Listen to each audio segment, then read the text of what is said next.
うん。そうじゃあ、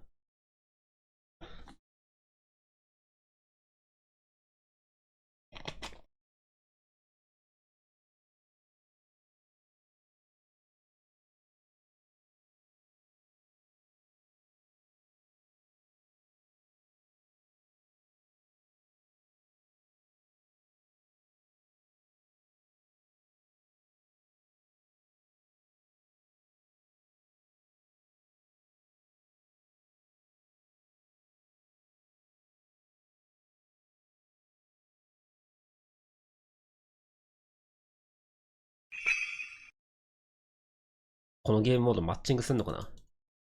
どうしてもいいんだけどさ。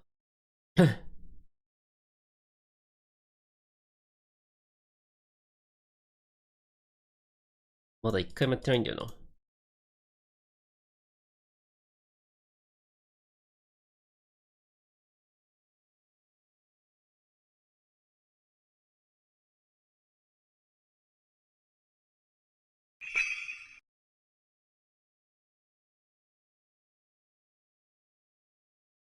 喉はまあまあだね、マジで。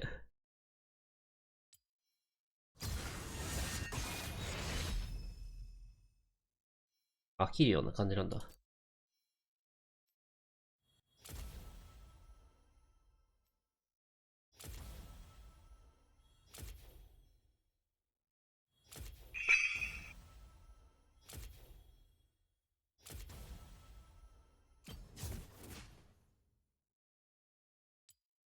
ああ、宇治か。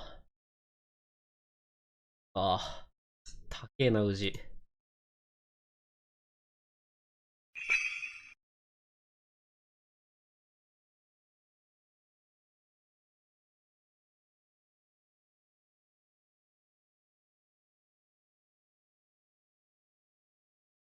どんな感じなのちょっと。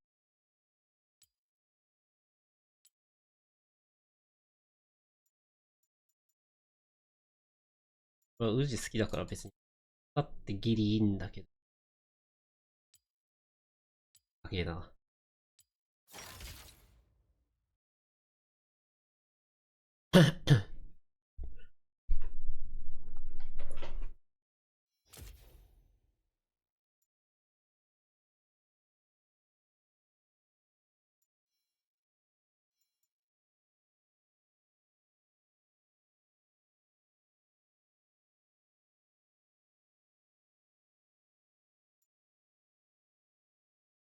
ね、宇治といえばベインのイメージだけど。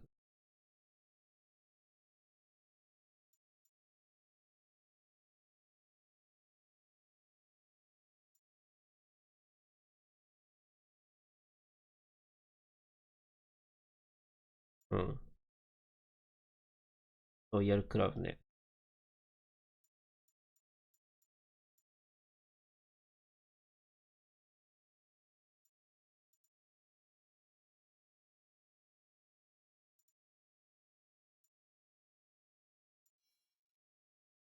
このメモリープレイしないと見れないのそもそも。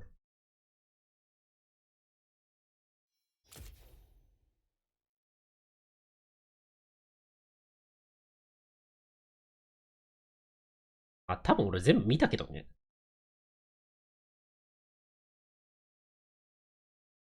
そうなんだ。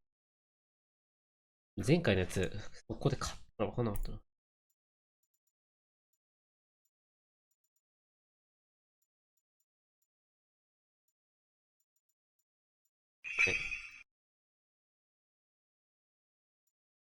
見せて反則してるのかと思ってた。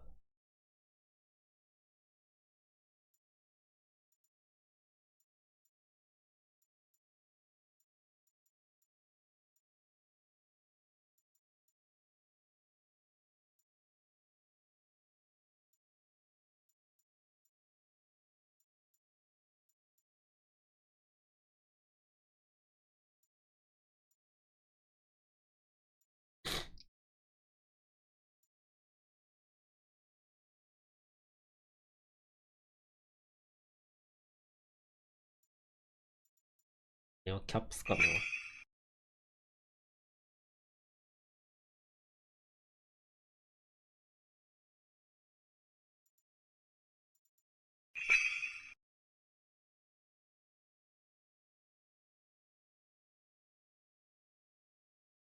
IDS なんだ。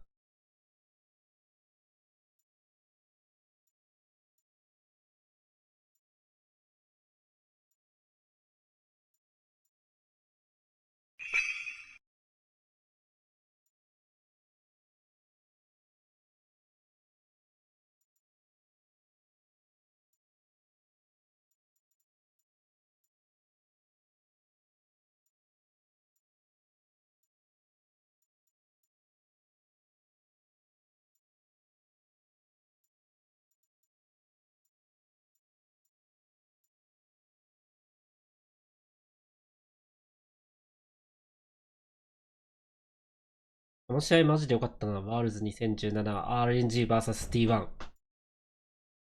ない。毎回毎回フェイカーが倒してた。RNG とはね、だいたい準決ぐらいで当たるんだよね。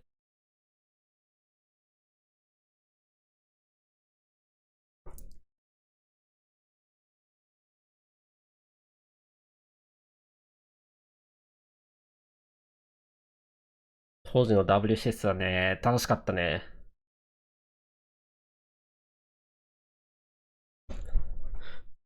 そうだね。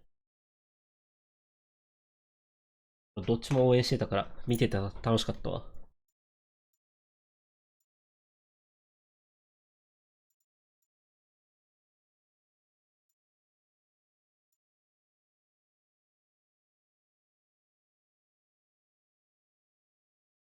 ああ、新元再起入れて入り直した方がいいよ。ボス落とされるけど、落とされるってか、関係ないけど、それ。ケッパだと入れない。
じゃあ、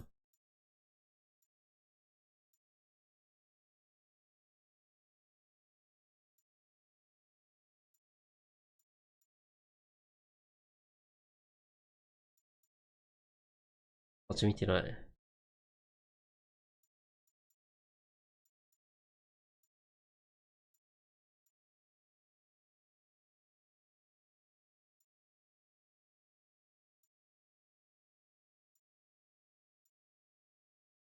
おもろいね。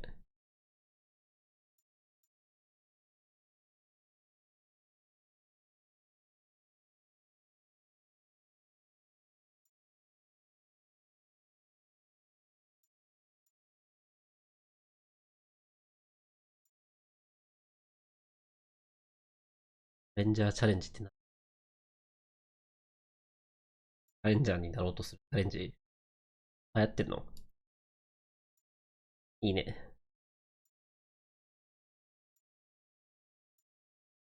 リシンの E がめちゃめちゃ爆砕したの見た。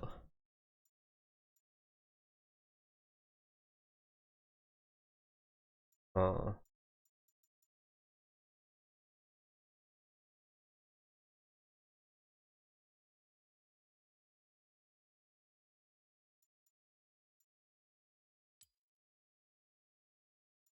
あ、強いね。元が弱くないから。いや、俺前回のパッチ見たっけっていう。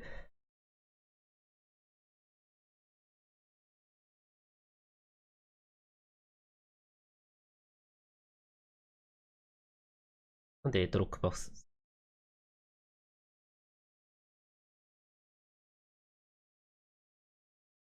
ああ、すごいチャンピオンだ。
うん。うん。なんでこいつバフした？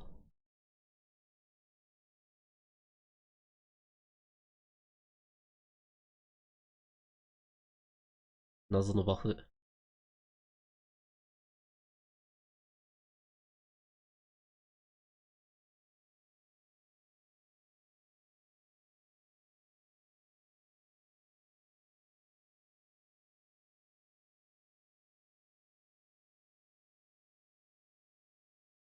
ラン乗ると5秒低下。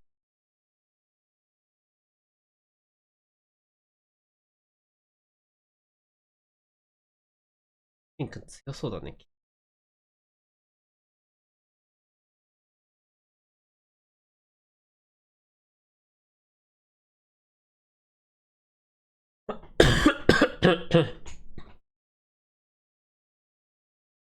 何かあった？ああ。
なんか、最初読んでた時強そうだなって思う。最後まで読み終わったら弱そうだなか。なんかナーフ部分多くね？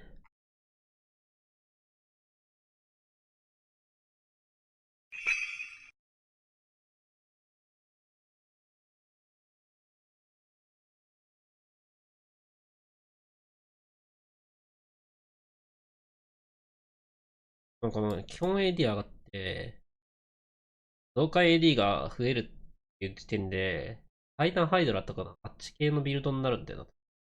やりたいことが。僕わかんないけどな。ハイドラとアーマーと MR 積んでどうすんのみたいな。運動でよくねみたいな感じ。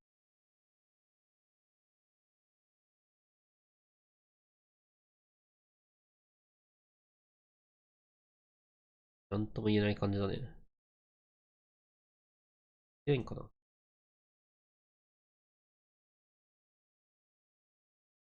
あ、でもレーン出れそう。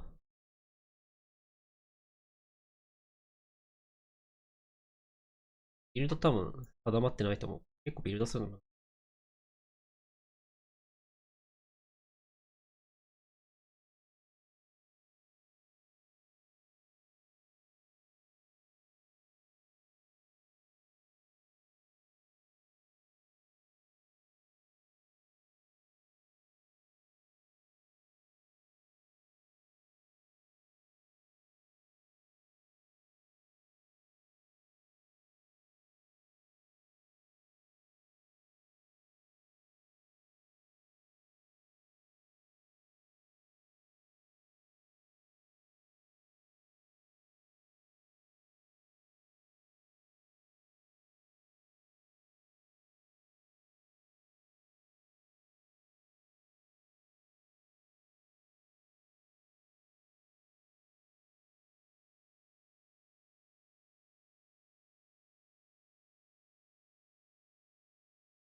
だね、セナの調整。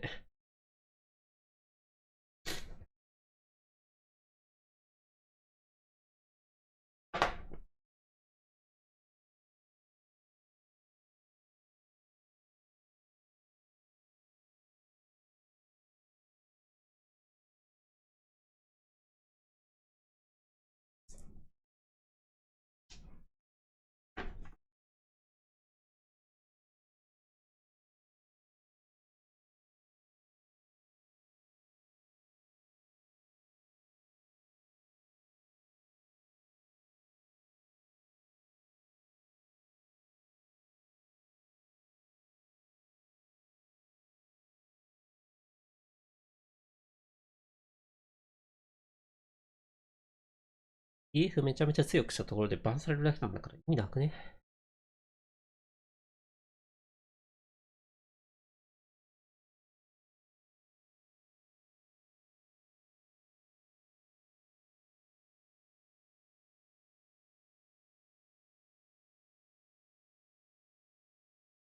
うーん。エースエース下げられたからな。同化攻撃速度が多少伸びたところで多分あんましだね。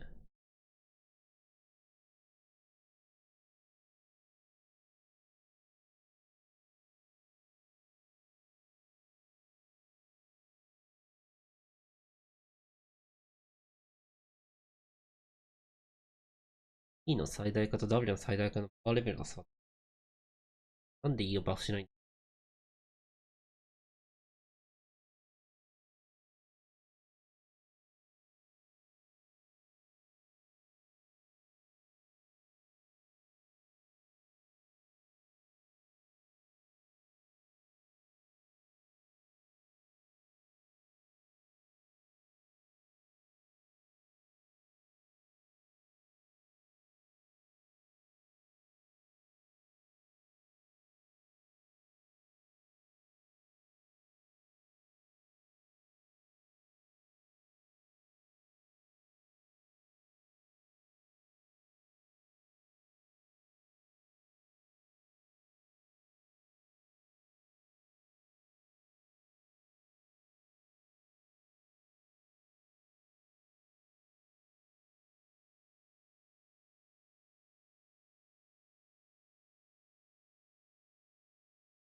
だ？悪役。GP とかが間接的に一生なくされるんだよな。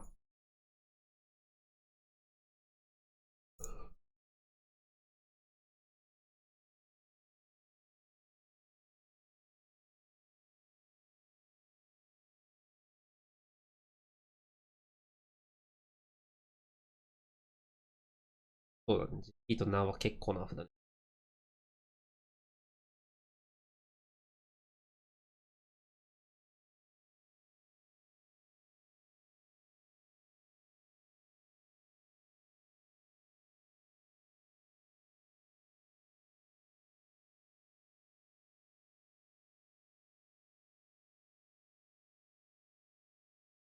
ジェイスは R 頑張れば、まあまあまあ。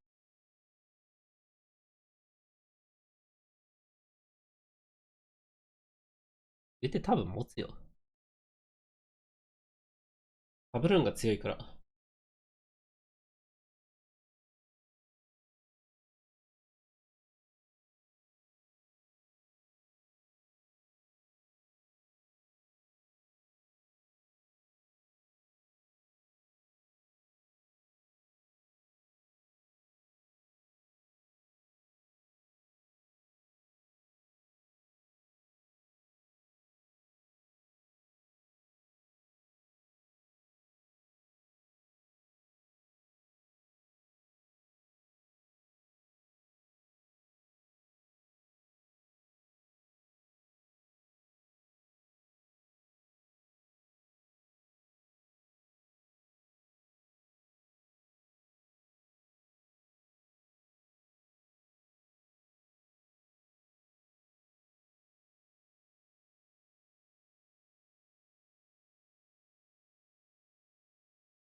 ああ、なるほどね。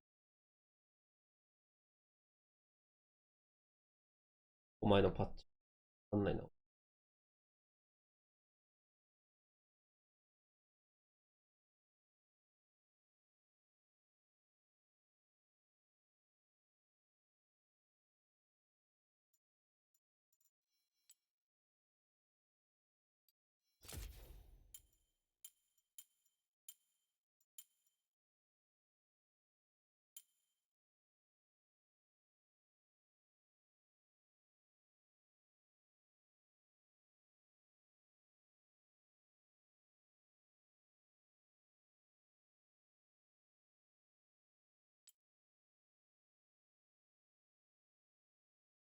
キモい。キモいスクロール。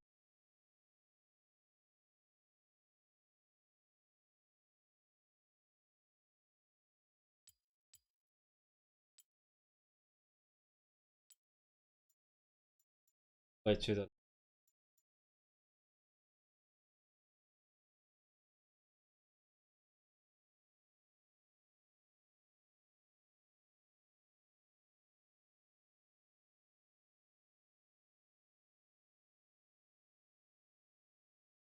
解体トロップがまあ、何にクソ強いね。想像がつく。無限競技士に出てくる多分。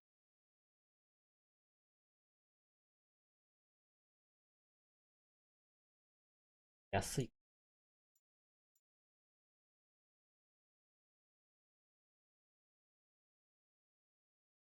マッチモードマジ始まんねえな。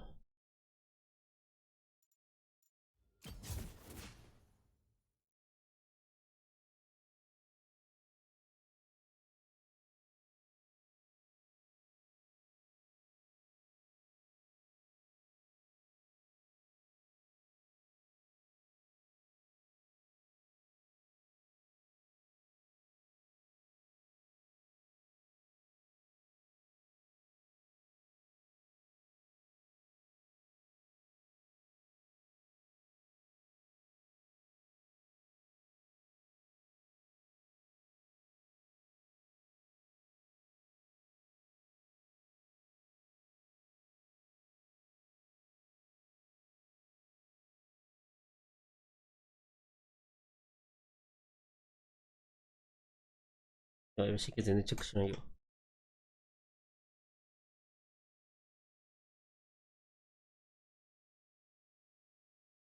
だから、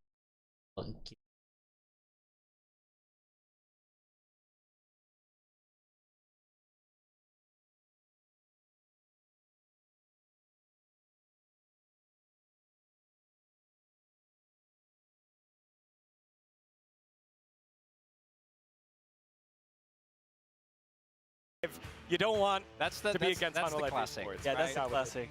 I mean, that's kind of boring, you know?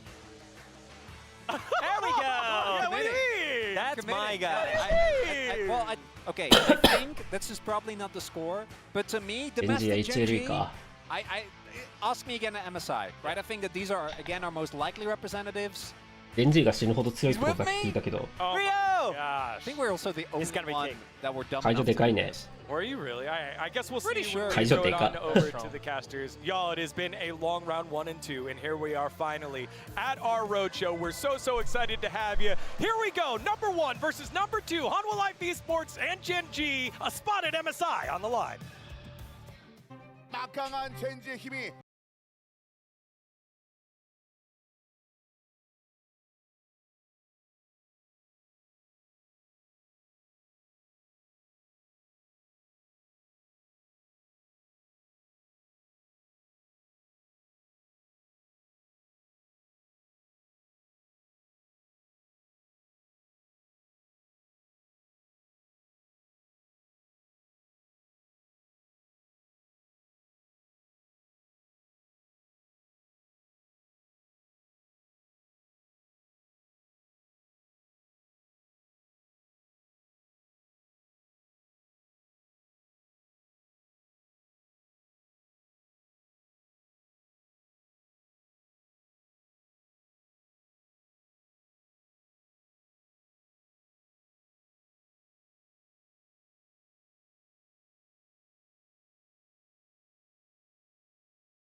全然決勝じゃない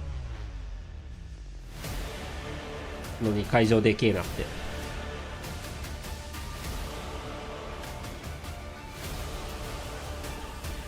Good afternoon and welcome to the Road to MSI. We are here in Busan at the Sajik Gymnasium.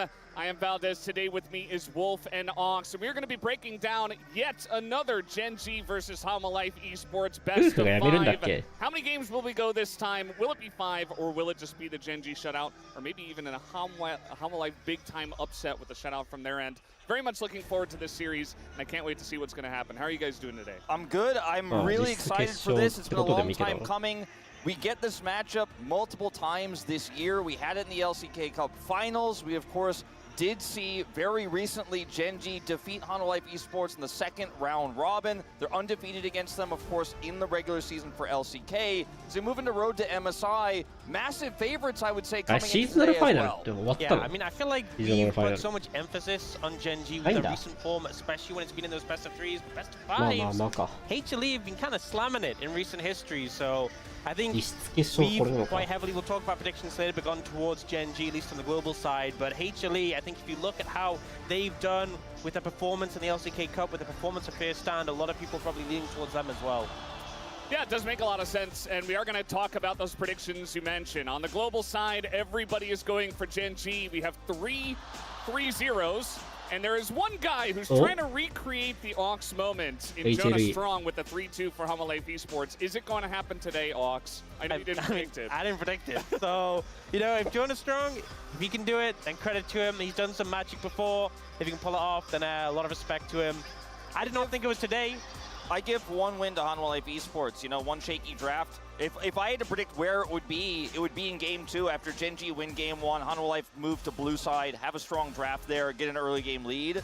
But it's the elite laning, it is the incredible drafting prowess of Gen.G, and it was otherwise just stronger fundamental League of Legends we've seen since the end of First Stand, moving into LCK. Just how these teams, of course, qualified for this Road to MSI as first and second seed. Gen.G just seems to be one step ahead right now. Hanwha Life, though, definitely have it in them. And I think if there's one man who's going to carry Hanwha Life across the line tonight, it's going to be Viper. I think if you play a tank, you play for front to back, you play around Viper, I think there is definitely a world where Hanwha Life Esports could upset tonight. I won't predict that, but I could see it.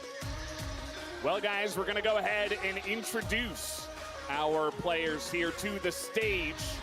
We'll see what the reaction is like from the fans. We got Gen.G on the left, Hanwha on the right. Important note, guys, even if the team does lose today, they do get a second chance later this weekend. We'll see who is going to have to play in that second best of 5. First off, let's talk about our top laners, Zeus versus Keen. Both these players, absolute legends. I feel like Zeus has had so many fantastic performances so far this season. A lot of play on things like the top lane Nidalee, really making waves and dominating in the lane matchups. But Keen as well has been just rock solid for the team and definitely wants to redeem himself. How this matchup went in the LCK Cup. 割とどっちもいいな、Gen.G と HLE に関しては。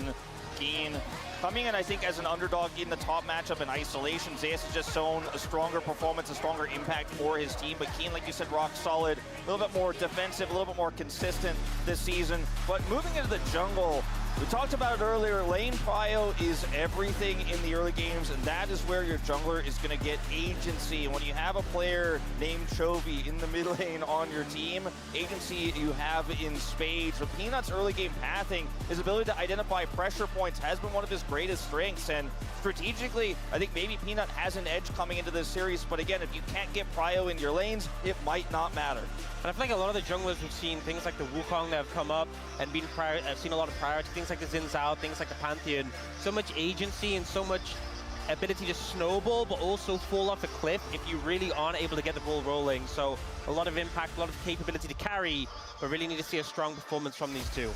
Yeah, definitely looking towards Peanut to see if he can increase his level on the bigger stage. And now we're definitely going to be talking about the player that everybody is talking about nowadays, and that's Chovy, top of the POM in the LCK rounds 1 and 2. Zeka as well having a very good performance so far, but nobody really matches Chovy in the LCK right now. There's been a new resurgence of talk about BDD with his insane run to this Road to MSI. He'll be playing, of course, tomorrow. I feel like Zeka's recent form has been overshadowed by some insane BDD performances, but let's not forget Zeka's champion pool is massive now. He's playing picks like the Galio incredibly well. He's got really strong counter picks on red side, so even though Chovy is undisputably our best mid laner right now, I think Zeka might have some tricks up his sleeve. Down towards the bot lane, Ruler and Viper both very storied AD carries. I think Viper's just been an absolute phenomenal form. Even when HLE has looked a little bit shaky at times during the regular season, I feel like Viper's been the most consistent member on this team, constantly putting in fantastic performances. Picks like the Jhin have been massive for him. Ruler on the other side, a player we've seen time and time again for this roster, looking to put on another performance to carry them over the line here. It's going to be so important. It's going to be huge. It's so funny to see all the fans with their phones out. They're so excited to give high fives to all the players. We have this awesome venue with 2 amazing teams, and all the fans are really excited coming down to Busan. It's a great experience. Definitely recommend it to anyone who can make it happen. And now we're going to introduce our supports. Duro up against Delight. Feels like Duro kind of taking the seat of Delight a little bit, moving up towards that top spot in the support role. If you ask any League of Legends pundit, any League of Legends fan who they have, Duro or Delight, I guarantee you're going to get about 50-50 the answers. So many players preferring to watch Delight's robust, engaged style, his experience shining through, but Duro's fearlessness, his ability to roam mid, make impacts on just the edge of a fight with his Alistair, with his Nautilus, has been really impressive this year. He's been one of our most improved players we've seen, and when you are on Genji long enough, as Delight knows himself, as a support player, you will grow so fast, and Duro really has. A lot of people giving him the edge, but it's so close between these two. And I just think it's crazy that, you know, we're not at the end of the year yet. I was like, give Duro time, give him time to improve as a player. He hasn't needed time. He is so good right now already. Genji needed him to step up. He already has, and he looks phenomenal in this role. Yeah, it's going to be really cool to see who can step up. I mean, Delight has done it so many times already in the LCK with Genji, and now with Hanwha Life Esports. And you know, even in his time on Bro Talent was making stuff happen there. So he's had a very nice career for himself. But this one is all about Genji versus Hanwha Life. And, you know, the captain's going to give each other a fist bump. And who's going to get that first ticket to Canada, to Vancouver, to MSI? That's what this is all about. I think it's almost sobering to remember that there are so many fans here. This arena is completely packed. This is not an LCK finals. This is not a playoff match. This is a battle to decide which one of these 2 teams could say they are, from Korea, from the LCK, the #1 representative, the best Korea has to offer. No, none of these teams want to settle for second. They don't want to play in that final match on Sunday. They want to come in as #1, and all these fans gathered here today, as well as everyone watching online, wants to find out from the strongest region in the world who that team is going to be. What's going on here? Who's Viper and Delight? Adorable. Yeah. I think we don't know how to explain it, but I think we all get it. You know what I mean? It just makes sense, you know? It hits differently. Yeah, we understand. We're moments away from getting into the draft, and the draft is something we're going to talk about a lot here because we're in best of 5s now on the road to MSI. We've already seen a couple, and now we're going to get to see our 2 best teams on this new patch really show off what is the best of the best. They're gigantic champion pools. What should be prioritized in a best of 5? And it also depends on how many games we get to as well. Will it be a Genji blowout, which is a lot of people have predicted, or are we going to get to game 4, game 5, where Zeka hasn't lost in 9 game 5s in a row? It's going to be a fun one today. There have been 3 main archetypes of drafts recently, right? You have your dive composition, something like an Ahri draft. You have your front-to-back tank composition, and then you have your global with the Gallios, the Shens that we're seeing crop up, the Pantheon, where you can place Huff to sidling Tulia as well. We'll see what these 2 teams are going to pick for our very first one. I think those tank picks and the Trundle pick are going to be really big in game 1 here. To see what the early bans are. I feel like as well in Fearless, you know, bans can evolve over the series. We often see some staples that kind of lock in. Yone and Vi, kind of the big ones, especially against HLE.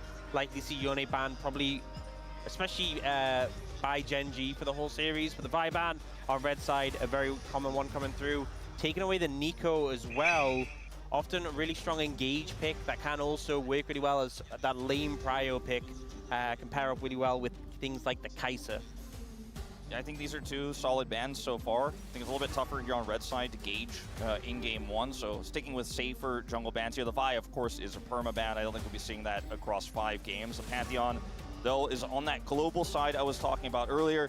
The Ahri will be taken away from Zeka, though, so Zeka being heavily targeted with 2 of those picks here already in game 1. Feels like very focused towards like dive bans from Genji. A lot of these aggressive picks taken away. Not really too many bans apart from that Yone. Like, it feels like more targeted bans rather than like the meta bans we typically see.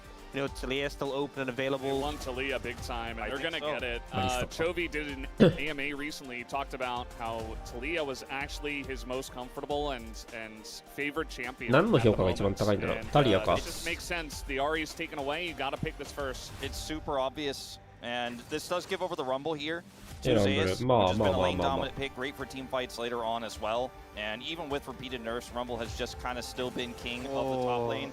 And to pick the Azir into the Talia is quite bold, but we consider the Talia to be somewhat of a counter because she can stop the Azir dashes. It's a strong matchup for her, but it's not unplayable. And there are other impacts that the Azir can make in late game, especially in terms of side laning. I just feel like we've seen this matchup go Talia favored so often in the 1 LCK. 戦目って感じだな。 And you're into Chovy as well, who said he's so comfortable. It's clearly something that HLA expected and were willing to opt into, but it's a rough gambit to go into game one. And this kind of feels like a situation where it's like, okay, Genji of blue side, we know it's a tough matchup. Let's see if we can try and, you know, take that rough matchup and see what we can do with I it. think Peanut going for the Skarner here is pretty greedy as well. I feel like that's the idea, because why would you otherwise lock the Azir right here when you could have taken the Xin Zhao away from Genji? They're actually not looking to lock it right away, but that's been one of the more common responses to Xin Zhao. We've seen a lot of our top junglers pull that out, Peanut included. They're looking for the Poppy that's open here instead as well. Somewhat of a flex, but likely to go into Peanut's hands. And again, somewhat greedy, this draft here from Hanwha Life, but has a lot of power around objectives now. You could consider the zoning from the Rumble ultimate, obviously the Poppy's ultimate as well, the Keeper's Verdict for objective control. You know what I really like about this draft so far for Hanwha is that they took Azir away from Chovy for the rest of the series. Like, you know, talk about what you want for the best of 5. いや、俺勝利予想出せない。今期の LCK マジで全然見てない。どっちのチームがどんぐらい強いのかマジ知らん。 They did that, everything else disregarded. One thing with Genji's composition, it isn't that long range, and especially with like the Azir and the Poppy, because you think about the Azir is going to be able to close distance very easily. Maybe the thought process is now is that we're not going to close distance. If you pick a longer range AD carry in the situation, maybe the onus comes on a Genji to close that gap, and HD have some great defensive tools here, so we'll see how things pan out. We see the center band away from Genji, which I think is a great call, as obviously that long-ranged AD carry would be so hard to deal with paired with the rest of HLE's composition. I expect we'll probably just see like the Alistar band here. It could still be a Poppy flex to support in this situation, but I would not want to play against Poppy and Alistar on the side of HLE. I think Varus is also another potential problem that they're going to be facing here. Varus could be so incredibly strong in lane. Viper is very good at it, and as you mentioned already, the comp is pretty low range here for Genji, so you have a lot of safety and freedom to just sit back and poke. Can go for on hit as well, but I think in this draft, the lethality variant would be very strong here. I think something like Xayah is not really necessary in this draft. I think you want to go long range. I think you want to go poke. You've got a ton of consistent damage, and they are going to agree and lock that Varus in. Also, now puts Genji in a somewhat uncomfortable position in terms of bottom lane, where they have to lock something like MF, like Jin, that can go toe-to-toe in lane. This does solve some of the range problem, though, for Genji if they opt for this. I think it suits their comp really well, because they already have such a strong melee front line to buy space for the Jin. And then up going the Nautilus, I feel like into Poppy, you know, it's not necessarily the Poppy support, but we've seen Nautilus fare better than other engaged supports. If the Steadfast Presence comes down and you Q, even though you do get that little interrupt on you, you still manage to connect the CC. We'll see, though, if they end up committing to that Poppy in the jungle or in the support role for the side of HLE. They do have options. And it looks like they're going to go for the Rel for Delight and lock Peanut into that support role. So, you know, I think some interesting decisions here. I think both teams kind of rounded out their compositions well. I think HLE do still have that long range player distance option here, but they're still dealing with, like, you know, Chovy on that Slayer. Genji gave themselves that Jin to help solve some of their range issues. I think both teams fared okay in this, but I think it's still hard to deal with that Slayer in the mid lane. That Slayer Xin Zhao is so much strength. I think outside of that, though, I find the Genji composition to be a little bit tougher to play. There's a lot of volatility in this top lane matchup as well between Keen and Zeus. Zeus being the more recently stronger performing top laner in a matchup that can go either way, but the Rumble often does win and play perfectly spaced really well. 後ろ振り向いてワードの位置確認するかってこと？見たことねえな、そんなやつ。 objective fights with the Poppy ultimate. We already talked about the Rel engage. You have Varus's poke. It's really tricky for Genji, especially if they fall far behind, to actually win those late game team fights, set up on objectives like Baron, like a soul fight. Well, that's the draft. That definitely does look like a game one fearless draft, you know, everything is available, but a lot of stuff gets taken away with just that first game. It feels like a lot of high-tier picks picked up already, which does make a lot of sense. Both compositions make sense, and this is kind of what we expect between these two teams. They're both extremely good at drafting. You think about, you know, Coach Kim and what he's been able to do with all those guys on Gen G has been amazing, with Helper as well. And then you think about Mowgli, who has been, you know, a champion before, and he knows how to draft in these big series alongside of Dandy. So really want to shout out the coaches alongside of the players for creating some good drafts here to start. It's going to be a banger game one. This is the expensive draft where everything is open, so you want to make it count. All right, here we go, guys. Game number one, Gen G up against Hanwha Life Esports here at the Road to MSI.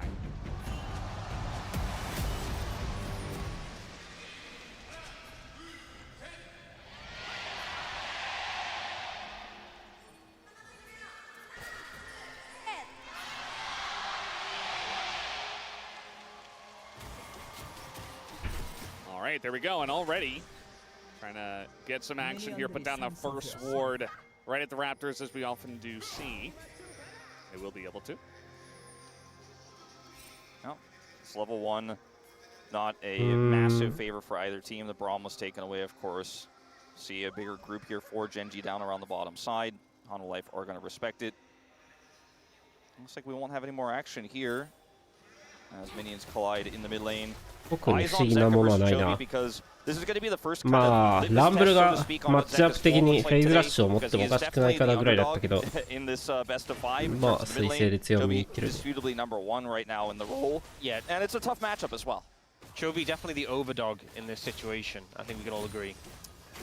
He is the overdog, and nobody really compares to Chovy right now. He's playing currently his favorite champion in a matchup that favors the Taliyah, so you know, generally we're used to, you know, I was talking about taking the Azir away from Chovy. You think about what he was able to do against T1, I think it was last year, right, in that spring finals, yes. The 5th game where he just absolutely carried it by himself. And it's been just more of that this year, just him kind of solo carrying, even alongside of his fantastic team. Was it upper bracket as well against Hanwha Life in LCK Summer last year, where he also carried on the Azir pick? Yeah, you just can't give it to him. He also crushed Hanwha Life in their most recent regular season match in round 2 with the Azir pick. I mean, the list goes on and on. So I do agree that there's a lot of value in denying it. But if you can win with it in this matchup as well, the value goes even higher, of course. I do want to note that we saw Keen pick up the exhaust on the ground in the Rumble, which you've seen a decent amount of times. We did talk a little bit about how Zeus is pressure on a Keen. And also we have the Poppy for Peanut, which I feel like whenever I see Poppy in the jungle, I'm always thinking about, can we find pressure to gank side lanes? And if Zeus finds an opportunity to get Prior, if they push the wave in, it's so easy to dive anyone in the side lanes, just slam them into the wall under the turret. So Keen does need to be a little bit concerned about that. ああ、今の打ち落とせなかったんだ。お、これは、わお 9F。9F ってか、9に。オートアタックで死んだな、今の。てか、オートアタック飛ぶんだな、今の。Immediately, no chance to get out. The cleanse is instant, but the damage is already done. Really nice follow-up there from Viper. Gets the final auto. Peanut as well going to be bullied here out of the river. So at least Canyon is able to win this fight for the first Scuttle Crab. But yeah, that's going to be a big moment in the bottom lane to get his bottom lane ahead. You were talking about how Viper could be the guy in this series to carry them. Everybody's talking about Zeus, but I don't know. Viper now with first blood could be his moment. I feel like this was a big flub from Ruler, but just so well played by both the Light and Viper here. So catches him out, ends up a little late from Duro, but then Ruler でもこれ E には F した方が良かったと思うけどな。だいぶ F 遅いけどこれ。Just so well played, and again, you know, the fact that Ruler ends up burning both summoner spells, but it's that kind of situation where he's trying to hold on to them, burns them late, dies anyway. Worst case scenario, but dying this early into a best of 5, not a good omen. Yeah, you don't feel great about that. Now trying to push in, but Peanut is there. Peanut, again, I talk about those pressure points. He's always looking for. Now Ruler flashless. He is in big trouble. Yeah, Ruler's just standing. There's no way to get out of this one, and they're just trying to keep Duro around as well. They're going to give this kill over to Viper, and now Duro is going to flash away. So they get another kill on a Ruler.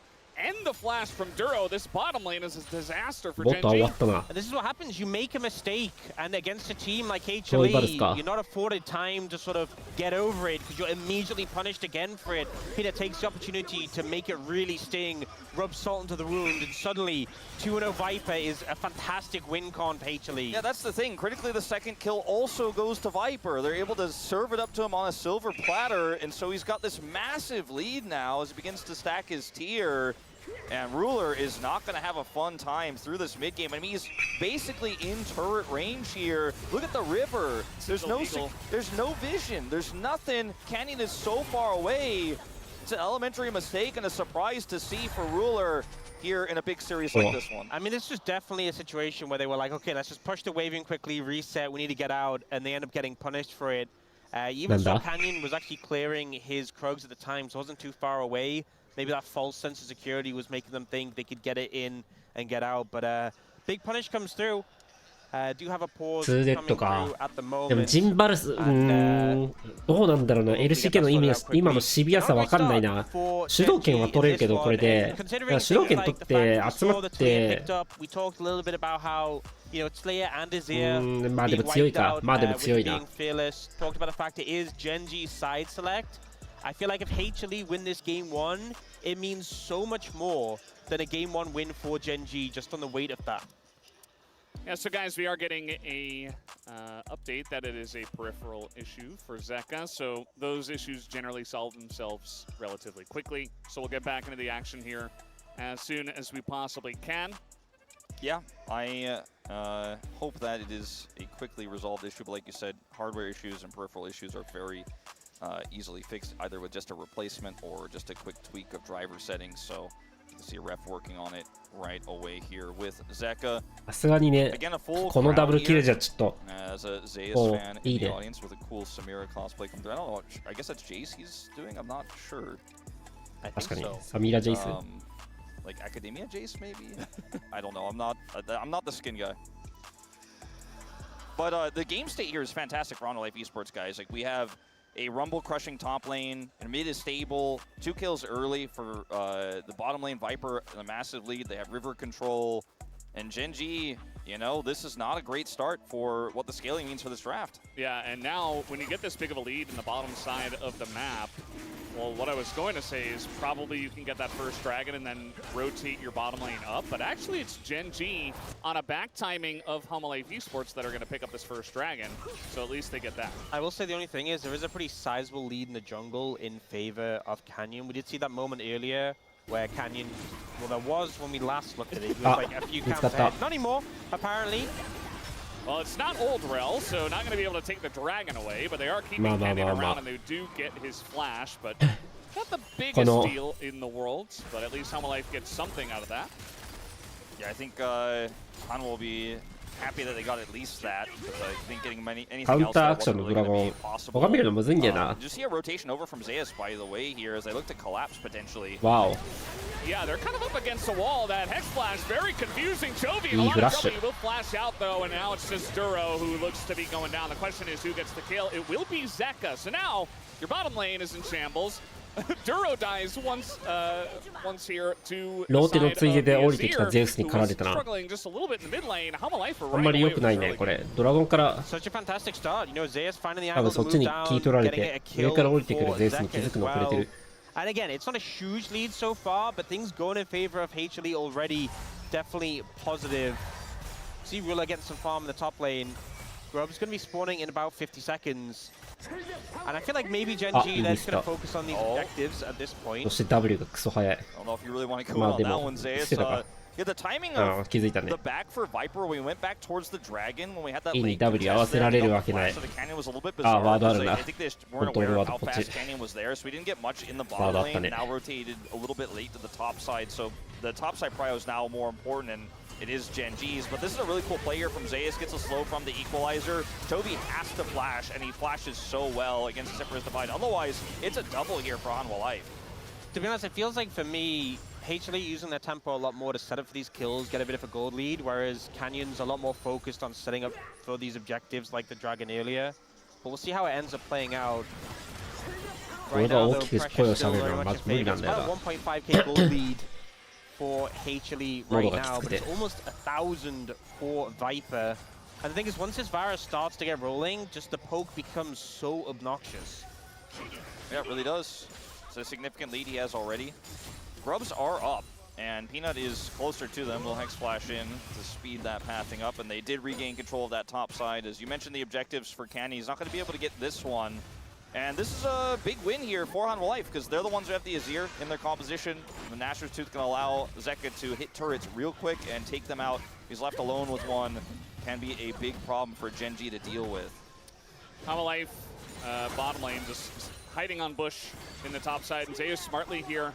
Well, he sees Genji 一旦やることないな俺。 passively when you're playing for the grubs on the top side, so Zeus doesn't get caught out or anything. He's got Swifties as well, so relatively safe on the Rumble. I say that, and yeah, backing in the bush. He will have to flash away. A lot of needles go in, but I think this is an overcommit here from Gen G. Almost going to get the flash at least. Almost makes you wonder if Zeus thought he was definitely going to get the kill there for the bait. It's so wild. If he had Equalizer, I think he probably does, yeah. Maybe a little bit of a force from Gen G trying to make something happen here on the comeback. But now you're losing on the top side. Ruler's falling further behind because Peanut is here. And yeah, Zeus will be zoned, but now we've got Viper getting even more money. You actually saw Chovy lean down towards bot lane, and there was a ward in the mid lane, so he was spotted going bot. I think maybe the thought process was Chovy leaving lane might have been enough to maybe ward them away from top, but maybe because they spotted him going bot lane, they're like, no, we know Chovy's not anywhere near. But either way, they end up forcing the bot lane away. I feel like HLE just wants with absolute control of this situation. 30 CS the deficit here for Ruler as another plate goes over to Viper. I think they're definitely winning this trade. If the Gwen had grubs, you know, maybe it's a bit of a different story there on the bottom side in terms of what she's able to get done, but she does not. We'll have to teleport top side. Keen goes there, and now Ruler's got a little bit of alone time down here towards this turret, but I don't think he's going to get much with it. HLE 付き合わないで。 Yeah, we saw Chovy just on screen clear out that ward there. I think maybe if he just moved up towards top lane, that would have been maybe enough to secure Ruler and Duro, be able to defend the turret. But either way, it's going to be HLE just getting further and further ahead in this game. Saw Zeka putting in the eye drops already. Generally see him do that to try to power up in the later parts of the series, but he's doing it early, maybe feeling the momentum already as he was moving down to the bottom side. The momentum is real. Just 3 kills here early on. Next Drake is going to be Infernal, and you would have to imagine that Hanwha Life play around that and pick that up. And we'll see what soul we are looking towards here in this game.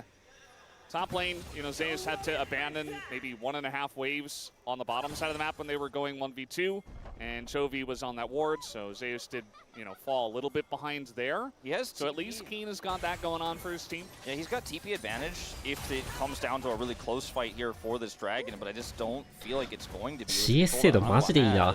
I don't think Zeus even necessarily needs to show up to this because there's just no prio whatsoever for Gen G. ちょっとね。 Going for a long wraparound here, but it's seen so much. Yeah, we got needles into Zeus, who's just going to try to shield and run away.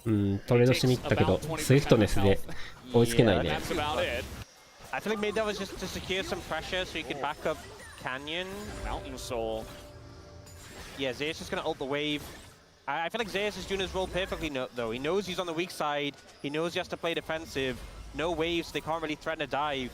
He knows exactly what he has to do. The rest of the team is just getting damage down on the bot lane tower. Yeah, I think Keen just wanted to crash the wave there for this potential dive. Zeus reads it like a book, backs away, equalizes the wave, so there's no potential dive here. Because they knew where Canyon was, they saw him on a ward. ミッドの数減らしてトップにカバー行くのか。 Alright, send another wave over. I know your jungler isn't going to be here anymore. Now, I say that Duro is heading up, but look who's there to cover. Hanwha Life just one step ahead. Look at all the vision Gen G have, and still Delight reads the play, comes up here, knows Duro is missing, and can now defend. But can Delight save his top laner? Delight's going to take a ton of damage, but he's still Rel, and he's able to just hop away. Canyon wasn't here. It was kind of like a broken up one of a dive. As meanwhile, Peanut's taking a free turret in the bottom lane. It's a strength.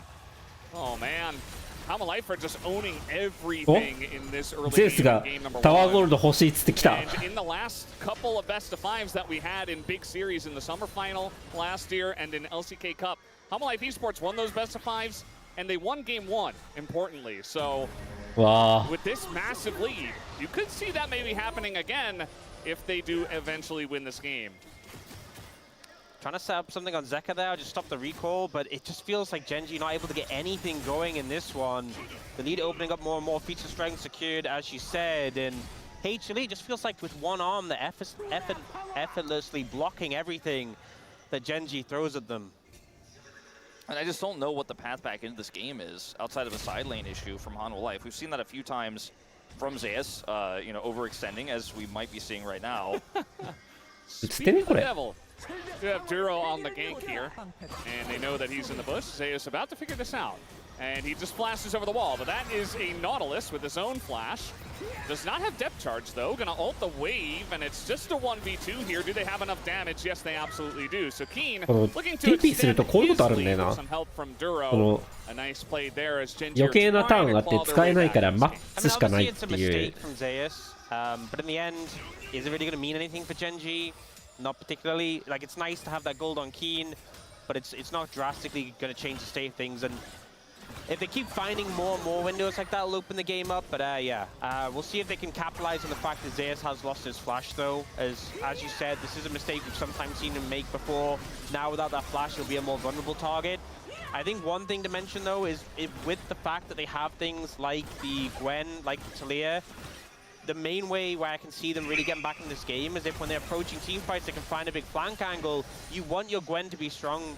To do that, they did get that kill onto the Gwen, they did get that tower taken down as well. The more gold that is funneled onto Keen, the easier that's going to be. Yeah, I think this is a big flub, you know, in terms of the vision setup we had down there, where Genji had it fully covered. It was an easy path from Duro, who's been trying so hard to get on top of Zeus and make something happen to play through their one winning lane.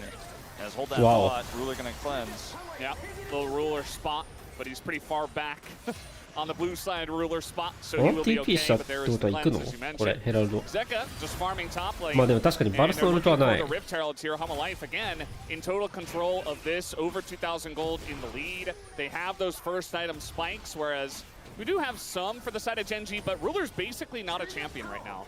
Are they still going to fight for this? No. Well, the answer is absolutely not, because, well, they just lost 2 people to the Poppy ult, and yeah, that's why we love to see Poppy in these games. I mentioned earlier, like, you know, the ease of execution of this comp, even in an even game state where you don't have full control, you might be able to knock 2 people away or that, or force a reaction, force a flash, or reposition from ahead.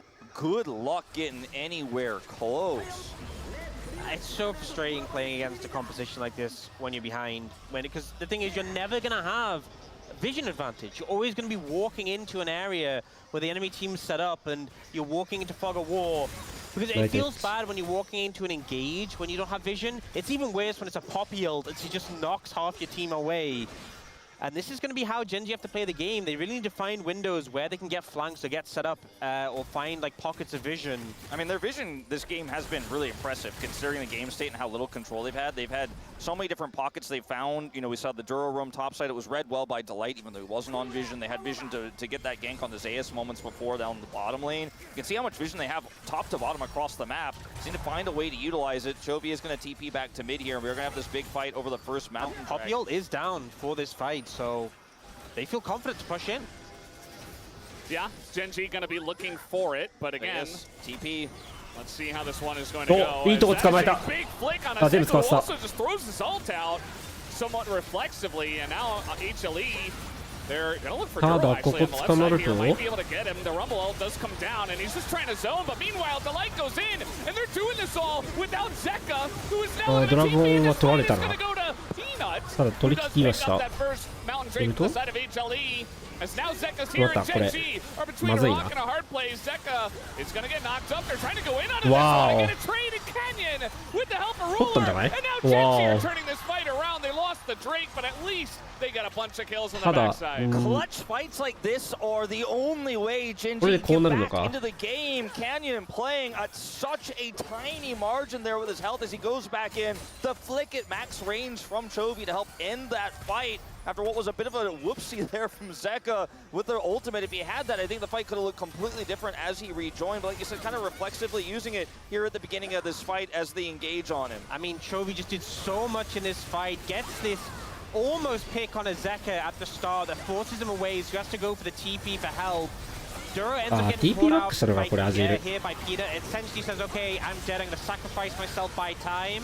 Peanut comes in and then is able to pick up the dragon here as ピー様よ well. くやったマジでこ Rula れ ends up ulting, and it's unfortunate for Genji because if he had this ult later, I think it would have had a lot of impact, but Zeus forces him to cancel. But here again, Chovy catches Zeka once more, so they're able to take him down. This disparity, Chovy doing so much on this Talia to catch out Zeka twice. ライト So う much ま to く get 入れなか Genji っ into た this ね game. It's just the Chovy show again. This is why we were hyping it up so much. Chovy is in the form of his life right now, and it cannot be understated. I would imagine that a lot of people were predicting Genji. Yes, sure, they went 18-0, but you know, solely because of Chovy at times. It's insane. To be on top as long as Chovy has, and to keep breaking the barrier, keep breaking the ceiling over and over and over again, just when you think he's peaked, he shows you that he hasn't. It is just so incredibly impressive, carrying his team now to only a 300 gold deficit after what was such a fantastic start for Hanwha. They're still in the lead, they still have a lot of control, but Genji feels a lot more playable now. Yeah, I mean, I said that this game would be huge for HLE to win based on, you know, Genji having the blue side and the things they had in the draft. But after HLE's early lead, it would be such a tilter if they lost this game. So Genji corner back, absolutely massive. We do see the Herald come down mid, but Genji there to defend. So the whole tower doesn't go down, although it is low. Yeah. Do you remember the gold lead that Viper had earlier on? It was over 1,000. It was like 装備スキル 1,200. ショット精度いいね And that's てか because なん Ruler か got 2 kills in that last fight. So Ruler, よくこんなに存在感消しながら重要なところでスキル当てれるな。もっと目立っても良さそうなのに。 Now this Jin is a champion, whereas before it was not at all. You remember the Rift Herald fight where he was like, I guess I'll just throw in a W and see what happens, and he didn't even have a first item. Now he's looking at almost 2. Chovy's looking at his second item as well. That's the second coming in. Genji are right back in this game with just 1 fight. It's kind of insane how they did it. But HLE, you know, they're still a little bit ahead. They got that Mountain Drake as well, so that's going to be some extra resistances. The Mountain Soul going to be huge in this game. I think the big thing with that last fight was it wasn't as controlled. They didn't have the Poppy ultimate up. I think the ideal fight for HLE isn't a fight. You set up the objective, they come in, you ult someone away, they go, oh, well, I guess we can't fight, and you just take the objective. So I think HLE, if the game slows down and they can set up for that, that's the ideal. And you could tell they were a little bit rushed in how that fight ended up panning out. So defensive turns, but 映んなかった Peanut is going to look for a gank here. Chovy way up in the lane. Yeah, Chovy thought he was safe. Let's see if he can wall away on time. Looks like the answer's no, as Peanut's on top of him, but Zeus is very far away. Chovy just going to flash out of this one, as now he goes for the wall, but that's a Poppy! You can't get away from the Poppy by using your wall! And Peanut sits him down. Meanwhile, though, Genji are going to go for this Otacon. They say, well, you committed heavily to the top side of the map. So who wins this fight? Look at Viper. They're getting shredded. If he lands a piercing arrow, it would do so much damage. Well, let's see what happens on this fight. A lot of damage already coming out here from Zeka, as the smite will be 100% to the side of Genji. And now the team. うわーそれ無理するおおすんごいことするないやイグゾスト完璧だったな無理だこれオーマイがこれ戦うのどうなんだあでも来たルーラーまでいける But already the Otacon was picked up by Genji. And they got a couple of kills on the backside of that one, so not half bad. 今の入るんだな Happy with that one. It's a 3 for 2 in favor of HLE, but you get the Otacon. I think you take that in the end. Chovy, you know, I think we praised him a little bit too much. This play, a little bit messy. He had a ward in the river, but, you know, the pathing of Peanut's just outside of it. We saw that the pet could have been seen, right? The observer client that shows up, but that's going to show on your minimap. You're not going to see that. He doesn't know. Ends up getting caught. False sense of security. This fight's a little bit wild, right? Like, Viper looks for the snipe here. But he kind of gets both, right? Zeus doesn't have ult. Instead of TPing to a safer ward, just instantly dies. But Zeka's play here, you know, it ends up being a wash. But Viper is so fed, and then Peanut here over the wall, pulling Duro back in to give him a second kill. Ends up kind of saving it. But like you said, small lead for Genji. Now, advantage Dragon. Yeah, I mean, let's see what happens on this one. We got the Rumble Ultimate this time, but it's just going to go the way of Genji. HLE not in position to fight on that one. They were not set up, as you were saying they had to be off. I think on that Otacon fight, I think if HLE had played it more about the fight, I think they definitely could have taken a lot more members of Genji down. But エルがもうちょい早く入ってたとって感じだねあんまりいい TP ではない I think Genji feeling pretty positive with how things have panned out, but the game's still very close. Viper 4-0 right now. You know, looking for 2 objective steals, but definitely going to turn on the heat in these next few team fights because of the range advantage. But it's now been several major moments where Hanwha Life were looking for control on the opposite side of the map to where the objective was. Genji get the setup, and Hanwha Life's comp isn't working as well without the setup, as you said, Ox. So let's see what happens when we move into this next Dragon fight. I don't think we're going to be seeing a 25-minute Baron startup unless something crazy happens beforehand. But I think Hanwha Life really need to focus up in terms of getting those setups ready because their comp is so incredibly powerful there. They can play around side lanes, they can look for picks, but when that Dragon is spawning, when Otacon's up on the other side of the map, you really have to think about the push and pull of the Rift here. And Genji are just getting the better of them in these last few exchanges. I'm a little bit worried for Hanwha Life. バルスが育ってる分ぐらいしか差はなかったから、練習道圏の部分と、集団戦前のポークが、HLE のアドバンテージだったけど、連プライはともかく、集団戦前のポークは別に大してしてないから、あんまり強みとしては生きてない。の有利っていうところは、あんま関係ない。ヘラルドぐらいまでで、終わりかな。I don't know if you would call that a macro mistake. You know, Hanwha Life were at least able to fight afterwards, but... Call that a macro decision. I don't...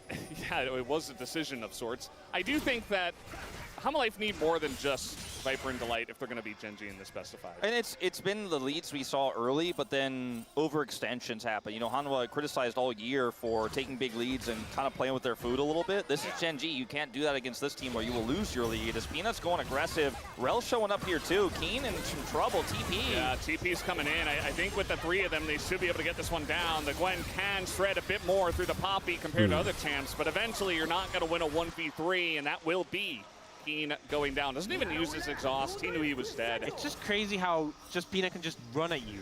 Like, as a Gwen, you kind of expect that, like, you know, it's a Poppy. What's a Poppy gonna do? That, apparently. Like, slams him in the wall. And, you know, even before the Azir turned up, it was kind of looking pretty bad for Keen. End up picking up the kill. Doesn't get any, you know, resource in terms of summoner spells. But we'll take that extra bit of gold. Nothing really that Genji can do in return at that time.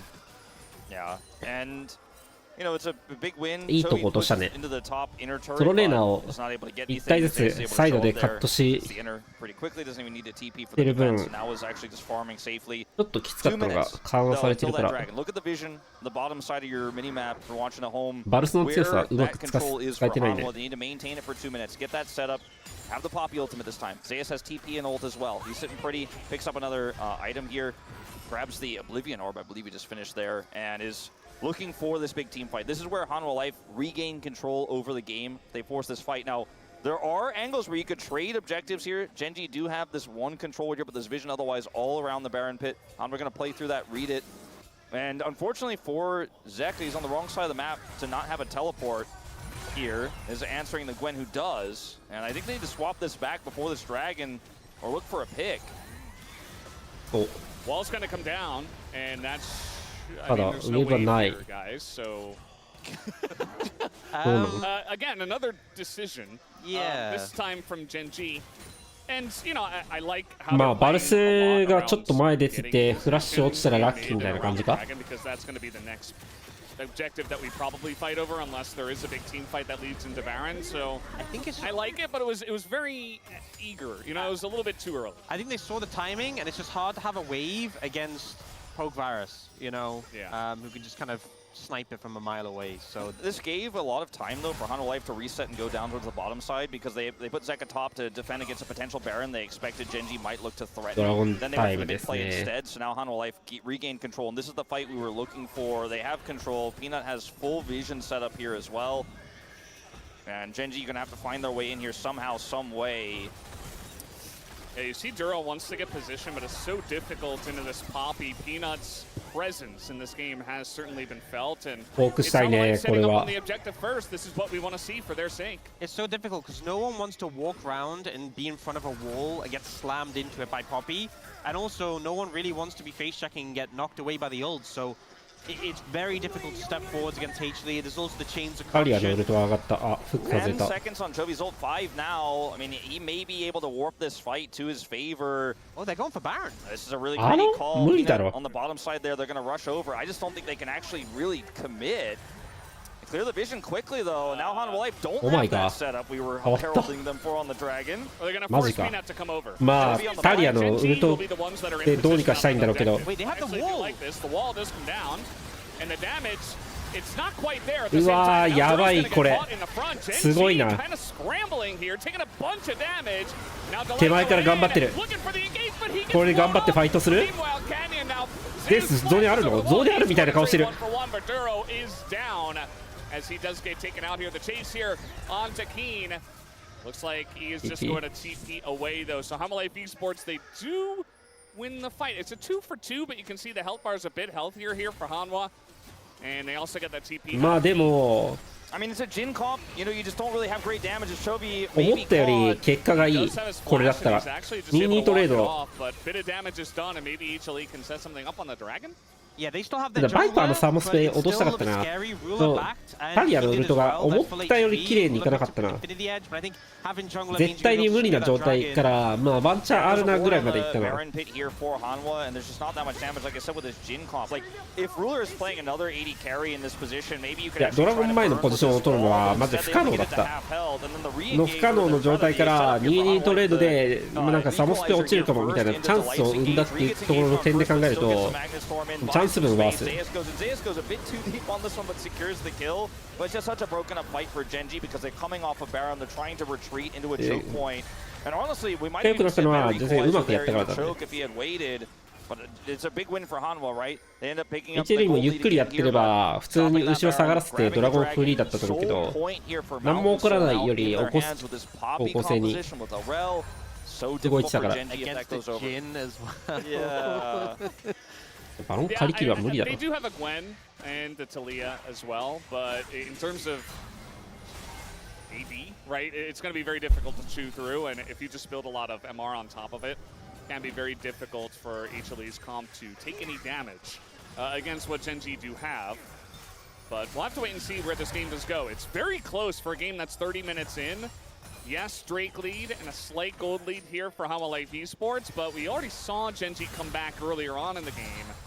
And as long as HLE don't get the actual soul, I think there is still an angle for Genji. I think if the soul is taken, maybe they don't quite have the same angle. I get the sense that there's been a lot more proactive play out of Genji, right? And they had to be the ones to do that, right? Because they were behind. We saw the clutch fight on Dragon. We saw how Hanwha have struggled to actually take fights defensively and look for turns with objective control because Genji are just finding these pockets. They're finding these angles. And that's what gives me the feeling like this game isn't over yet. You know, it's a close game, like you said, the small advantages, but Hanwha have such a great comp that scales so incredible, has great side lane pressure if they can get some vision, get some grouped up, you know, Shadow from Peanut, for example, onto Zeka in the bottom lane. But it's Genji is finding these angles and keeping it close that makes me feel like this is still anyone's game to take. Absolutely, especially with how different like the win cons are when it comes to the team fights. I feel like Ruler?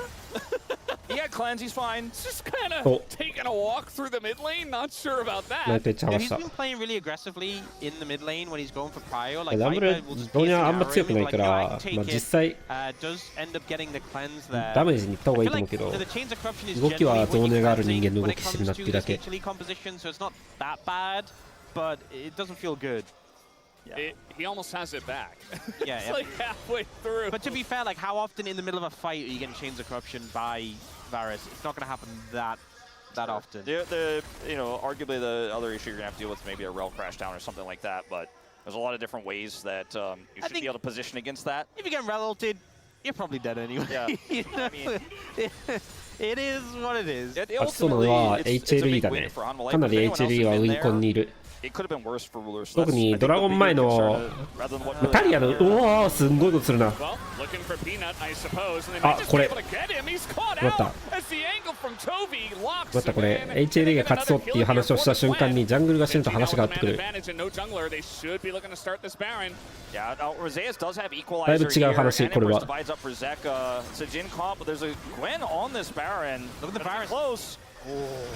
The Varus poke is so deadly around this Baron though, but Viper did miss that first Q. いやただこれダメージねえぞマジでこの陣。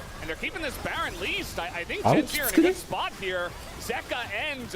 ゼカバロン殴ってる場合じゃなくない？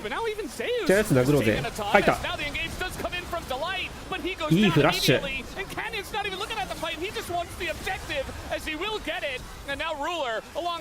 だけどだな。いやーバイパー育ってるのにこれはもったいないな。ウルトあればな。あれでもウルトもう一回上がったのか。ウルトもう一回上がって使ったのか。でもこれか。Genji stays strong. Canyon stays strong. Baron goes over to Genji. The fight is cleaned up, but it was a precarious one. Chovy finding a beautiful angle. Wasn't looking for Viper. 無理したね。ミッドプッシュ先だったねこれ。Peanut unfortunately not able to get away on this one, and then the call to go for Baron. You see, they start to get really patient. You know, the Baron gets slow, but they clearly want more than just the Baron out of this. Looking for the fight. Ruler starts setting up with the ultimate over here, and they start to look to see if they can find some picks in the back end. You can even see Keen moves off the Baron pretty early. They could have just secured it, but they're looking for this angle towards Zeus, and they end up finding a route here onto Zeka. Keen tries to take him out. Chovy moves over with Ruler, and they manage to finish up with the flash from Canyon. Viper playing this so well at the final moments, though. Does, of course, have his Edge of Night here, so can buy a little bit of space. Looks for the play onto Chovy at the last possible second. Nearly hits him with that, which would have just left one Baron on Canyon at the end of it. But I think Genji played that beautifully because I know there's no jungler. It's the onus is on HLE to try to force the fight, and they just played super defensively while also managing to hold that Baron aggro to take it down. まあでもポークしよう。items, he's got a Magize in this game. わ、いい捕まえ方。 What's going on here? He goes in by himself, and Genji are like, wait. これでいけぞ。 And now this is potentially Mountain Soul for Amalek Esports. And a lot of this Baron is being wasted by the fact that they're fighting over this dragon いつも right まだ now. ウル Not トあ getting る。 any pressure with it. This is a rough time here for Genji. ポークしたいけどポジションあんまり良くないな。あ、ウルトが事故った。ああ、死んだジャングル。 And that means the smite is easy for Canyon. They get the jungler, and HLE do not commit to the fight, and they get punished for it. Just a crazy turnaround from Genji to lose your top laner outright at the start of the fight. And we see Ruler just stands on an equalizer ulting. He's like, I'm committing to the bit. なんか飛ばせるやつだったら誰でもよかったと思うけどな、正味のピーナッツのウルト。なんかジャングル飛ばすの欲張ったと思うけどな。You know, obviously he's trying to coordinate a collapse here with the Weaver's Wall, and the Weaver's Wall just ends up kind of 正味ノーチ飛ばして。 But the play here from Genji just exudes でよかった。ノーチャスは Q で合わせられると思ったのか。まあ確かにそれはあるな。これ無理だ。下狙うしかないのか。まあでもこれポジションの取り直し方良くなかったと思うけどな。下が行くより上が行った方が良かったと思うけどな。上に倒した後。 That's a secure on Dragon, so 3 dragons apiece now here, 14 kills apiece. But Genji, the scoreboard looks similar, but when you look at the gold, when you look at the map control, it's Genji's game to lose. Oh boy, Delight just gonna get caught out here, and this has been happening all game. Not to Delight specifically, but to many different players just getting picked off, essentially. For no reason. I mean, he's trying to get some sort of vision, but why in this specific place right now? AD のゴールド差逆転マジか。 You know, considering how rough the game started for Ruler and Duro, they really bounced back. That previous play, they were the ones who set up the kill onto Peanut. They set up that play there onto Delight. Really bouncing back from a very rough early laning phase. Chovy looking for a cutoff here. No vision on him right now. As the wave comes in, they will see him. Trying to go for something, but look at the damage that they do. Oh, Peanut from miles away. And Peanut can't even get out of there with his life intact. We talked about the Poppy and the Mountain Soul and everything, but he just looks like a, I don't know, just a wet piece of paper at this moment in time. He's getting shredded so easily. That's not what you want to see, and they didn't even have to use Chovy's Weaver's Wall. They didn't even have to look for a really aggressive setup here. It's just kind of a freebie. Baron's gone now, though. See if there's an angle here Delight could find. I don't know, there's just no follow-up. As you can see, Genji can kind of see everything except Delight, but they know where he is. Wall's going to come down. They just want to secure this inhibitor. They're going to get the turret. Yep, Siege Wall. Do they commit to the inhibitor? Looks like no. But they're just chopping away chunks of Hamalife Esports' base, and Hamalife was in such a command. They had so much control in this game, but this is why we had so many one-sided predictions for Genji.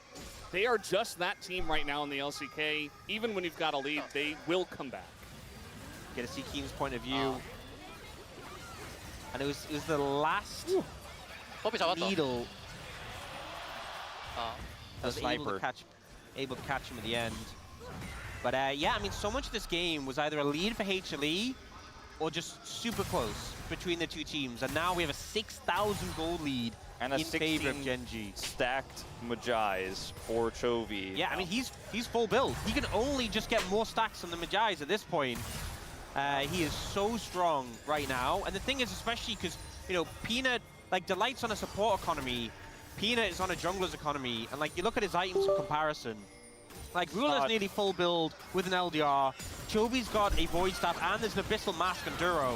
Keen, he just wants He almost got a little bit of help from his friend there, Ruler, with a little deadly flourish. But yeah, you don't get the kill, but you get Zeus out of the fight. And that's going to be more pressure here from Genji right before this Baron spawns. Baron is spawning. いや、ファイト前にポジションを取らなくちゃいけないっていうのが HL の一番大事なところだったんだけど、ファイト前にポジション取れなくなっちゃったから、ポークできなくて終わっちゃったんだよな。サイド勝てなくて、で、レーンの睨み合い、サイドが勝てないとタリアの壁が怖くてできなくなっちゃったから、こうなるとかなりきつい。もうファイトでもういろいろ AOE うまく決めるしかない。Get a big keeper's verdict. The fights, the comp, we've talked about it all game long. They haven't really been able to find their win cons. Genji have stopped them at every turn. This is their final moment, and Genji looking to now channel towards Baron. Once again, I mean, this composition with the Jhin has so much space it can buy. They have so much damage. It's incredible the amount of damage they have on this Baron. It's going to force them over. Duro trying to hook his way away from this one. The wall comes down. The Papio not going to hit. It's now Delight trying to force the fight here. Duro is pretty low. And actually a decent angle here. Canyon. 悪くない、悪くない。このファイト悪くない。このファイトかなり悪くない。うまくやった。どうだ？悪くない、悪くない、悪くない。ランブルの入りマジでよかったね。ドラだこれ。Yeah, moving over towards the soul. Peanut's still alive, able to edge out that fight despite the deficit. TP coming in. And I feel like this fight. いや、バイパーのウルトが久しぶりに当たった。You can see Duro focus down here. The ult doesn't connect. But Ruler has to back away so far. Ruler and Chobi get zoned so heavily by Delight and Zeus here. And Ruler does ult here, but he's not really able to do too much. Delight と Zeus の入りも良かったし。マジで良かったな、これ。Heroic Rumble play after they get that first initial setup onto Duro. Baron is denied. Soul is secured here for Hanwha. 5,000 gold down, but at 40 minutes, that really doesn't mean as much as it would have, 10 minutes ago. I mean, everyone's starting to get closer to full build. リオンはフックで避けようとしたけど、避けきれなかったね。相手に当てて、アクション発動させるべきだった、あれだったら。And I mean, we're looking at all these ultimates back online here. Peanut, Zeus, they're ready for a potential Baron fight and contest. あれや、靴打った？何買ったんだ？ HLE they benefit hugely from this Mountain Soul, but we've seen that both of these 金 teams 持ちすぎだ have ろ。 won big team fights from behind. And I think it's just going to come down to team fight execution, which both of these teams are just so fantastic at. HLE getting the better of the last one. I'll see that Chovy wall. The angle is really important. How many people get cut off? Hide on bush. Duro going to be spotted though in the play. Zeka with this Sun Disc is actually pretty massive. They have a ton of prio right now. Canyon alone. I think the big concern for me is HLE have so many more flashes available on their side. 4 up compared to Genji, who only have Chovy and Duro. Ruler's flash being down, Canyon's being down, I think is a big hit. Yeah, I think they could actually just start the Baron. I mean, they're playing around vision because Genji, of course, don't have that full information here. That control ward and that brush is so valuable. Once they clear that, Hanwha Life can just do anything, and Genji will have to really sweat it out. Like, are they doing Baron? Can we go over and contest? Or are they going to engage on us? Keen on a flank angle here. The shields really coming into play as they clash in neutral. The range advantage as well makes it so difficult to dent Hanwha Life. You have a ridiculous amount of Baron damage here for HLE with almost full build Azir and Rumble.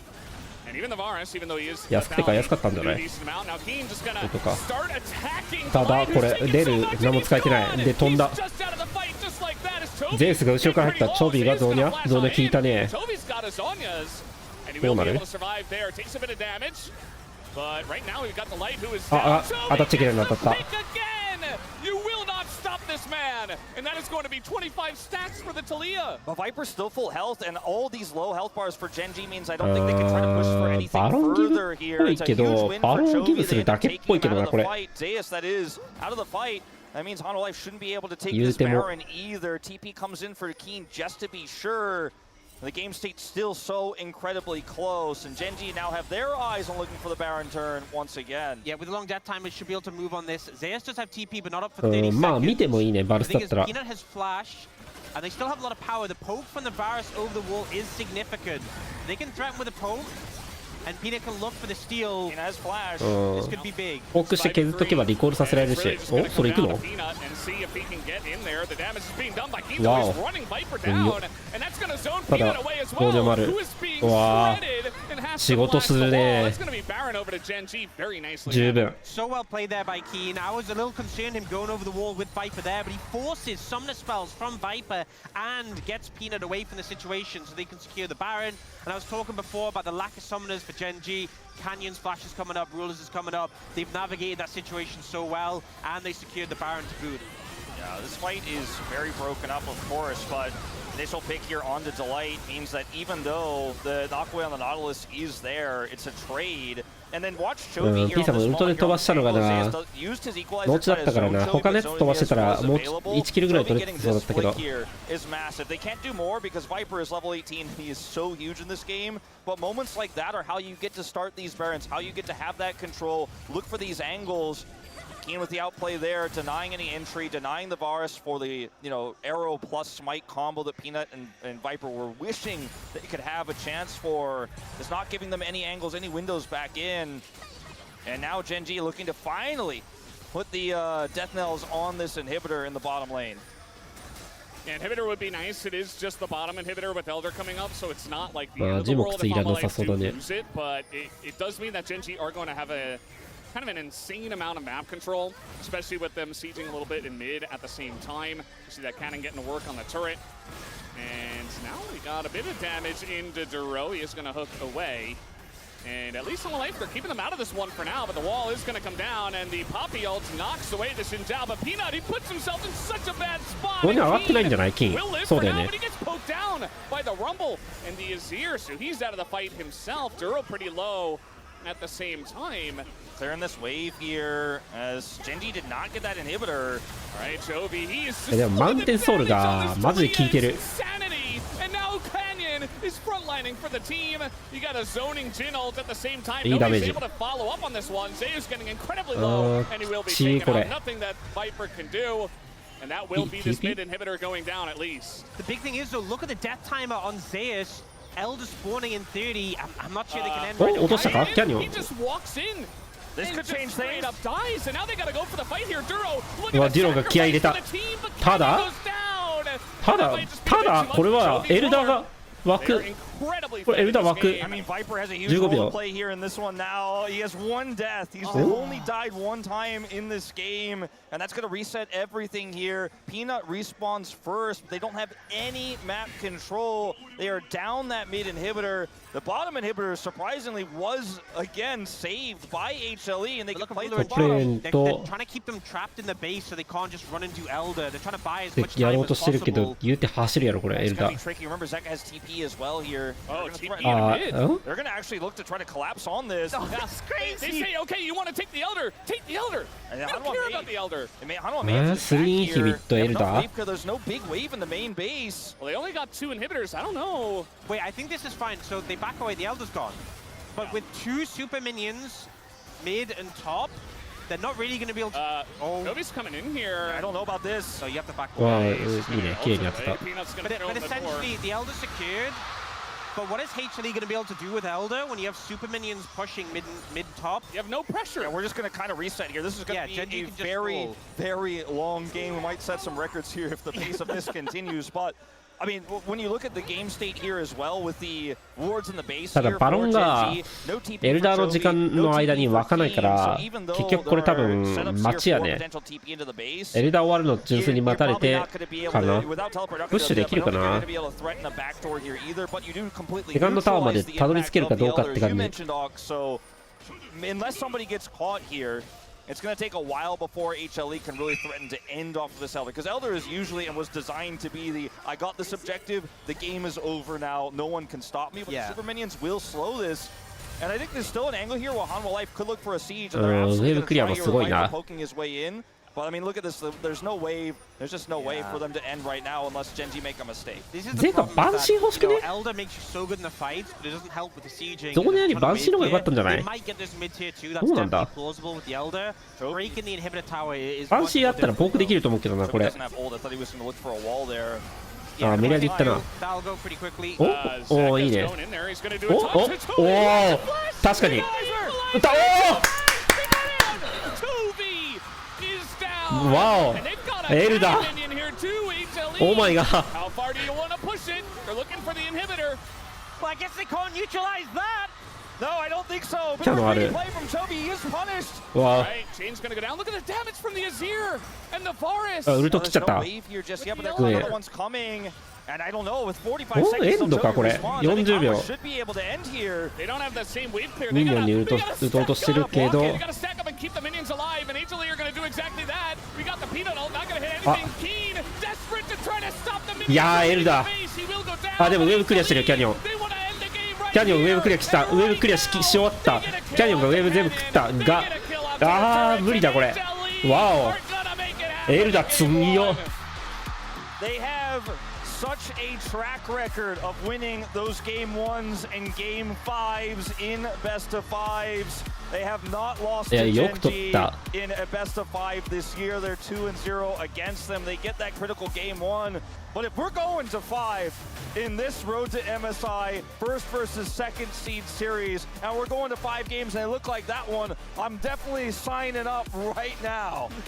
I mean, this was a game that came down to so many clutch moments, and HLE are always the clutch team. They are the team that when it comes to those big split-second decisions, like there right at the end, Chovy, a player we have praised so heavily for such a long time, but particularly this season, gets caught out by a 1-2 combo between the mid and top of HLE, able to find him with the Elder Burn from the Equalizer.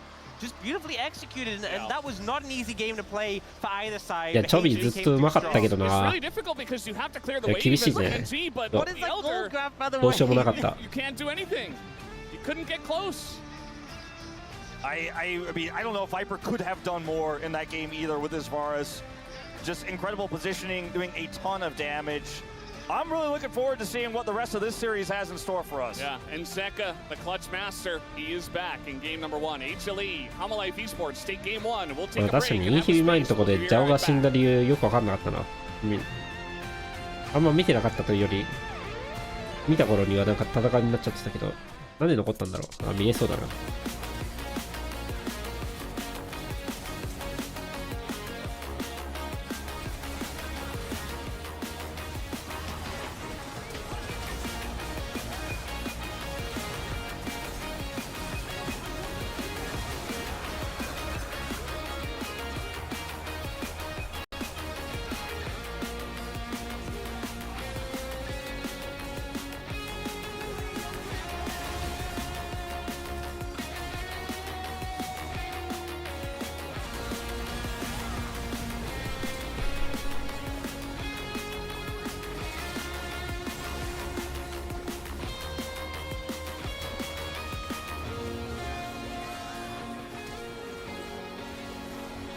ああ、ここ。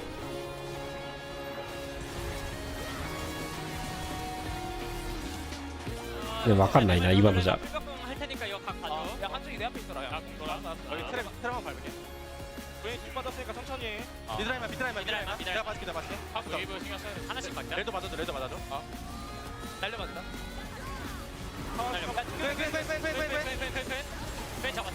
싸워볼래? 아니 잡아야 돼.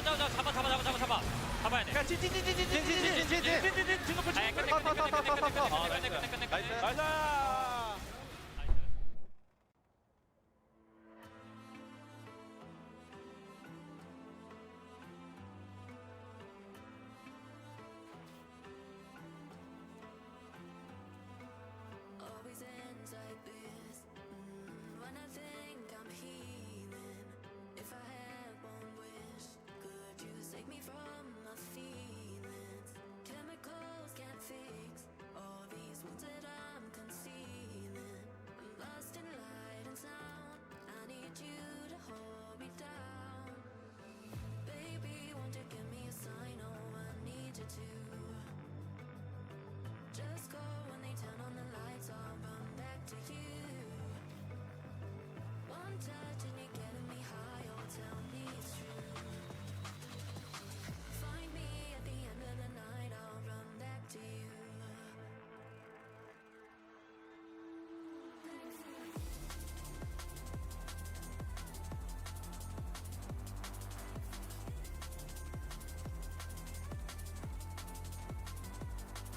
長い試合だったな、マジで。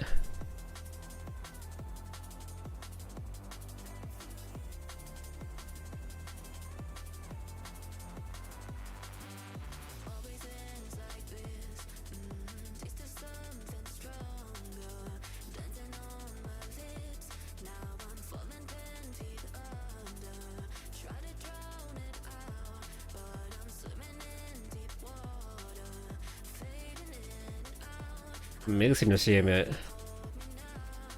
ゼカにしよう。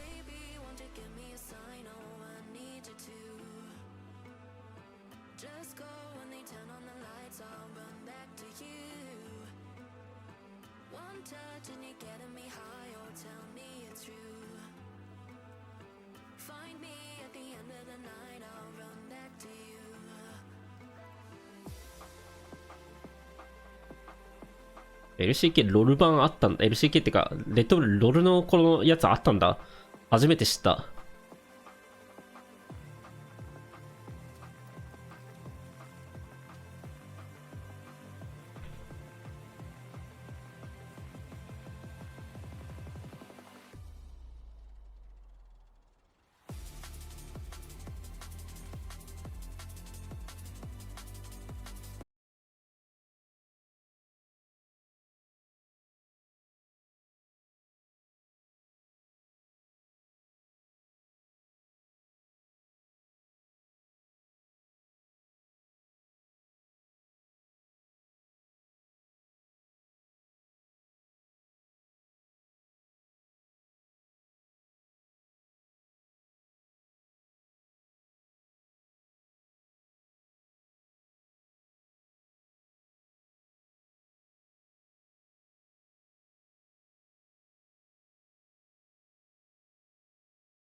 think that what I love most is there will be, and there was one scenario or one specific situation we'll go in at the very end that I think was an unforced error, but by and large, so many of the mistakes that happen here are because other people are making big plays. I think that final play, the catch that Zeka found onto Chovy, right?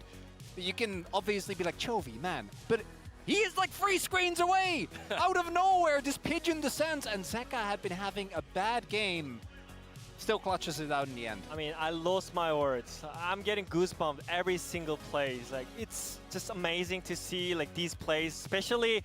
I mean, it's just only game one, day one as well. So it feels just amazing. Yeah, we've packaged highlights together, but each team fight here, 20 kills on each side, was just as impactful. But we start in the early game in some macro here because, you know, as much as there are a ton of kills, remember, Hanwha Esports were moving Gen G around the map. Yep, them winning the 2v2 bot lane snowballed a lot. I think it shows, it clearly shows that HLE was ahead of the curve. Here, them having a free trail on the bot side, while trying to get something on the top side, but they couldn't get it. So I feel like them denying the Gen G play in the early game, it helped a lot for HLE to snowball with their value picks on the late game. And we felt like from that point on, with the team fighting power they had, it really should have been a pretty smooth Hanwha Life win. I'm also very curious to see how Gen G is going to feel about this, because you can argue that with the early game that they had, particularly the bot lane, they really shouldn't have been allowed to have an edge in this game, but then they have found an amazing team fight in mid-game. And after that, the game kind of became a big back and forth. So as a result, the next highlight is at 39 minutes.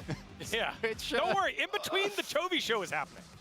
Yeah, I mean, I don't even know what happened on this highlight, you know? I think it started up Viper again. I thought Genji is having a great これあれだね、ゼウスの入り口も防げたらよかったね。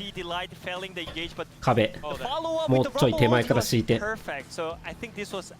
ウスが左から入ってこれないようにしてたら完全に完璧だった。Right? Like they get Mountain Soul, and if you see how close a lot of the later fights are, I think the Mountain Soul actually ended up getting a crazy amount of value. And Hanwha Life, to me, even more so than Gen G. Gen G for me is a team that always can find a way back.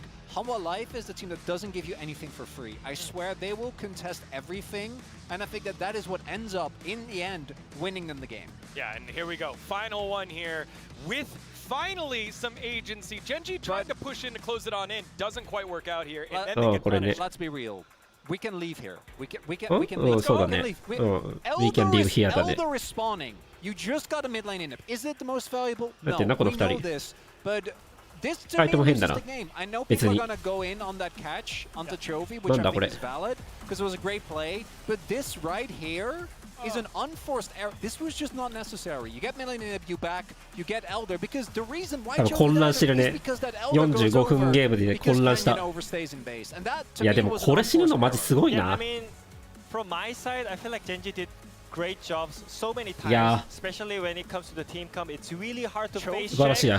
Yes, it's really hard to face check Poppy and Varus and Azir whenever they have the control. So I feel like it was kind of impossible to bounce back as a Genji side, but somehow Chovy found a way, and that's why Genji almost won the game. But I feel like just in general, HLE team comp was just countered by the peaks. So I feel like it's just in general, HLE had a great team comp in general, yeah. But now Hanwha Life won on red side. There are so many more things we wanted to highlight. There's like Gen G with a perfect Baron play where they hold off.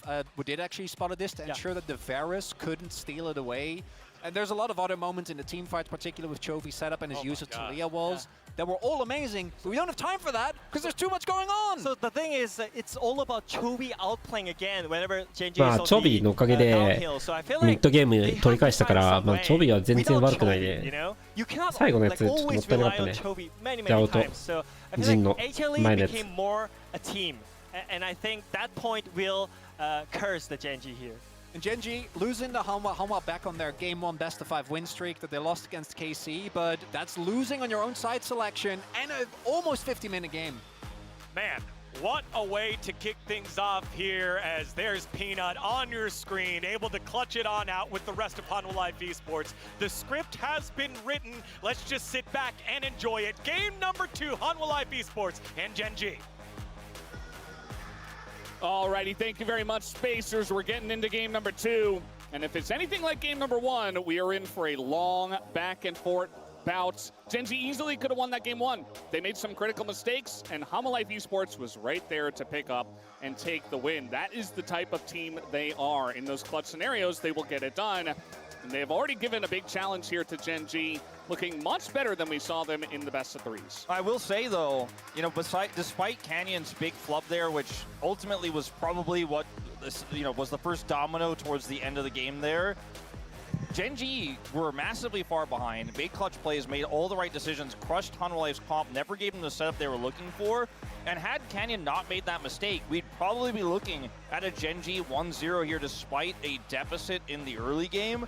And I think if that doesn't speak to what this series could look like, and Genji probably didn't drop much confidence from this, they might have had some words with Canyon after the game, though I do feel like you're not feeling really so crushed after a loss like that, even as long as the game was. Genji knew it was winnable, and in fact should have been won by them. どんだけゲームに集中してたらあんだけパフォーマンス出せるんだ。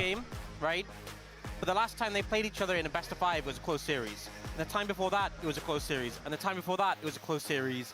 And the last 3 best of 5s they played was a HLE win. And I think that's the issue, is that every time it's super close, and I think HLE just has this tendency to clutch out these really close encounters where I think there may be some doubts in Genji. And I'm certain Genji are going to come back and fight this out. But if it goes to 5 games, HLE have shown time and time again that they're capable of clutching 意外と簡単ですよ。 and they show that clutch factor 意 in 外 this と簡 game. 単なん So だ。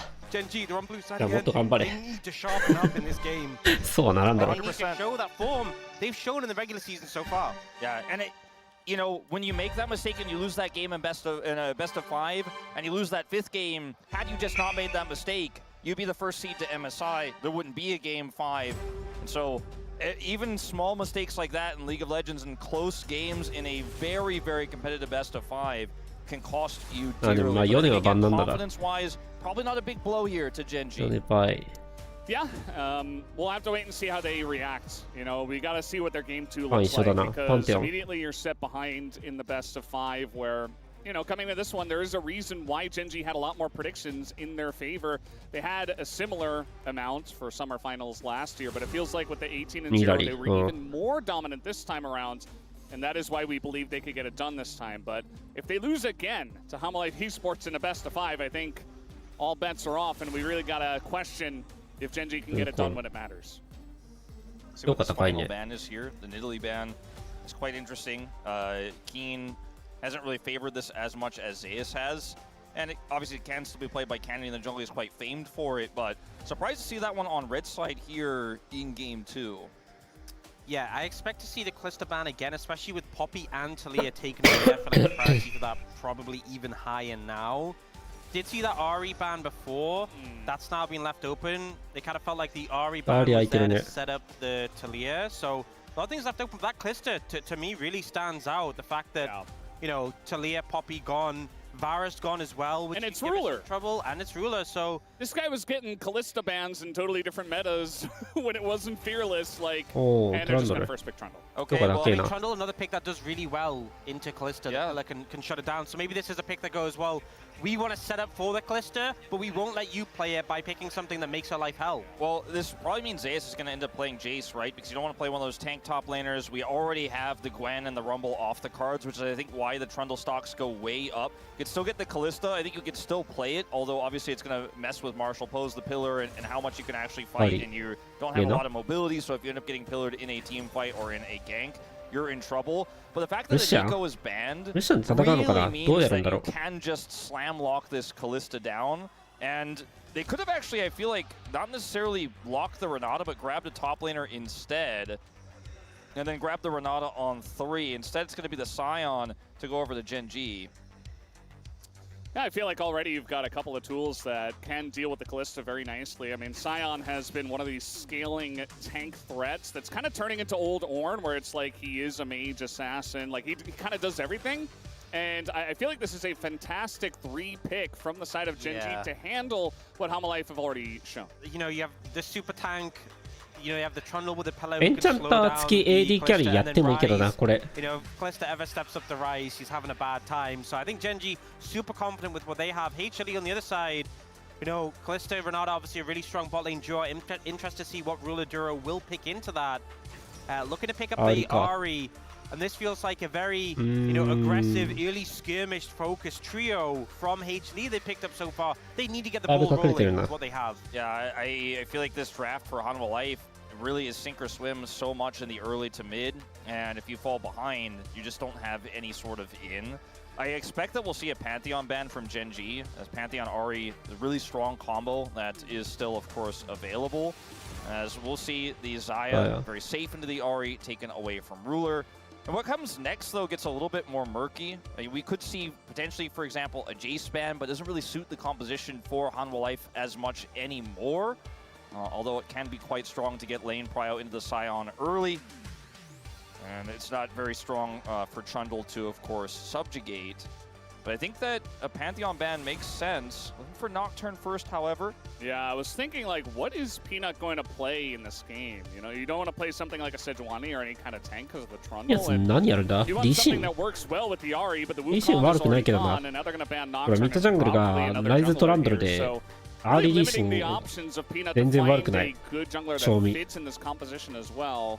I do wonder what he's going to go for. I don't think Viego is going to have a good time in this draft either. You don't want to play Skarner, so your options become quite limited here in draft 4 Hanwha Life. The Aatrox will be taken away from Zeus. Love respect given over to him for that. Obviously, last time we saw these two teams at the best of 5. Maybe Ambessa here for Zeus? Not something we've really seen him lean towards. It's only really been Shu who's really picked it up in situations like this. It just feels like it fits the comp and it can do very well into Scion. But we know that Zeus can play all sorts of different things, as it's Jarvan. They were kind of laughing between each other. I wonder if they have any ideas about flexing that Jarvan. I think that would be kind of crazy, but... You know, the Senna's still open and available. Yeah. In this one. It's really tough to play Senna into Renata Kalista, but if you can just play through topside a little bit and stave off that pressure, you have such an incredible late game here as Gen G. Ezreal is pretty safe. They banned the Xayah, they took away the Lucian, which follows up really well on pillars, and Scion engages, but the Ezreal is just super safe, consistent damage. Again, somewhat tough in the lane. But if you can get out of it, or you can just beat it as Karma. This is such a winning matchup into the Kalista Renata. Like, you have so much long range to harass, and now you have a winning bot lane 2v2. So the pressure that the Kalista Renata has is kind of out the window. You come from the mid lane matchup, and I feel like now Zeus is really, the pressure's on him to have a top laner that he can really run away with the matchup. And we've seen time and time again, Scion is confident into Jace. Camille is going to be the option here. Can lock down the Ezreal. Could potentially lock down the Ryze, but it's really awkward, I feel like, for Hanwha Life Esports, because in terms of engage, they have Jarvan, they have Camille, kind of, right? But it's a very mobile composition. You can realm warp to outpace it, and the Scion is so tanky that it's hard to access the targets you want as Hanwha Life. And the Karma feels so strong here because both it wins you the lane, and yes, there's not a traditional engage here for Gen G, but you have pillars, you have Scion, and with the comp of Hanwha Life, you have to engage, so the Karma can just play it defensively. You don't need a support to fish for engages, fish for angles, fish for picks, because they're coming at you. Their comp has to, by default, so the Karma doesn't feel like it's a detriment, whereas sometimes you pick the Karma, you win the lane, but you feel like you're really missing that engage. With this draft for Gen G, I don't feel like that's really the case. I feel like as well, when you have champions like Ryze and Trundle, you know, you have the ability for the point-and-click CC with the root, you have the pillar as well. You speed them up, and they're just enabled so much. And I think really, you know, there is tools for HLE to sort of find momentum. エズカルマ側が頑張れるマッチアップだね。カリエナの方がまあオールインしてるけど、オールインされないようにするのがエズカルマ側の仕事だから。You know, and the fact that they got an early lead in game 1 as well, and yeah, it got pretty iffy there in the mid game where Gen G were coming back. You know, I feel like this is a composition that HLE can pilot very well. Especially you got Zek on the HLE はカウンターっぽい形を取れてるんだけど、サイオン対カミルもかなりいいし、ジャーバンとトランドルもかなり相性いい。ライザールはまあ普通ぐらいだけど、まあモッドは若干負けぐらい。まあそんな悪くない。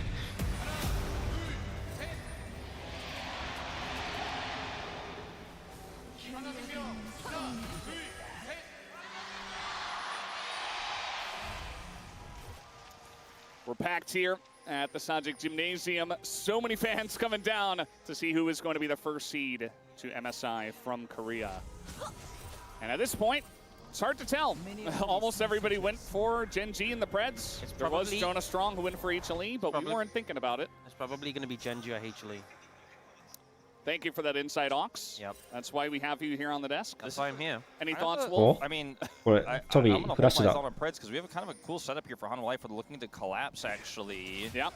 Talk about getting early leads. I mean, Chovy's in a really rough spot. Nowhere for him to go. He just stands still and accepts it. Gives the first blood. And now Ruler's going to be handshook. He has to flash end barrier on Ezreal. HLE, massive early win at the level 1. And it's, you know, here for Gen G, your level 1 isn't bad by any means, but they didn't have enough information to be that far up, and it was a really nice collapse there from Hanwha Life. They saw the ward in the brush. They were able to identify exactly where Chovy was, collapse on him, and end up killing him. Chovy doesn't even flash because he knows it is 100% doomed. And now he's down his teleport here early as well, so Zeka can build some tempo advantages there. And man, if you look at the draft here for Hanwha Life, I mean, I think they didn't even look super happy with it when you saw it on their faces when they ended up locking in the Camille.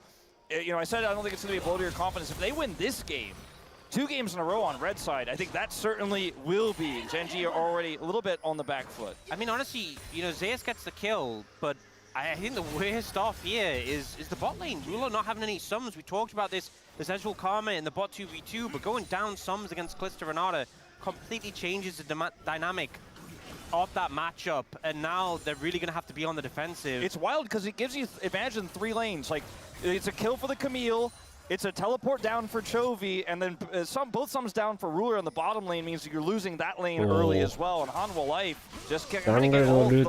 This top for the Camille early on in that top side matchup. Sion is just so incredibly strong right now. It's hard to trade with him, it's hard to interact with him. But it is going to get better for Zeus, and he already has that freebie in the bank. もうラプタースティールはなかなかだね。Accelerated just that bit more. Allows you to hit the first item just a bit quicker and really turn the tides of the lane in your favor. And to me, I mean, the fact that Zeus, yeah, he was playing Rumble in the last game, but Camille is definitely more in his wheelhouse in terms of just taking over games. We give a lot of credit for Chovy and his ability to take over games. Obviously, a little bit of a stumble there in game number 1. Maybe we did praise him a little bit too much, but really got to give credit to Zeus on the Camille. I think he can do big things with this first kill up into Keen Sion. And I'm very excited to watch more of this matchup. You can see already Zeus is doing pretty well. Canyon had his Raptors stolen away. He's now just sitting on 4 camps as the Trundle going to pick up his 5th. Chovy's going to have to take that first back. Zeka's holding the wave against him. This means Kenny has to come over here because Zeka can just TP back and get a huge advantage here. So this is very unfortunate, very awkward for Chovy in this mid lane. Zeka having a pretty big mana advantage right now as well. I feel like Ryze is one of those champs that feels particularly bad on because he's so much about resetting when you have like tier, resetting when you have like Catalyst, having those perfect resets. ブレックスに両方のレーンを見るときはダブルバック買っとくとどっちも見れる。Felt like he was falling behind in the jungle race, but he took up both scuttles, and now he's going to get to work on his Krugs. I mean, I'm not going to lie, doing Raptors on Trundle, it kind of sucks anyway, so maybe... He says thank you. Yeah, he's like, you know, that camp takes so long anyway. I don't miss it that much. Doing Scuttle Crab, really easy, you just do the single target stomp. バフバフでいって、まあ最後にたどり着きたい側にのキャンプを最後に狩ればいいだけだから。Which is again pretty wild, the state of Sion right now. But I think the mastery of Sion that everybody has because he's become so meta is a lot of players on average is playing him way better than they would otherwise when it was a more niche pick. You haven't played him in a while, you're not super focused on it. Keen is crushing this. The gold lead that Zeus had is fading away here because of that kill earlier with 10 CS deficit. He obviously hasn't cashed in on that gold just yet, but still feeling pretty good here for Keen. As Hanwha Life look to secure this first dragon. Yep, still no flash on Roller. Looks like they do want to try to fight this, funnily enough. They're going to get a TP here out of the Ahri. There's the handshake, though, on a Duro, who is desperately trying to run away. Peanut, not level 6. And they're just going to let him get out of there. Duro doesn't even have to flash. But first dragon does go over to HLE, trying to use that bot prio that they have. トップレーン強めに見てで、それ以降はずっとトップ見ないよっていうルートだね。これ以降はトップサイドからボットサイドのルートのキャンプの分け方をするから、本当の最序盤だけトップ見る。But early dragon pickup, as you said, on the back of that Callista Renata and the strength they had.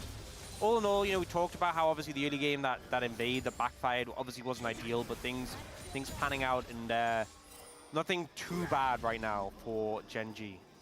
Well, certainly not. Still a relatively even game here. See what happens with these first and only grubs now.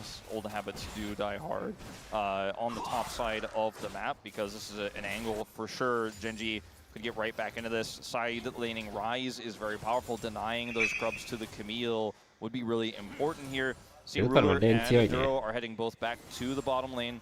Still some wiggle room here in terms of the timing. Advantage Hanwha Life right now for a potential swap. Keen trying to be annoying. It is what he does. I mean, he's up 15 CS. We do see Zeus is going to catch a wave, so it's not going to end up as 15, but yeah, even with the kill, I mean, he's going to pick up a call to try to accelerate himself and try to, you know, slingshot himself towards that first and second item as fast as possible and just try to deal with the laning stage the way it is. And a Scion that gets ahead isn't the end of the world, but we have seen Scions that do take it. I think he's definitely one of the guys that can get it done. So excited to see what he can do on the Scion. Yeah. Ruler CSing very well in the bottom lane. So Genji have effectively stabilized at this point in time. Do have Canyon on the bottom side of the map. Grubs are spawning in 30 seconds here. Kina could just rush towards the top side of the map. Keen obviously has prio here still, but a lot of commitment towards the bottom side of the map here because of the jungle camps that were available for Canyon. Like, he doesn't have much of a choice. See if he does end up showing up for the Grubs in 15 seconds here. Chovy having constant prio here in mid lane despite losing his teleport early is going to make this a little bit frustrating here for Hanwha Life Esports. Mid and top prio control after that start feels fantastic if you're Genji. I feel like every time we look top, he is taking so much damage in this matchup. It is just not going well, and I think keeping him down, delaying his spikes as much as possible, especially when you have this composition for Genji, which is to carry. Camille jumping onto Ruler or jumping on a Chovy is leading them to the fight. Immediately makes the 5v5 so much harder for Genji. We do now see Viper into like setting up for something quickly, and it's important because the dive potential is so easy. Yeah, combination. Because of the bailout, you can really heavily commit. Backstopped. I don't know if it'll necessarily matter as Peanut sniping nearby. But the thing is, it's an Ezreal that got his flashback as well as has Arcane Shift, and he did clear the wave, as you mentioned, which is really critical there with the True Shot Barrage. And so they just end up getting Grubs for free here, and Peanut can make no cross map. Peanut doing a good job of staying out of vision, but Chovy knew that he was on the bottom side of the map, so he's angling towards the top side, and he's not going to get punished for that. See, this was a nifty trick I've seen before from Chovy. You just dodge it. Just walk in the correct direction. Yeah. Don't get hit by the skill shot. Yeah, would have gone bad if he did get hit by the skill shot, but he didn't, so it was pretty effective. He's known to avoid abilities and also land his own. Multifaceted player, as we know. Yep, very important for League of Legends.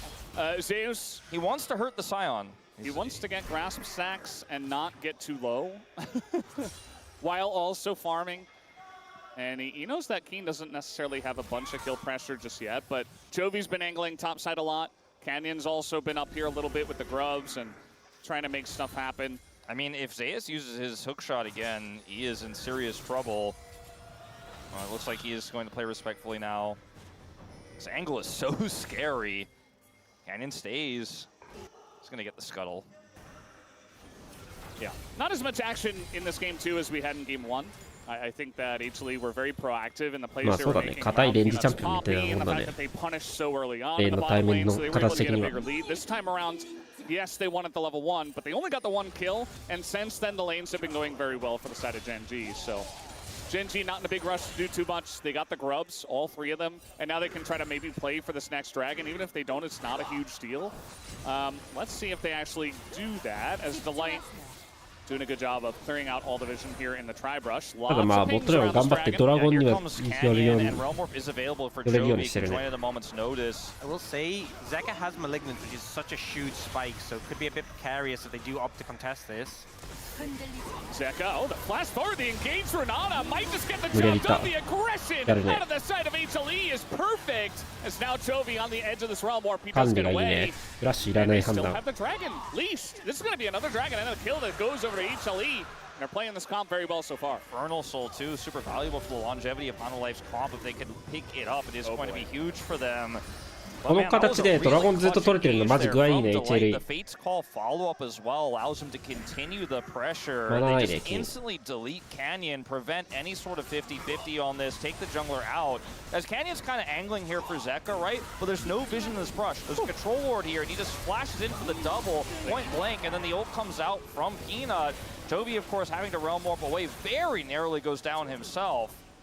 There's a really clutch play there from Hanwha Life, playing around vision. Renata engaging is not what you expect.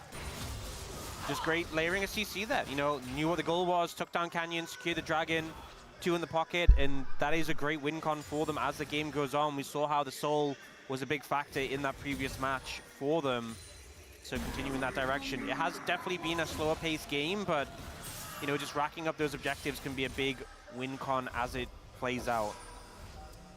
Yeah, I think it's going to be pretty huge. And Zeus looks like he's able to stabilize up here on the top side. Neither top laner elected まあ to チェックしに行きたいんだったらボットレーンもっと強めに見ないと無理だね。トランドルはトップレーンにかけてる時間がちょいちょいあるから、この分ジャーマンより優先権がボットサイド側ないから、2番見れるとケアしないといけない。No cannon. Zeus slowly catching up.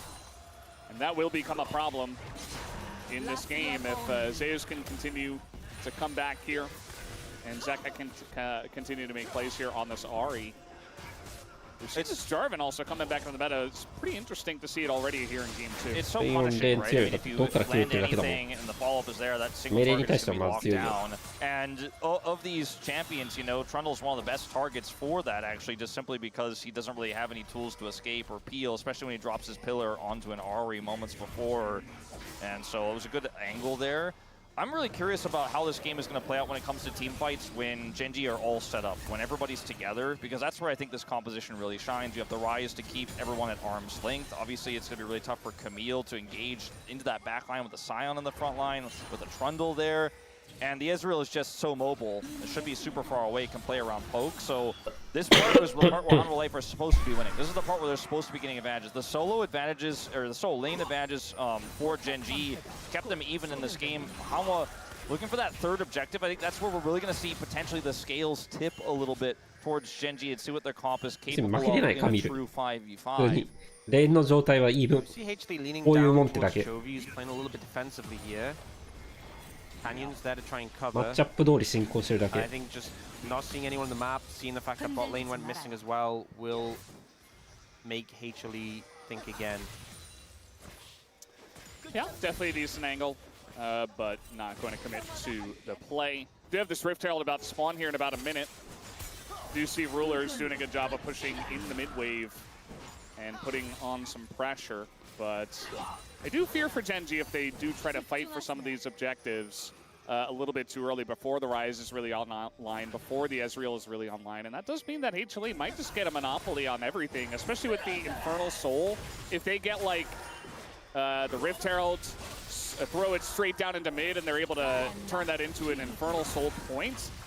Yes, you know, this comp, it does have a little bit of longevity problems, but you've got a Camille, and if you are looking at nearly an Infernal Soul this early on in the game, Gen.G will be put on a clock a bit. Yeah, and now Zeus has this Triforce, he's got his magical footwear. Like, he actually kind of can play against this Scion a little bit, you know, and continue to trade with him. It starts getting easier here. His Cull is almost cashed in, plus that initial kill he picked up earlier on makes him feel pretty comfortable soaring towards that mid-game, but no vision here for Hanwha Life just yet for this upcoming fight.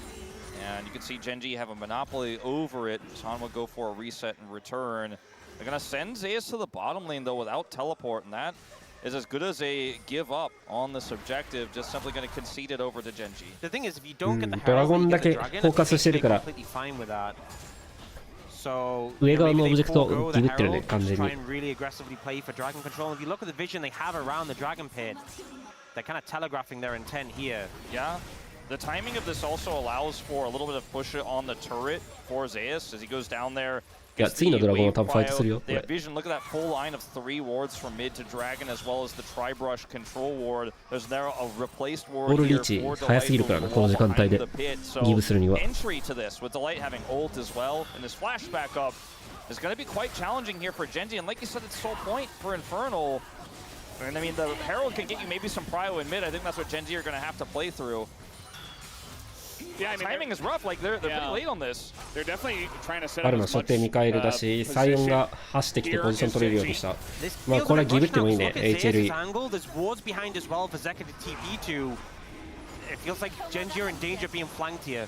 Yeah, they definitely are. I mean, they're getting flanked right now, and the pillars down. Here comes the TP. A lot of item spikes hit for the side of Viper, or rather HLE as well. And now Keen has to flash out already, as the sticks were in him from the Callista. Now trying to deal with Zeus, but that is a Camille. いや、カミール止めた。もう無理だ、これ。ゼンジ、こっからファイトはきついが、ピーナッツウルトいい。めっちゃいい。ミカエルもかなり、ウルト入ってる？キャニオンのウルトは入って、おー！わお！わあ！ゼウスゴッド。うますぎ。あ、でも死んだな、これは。ちょっと無理したね。マジでうまかったな、今の。And Genji did get the kill on the dragon, so it allows them to win that. But now HLE take a big fight. It comes at such a heavy cost to うまくやったな、 deny マジ Soul で。 Point. The fight ただドラゴ brilliant ン there. は取っ Zeus たな。 also getting the ult, getting the kill on Canyon, the hook shot onto the pillar, and the flash out, doing it in style. Does ultimately go down, but it's a huge win here in terms of gold for Hanwha Life. And bear in mind, レースのいい切らせた後にジャーマンがウルトで時間稼いでデカがよくチャーム当てたんだけどミカエル入ってミカエル入っちゃったせいでもうウルト無理だったね。レナタールがかなりきつい。キーンのウルト入り悪くなかったけど合わせられなかったからな、誰も。まあスパイク的に厳しい時間ではあるけどライズ・エズリアルだとちょっとティア完成まではちょっと弱いね、さすがに。コンテストは言ったが。He doesn't have his flash. He's in a bit of trouble here. Zeus and Peanuts should be able to take him down, you'd imagine. The Flag and Drag is going to miss. Toby, they don't have the CC. And he gets away! They used the Flag and Drag so early. Yeah, and Chovy is aware of all the cooldowns and gets away there. It's going to get the empowered recall home. I was like, surely he's dead. It seems that way because his flash was down. Why? Because he flashed to kill Zeus in the previous fight there at the end. And it doesn't end up costing him. It's a small win, though. You know, when you look at the grand scheme of things of the snowballing Hanwha Life esports comp that has the lead, it's expected to have the 2-item Ahri. You're sitting on that Leandre. He's going to be able to help cut through the Scion. And if you start stacking up the Infernal Soul, obviously cutting through that Scion isn't going to necessarily be a big problem for this Ahri, especially with some of those additional AP stats you pick up for that third dragon, should they get it. But man, Genji, getting back into this one is going to take a lot of clutch. It's going to take a lot of setup. And I think they're going to once again have to play through vision and potentially catches here. But they don't have a comp that has a support that can look for that initial pick, that can look for that initial setup. And when you're behind, you know, I mentioned the Karma doesn't necessarily have that same hole, but when you are now having to be the one that engages on Hanwha Life and not the other way around, you do feel it a little bit. I will say the big thing for me is we just got the Seraphs completed for Chovy. The Manamune's going to be finished soon for Ruler. I think that's a point where really things start to tip a bit more in Genji's favor. Rod of Ages, we're still a bit away from for Chovy, but I think those spikes coming in is even with the deficit in terms of gold, that's where Genji could sort of leverage. And you think dragons in 2 minutes, if they hadn't gotten that dragon, the game would be like over before they really got a chance to sort of play around those spikes. They've bought themselves time is the important thing, and I think getting that dragon was a really important factor in having that time to play around the spikes that composition needs.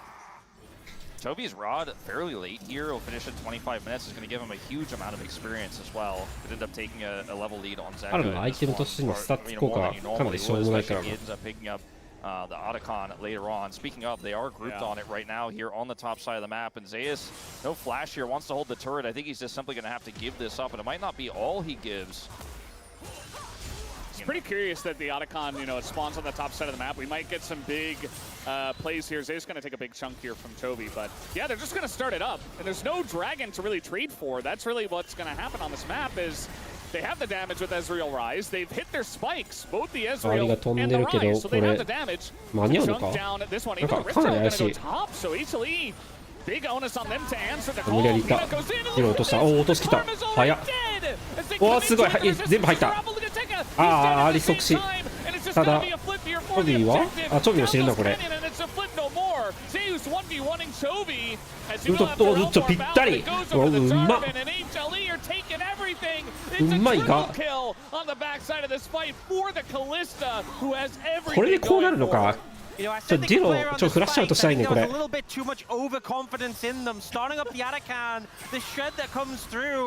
And it's just so well played by HLE. I love this play to Duro. The kind of cataclysm in, flag and drag out, the lack of commit. I will say the turn on the Zek was beautiful from Keen, but it just feels like there wasn't that follow through. Canyon gets cleaned up. The skirmish is the reset that comes through. Viper just cleaning up members. Chovy has to dip. Keen goes down. And it feels like HLE never lost control. Atakan が強かったな、これ多分。 In the middle of everyone, Chovy can't access him because Zeus is blocking his entry there. Ruler can't hit him with damage either, and Viper's just a blender of damage into Gen G in that setup. And they just don't attack the Otacon. They don't put Canyon in smite range until he's dead, or they don't put the Otacon in smite range until Canyon is dead. And now we're looking for a setup here on the Dragon. Genji definitely better grouped for this. 手光ってるな。ルールは手光ってる。チョビはあれ杖ってなんかエフェクト出たっけ？覚えてねえや。あれチョビポジションめっちゃ悪いけど合ってるそれ。これフロントラインに行くの？即死したー。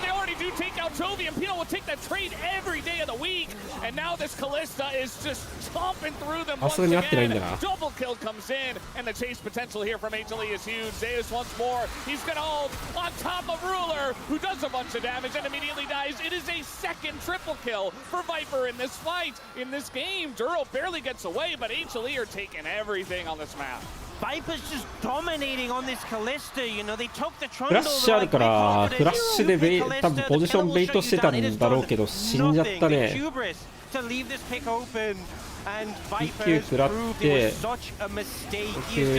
トされてもう痛すぎ即死。フラッシュのアウトプレイ余地なし。カリスタ強すぎるかもこれ。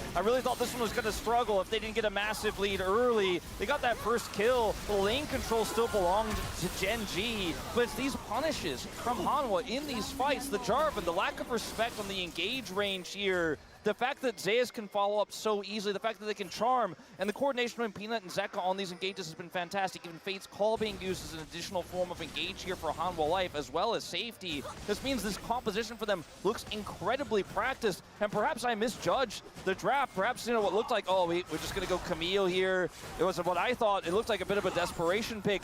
Maybe this is actually something that's super well coordinated, super well prepared for Hanwha Life, because that's what it's looking like to me right now in this second game, where they're poised to potentially go up to match point, 4,000 gold the lead. Yeah. But this Kalista is just too big to fail. Too big to fail. I mean, 7-0 for Viper. You hit the nail on the head saying that he was the key player, Wolf, at the beginning of the day, because everybody wants to look at Zeus and he has, you know, second most palm points and everything, but like, Viper is the guy in these big series that can really put the hurt into, especially when you disrespect him in the draft, as you were talking about, Ox and Wolf. いいとこにちょうどしたけど2回がない。金買っておピーナッツのウルトもあんまり良くない。あれなんか死んだ。死んだ。What？ 金のウルトがめっちゃ良かったせいで混乱したな HLE。Will Gen G consider a 25-minute Baron to try to come back? I mean, there's no flash for Peanut, but he is Jarvan. I think you have to do it. You know, you have the pillar, which is a great way of keeping him out the pit. You have Ruler, who could even like threaten over the wall. Yeah. I think you're in a bad spot in this game. You go for it. Yeah. You have so much Baron damage too. I mean, there's no ults here for Hanwha Life. Like, how do they win a fight? They have to look for a steal, and that's all they've got. Peanut's on vision. I think this is a secure, pretty easy. Gotta deal with that. Yeah, he's just gonna be zoned away. Nicely done by Genji here, looking for an angle back in this game where it looked extremely dire. At this level, we're looking at the number 1, number 2 teams here in the LCK. The number 1 and number 2 potentially seeds for MSI. ドライブリンク見てエンゲージしたけどいいウルト来て、ただデライトもうまく返してゼカもいい入った。 turning what was a potential catch into a re-engage and a forced fight. ビジョンないからだなこれ。このリバーブッシュビジョンなくて何もできてないな。カリッサが前に生きるような状態じゃないね。コントロールワード刺さったら入れたかもね、もしかしたら。状況的には戦えんこともないぐらいだったギリ。He bought a lot of time. Doing it again as Keen. I think you overstepped quite a bit on this one. They are going to get the turret, but now we got a charm here on a ruler who has to get Mikhail's. And yeah, he's going to get away for now, but now Zeus is going in, and the chase potential of this comp here from HLE is huge. The charm goes in. And that might not be enough for him to get away. Canyon be enhanced once again, and this Trundle is doing nothing in this game. It's 3 more kills to the side of HLE. Viper still has not died. I mean, that's basically your Baron all washed away. Genji get punished here in the mid lane. And man, Chovy played it so well. He's on the edge of the ultimate, and there's just too much CC. There's too many threats. I'm just gonna say, I feel like there's been a lot of caster cases. We praise Viper. We're so powerful. We praise HLE. HLE end up losing the fight. I was praising Keen. This happened, you know. But this was HLE punishing Genji overstepping with the Baron, and you just see the relentless engage tools that HLE have. You know, it's even with Delight not being on an engaged support, he's making it work. The fact that he can be thrown in by Viper, the fact he has the hostile takeover, but it's the Camille, it's the Ari being able to go forwards. They just had such a better angle on Chovy. The pivot there on the engage from Zeus to decide to ult Chovy instead of looking for the chase on Ruler, who spaced his way away with the Mikhail's already out. You know, then you just go CC after CC after CC, and Chovy is out of the fight, had his Zonias, but just couldn't use it until it was far too late because of the CC. Hanwha Life now looking for their second opportunity to get this Infernal Soul, and they have so much control. Keen TP's in. Chovy in a lot of trouble here. 4 seconds until the Hextech ultimatum, and Peanut's going to keep him around in time. And now Chovy's got a shield, and a Zonia's might be enough. But here comes the Ari, and Chovy's going to go down, and that is a massive pick. Before it even begins, it's Canyon! He's running straight at the Callista. Viper is a menace right now on this pick as Zeka goes in. Hits another charm. フロントだけどな、でもこれライズがいないとダメージ絶対足りないな。ミ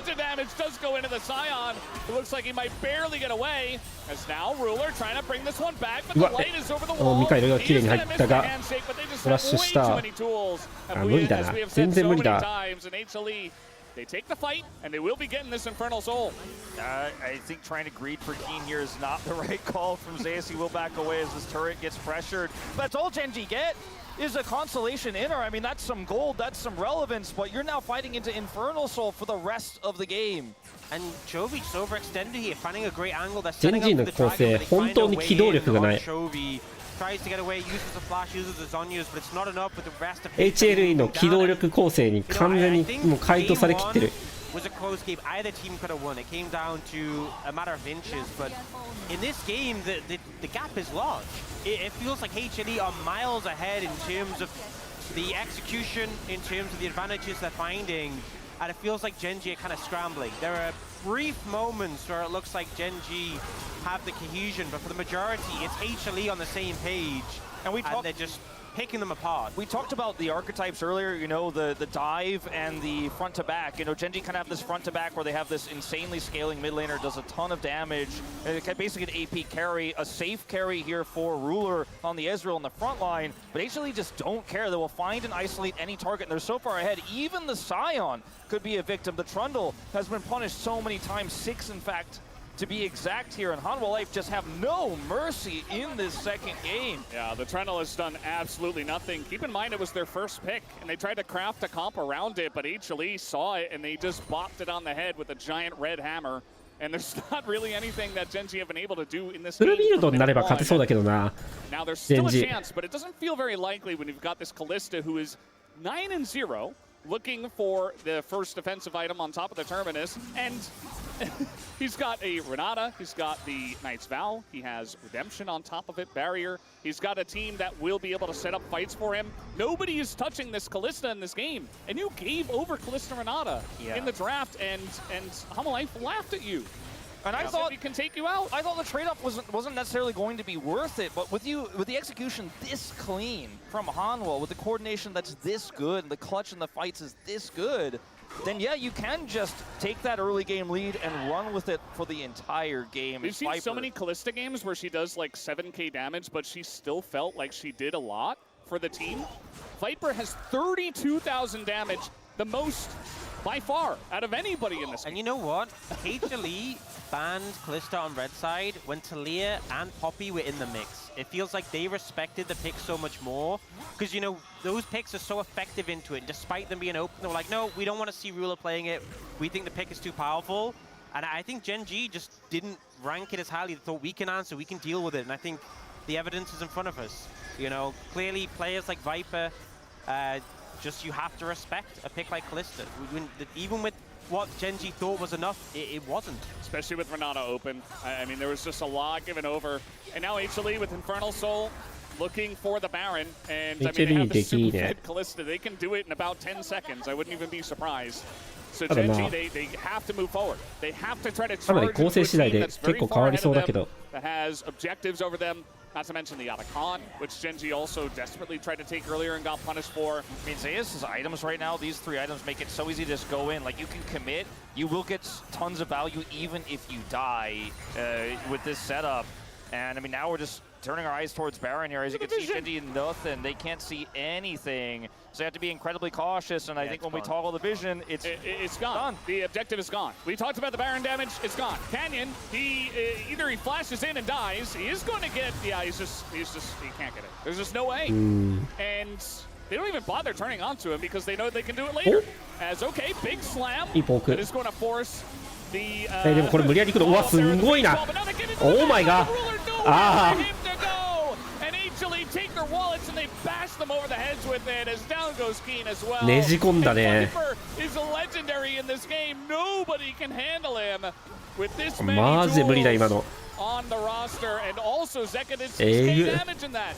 This is something else. When we saw these teams match up last few times in best of 5s, yes, Hanwha was the victor, but it was a lot closer. The first time they won in LCK Summer, it was a big upset. We were like, okay, Hanwha, a new challenger, a new champion, but this time they just look like they are way more prepared than Gen G. They're making Gen G look like they are not the ones that were defeated. HLE look like they are not to be stopped today as their stand-in GM celebrates alongside of them. HLE are just better when it comes to best of 5s. The predictions were so heavily in favor of Gen G, but when we discussed it, it was like, look, if it goes to 5 games, that's where we can give the edge to HLE. Even the one predictor of HLE, Jonah Strong, it was 3-2 to HLE.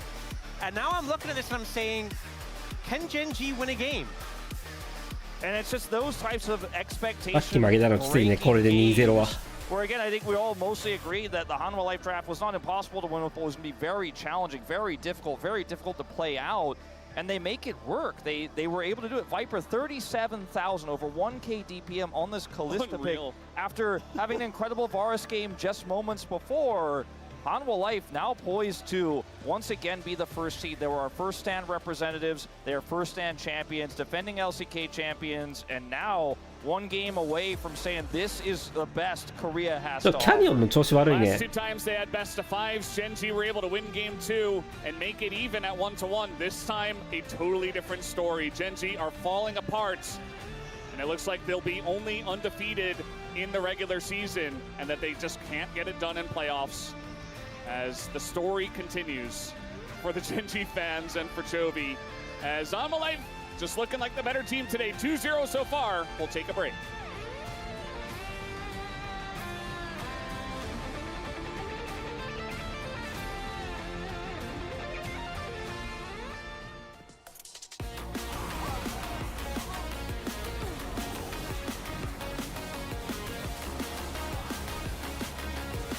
このアタック見たかったな、かなり。これ HLE 集合悪かったし、この入り方も悪かったのに、ボロ負けだからな。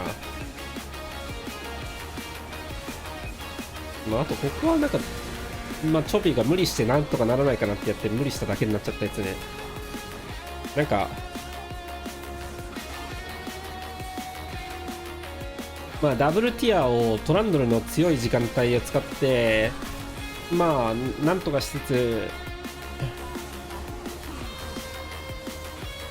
サイドレーンをカバーしてファイトするみたいな感じのイメージだったんだろうけど、ちょっとジャーマンかなり無理だったね。ジャーマン、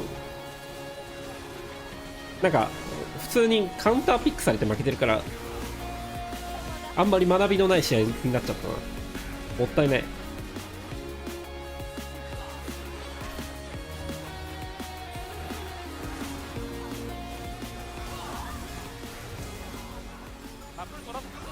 어차피 바로 버프라서 라인 클리어 안 돼. 이거 EQ 같이만 맞지만 미니언 웨이브랑 같이. 야 위에 타워. もう終わってるところやん。내가 EQ 압박 줄게. 1個前のエズリエルが悲惨な死を遂げるところを見せてよ。 일단 깨자. 볼게. 너플? 아니 너플? 알려줘. 깨줄래? 나이스.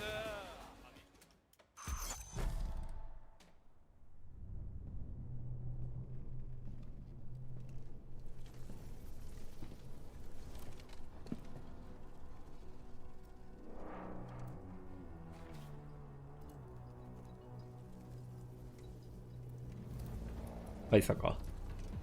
质疑从不缺席，但喧嚣亦是动力。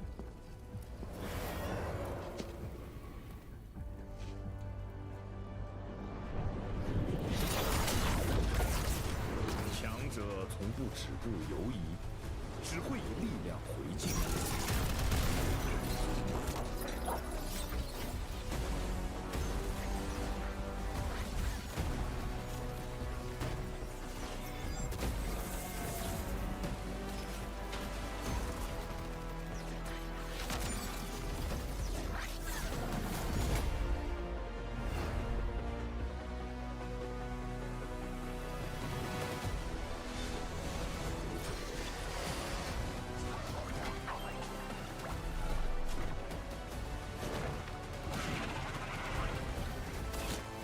ウジはレインだね、割と。これ昔の今のウジのシーンだよ。今のウジのシーンだけど、昔のシーン新しいスキンで映し直せるんだね。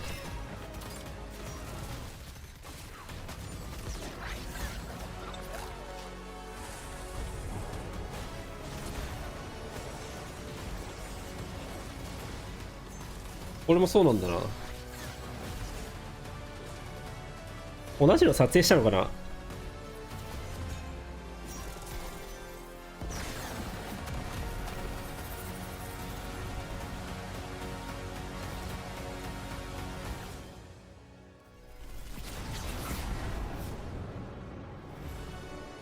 まあウジといえばベインかケイトだね、俺の中では。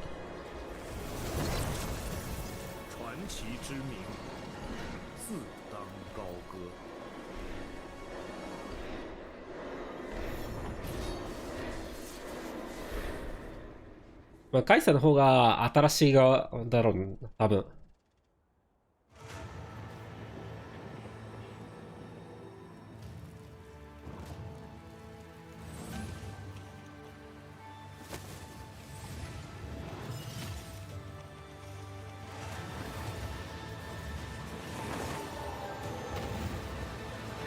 なんだ？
Why are we B1ing Trundle, exactly? What are we doing? This man is notoriously unreliable in Trundle, has lost countless pivotal games, and I think that Gen G are going to completely revamp how they play in game number 3, because these very straightforward drafts are just not cutting it. I don't know why we're blinding this. The Jarvan was amazing. I think even Trophy looked kind of mid on the rise, and Keen's team fighting was also not ideal. I mean, on top of that, I think Gen G had such an aggressive bot lane with Azure Karma to play against Kalista Renata, but them failing the strategy in the level 1 didn't help enough on the bot lane matchup, because whenever you're playing Karma Ezreal, it's really important to keep up the pace of the pressure and the aggressiveness of the bot lane. But if you lose the summoner spells at level 1 like this, it's not gonna happen. And that's why we are mentioning that the draft kind of leads to the game plan, but it failed. And it is really important to highlight, if you can all in, Kalista Renata can stomp this lane. You need to be put behind early on so that you get stuck in bad recalls, you get poked down underneath your turret. What happens instead, Zeus, who does end up still going down in gold, by the way, ends up getting a free first blood. Sums are blown, so Gen G's bot lane, as what it is saying, just can't play aggressive at all. And then you have your possible win condition on top, didn't end up happening. And your bot lane, who, again, both bot and top still got a lead, but because there's level 1, it didn't mean nearly as much. So yeah, that's why their draft was kind of horrible, because them first picking Trundle didn't help at all after that, especially. So I feel like picking Trundle and Sion in the first phase was kind of a bad choice by Gen G here. And just like in game 1 of this series, Gen G are put behind and forced in tough situations here at the Drake to try to get something, but it's such a bad value. Keen again, I don't think had the best impact. I want you to look at how Humble Life play these fights. The mobility usage of Zeus and Zeka both is so crazy. They're really able to pull apart a Gen G that I think is looking for a classic front to back, but instead, these ranges that they're able to find consistently are so tough to deal with. In hindsight, I think it's really hard for Gen G to target down, because you have Karma support and Trundle jungle. Where is my CC? Where is my front line? Oh, look, it's silent down the CC. It's not gonna happen. And we could see like HLE just jump in and jump out every single time, and I think Peanut and Zeus did such a great job on that one. Yeah, and obviously, I think a lot of praise will go to Viper, who has been having an incredible series, but for me, it was about Zeus and Canyon. I think in the team fights, or Zeus and Peanut rather, the two of them consistently getting backline access, forcing flashes, putting people in lockdown, ended up being the big difference maker. Yeah, and then finally here on the top side, you think Gen G maybe find a way back on in. They chunk out on the top side of the map, and then they try to force Otacon, but just what a catch here to start things off. Yeah, you don't have damage, and also the engage from Peanut was just on point. You know, there is no way they can actually win the fight. Luckily, they one-shot Zeka here, but as you mentioned, Crony, like Viper and Delight had such a great moment every single time with the champion's ability. Like, I see so many times Renata ult being effective, and also Viper positioning was just on point. Like, I couldn't see Viper dying in the team fight, and he did. And when Ezreal came in, I was actually feeling a little bit better about Gen G's chances. But the Jarvan, I want to go back to 2021 or 2023 quarterfinals, because back then Gen G got into the same position right here. They went down 0-2, ended up going to game 5, and you know what was the jungler that they let through 5 times? I'm getting overexcited. Yeah. It was the Jarvan against BLG. Can't believe it. As they walk back onto the stage here. 戻り方そうやるんだ。 Domestically, the 裏があるとかじゃなくて正面なんだ。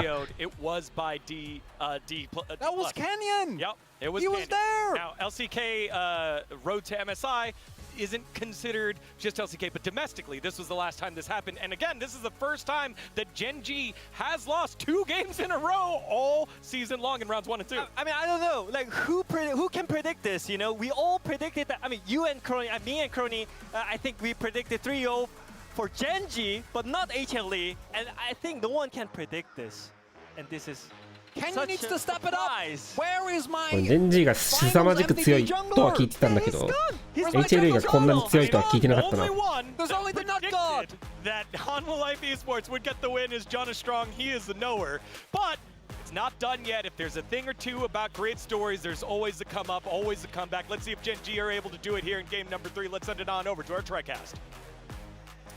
Thank you, guys. Gen.G going to select the blue side here for the third time in a row. Not a big surprise. Not going to change anything up. It really comes down to some weird draft decisions, but also HaMaLife are just playing better today. And sometimes that's all that matters, right? It's your form on the day. HaMaLife maybe even sandbagging a little bit in the round robin, and then they come into playoffs and they look like a totally different team. Gen.G totally caught off guard, and they might have to forego that first ticket over to Vancouver, and if you lose today, look, you might be going up against a super hot KT or a T1 who's also very strong. Brendan, everyone's seen, you know that picture of that guy, and he's sitting in like a gamer chair, and the gamer chair's like tilted backwards? Yeah. And then like he tilts forward? That's just HaMaLife Esports, yeah, they just right? tilt it forward. They just tilt it forwards, and they do this thing, it's called locking in. Well, right? I think right now Gen.G needs to. まあ4年は継続と。 They need to lock in. Right now they are 0-2, have lost 2 games on blue side in a row. They were coming into this series, by the way, this year 15-0 on blue side here in 2025 LCK. They've lost now twice in a row. Kind of unprecedented, the leads and the snowball this series feels like it is rolling down the hill with. See a Jace ban here, as once again the Nidalee does go over. Alistair priority jumping up pretty high here on blue side for Gen.G. A lot of these big picks are gone. You know, even something like a Victor could be first pickable. We'll have to wait and see what Gen.G have in mind. I feel like we've had this thing when we get a little bit deeper into best of fives, where sometimes you see more bot lane picks starting to crop up in the first 3. Early on in the series, we see like it's more normally like top side. まあバンテンは悪いと思うけどね。ああ、2個ね。俺デュオのソロ級の2個見たよ。よかった。得意なチャンピオンピックしようみたいな感じになったか。Yeah. There's no more Trundle. There's no more Trundle, Just so slam it. Yeah. Immediately a lot of confidence there from HLE. Yeah, you don't have the Yone, but I don't think you necessarily care now. Okay. Maokai has been Silas. very Maokai's been very strong into this combo because he could just hold them at arm's length with his ultimate, especially in terms of objective control. But it is a fairly risky pick that we haven't seen Canyon find much success on. Yeah, you also, if the Silas angle comes through and you have Maokai, you're doomed. Also pretty okay for the Skarner, but the one player who I think this entire season we've been able to trust on Skarner has been Canyon. He has been the guy who's played it after everyone else said it's not viable, it's not meta. And Peanut to a lesser extent, but Canyon has been way more consistent with it. As this would be an interesting blind one here. Does already have the Nico to back it up in the lane, so one of its weaknesses I feel like is somewhat shored up, but it's Zeka, it's Silas. I mean, you already have the Nico, it's face so up. It doesn't look... The Quirky I'm not as happy about. Just take the Silas. You already have the Nico ult. It like you don't need more ults than one really good one. It's one of the best ults. Just lock it. It's so good with the Sejuani. Yeah. It's Zeka's Silas. Okay. It just makes too much sense. No, I feel like we've had HLE thoughts about the other two drafts, but I think both drafts, no matter like where you personally feel about them, very playable, very winnable. This is the first draft where for Gen.G I'm like, ooh, into like the stuff that HLE has, I'm a little worried what they're playing into so far. So gotta see how they can navigate in this next stage. What Chovy's gonna play into this Silas, you know? Yeah. Becomes a big question with so much taken away. Maybe a Galio angle. And one of the best picks into the Jax, you know, has been an R in situations like this, but you don't want to play that with a Silas on the other side. And so I'm also curious where Keen's gonna go. The Renekton is taken away here first.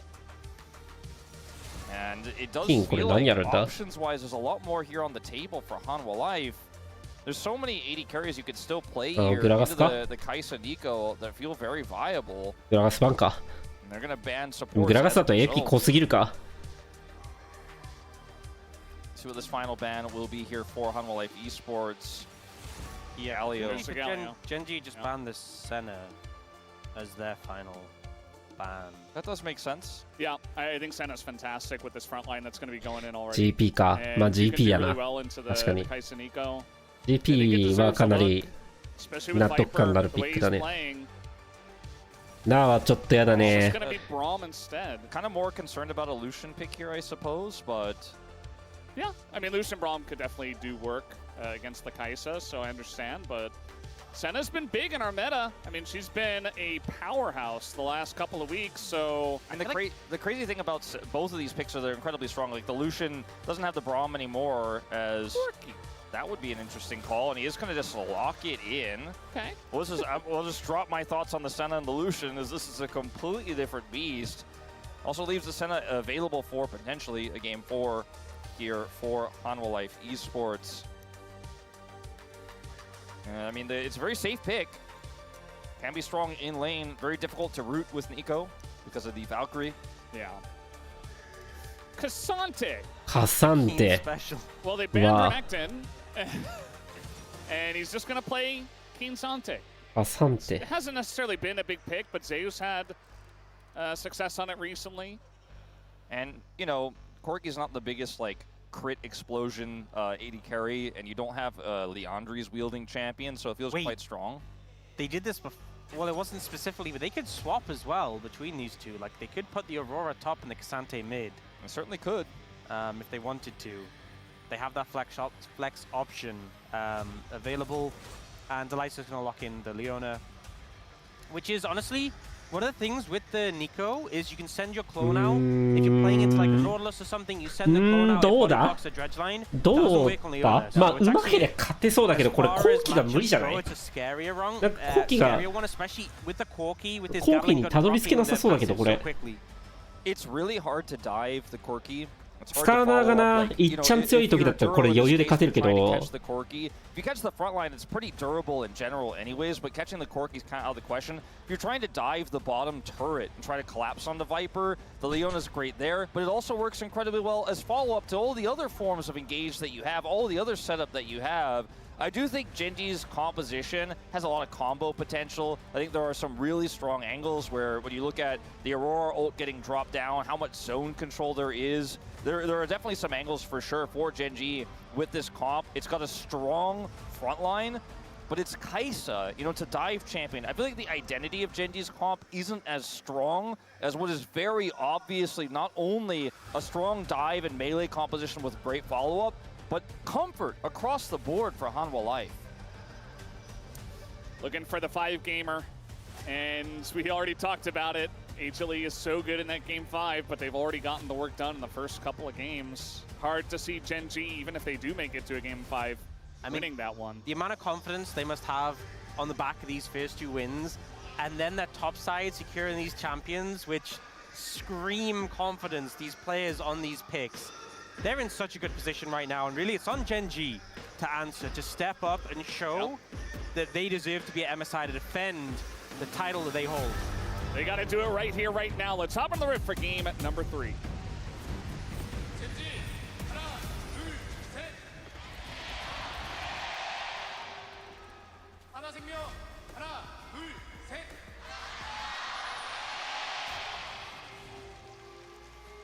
Still packed here at the Sajik Gymnasium. So many people coming down to see who our first seed from the LCK will be.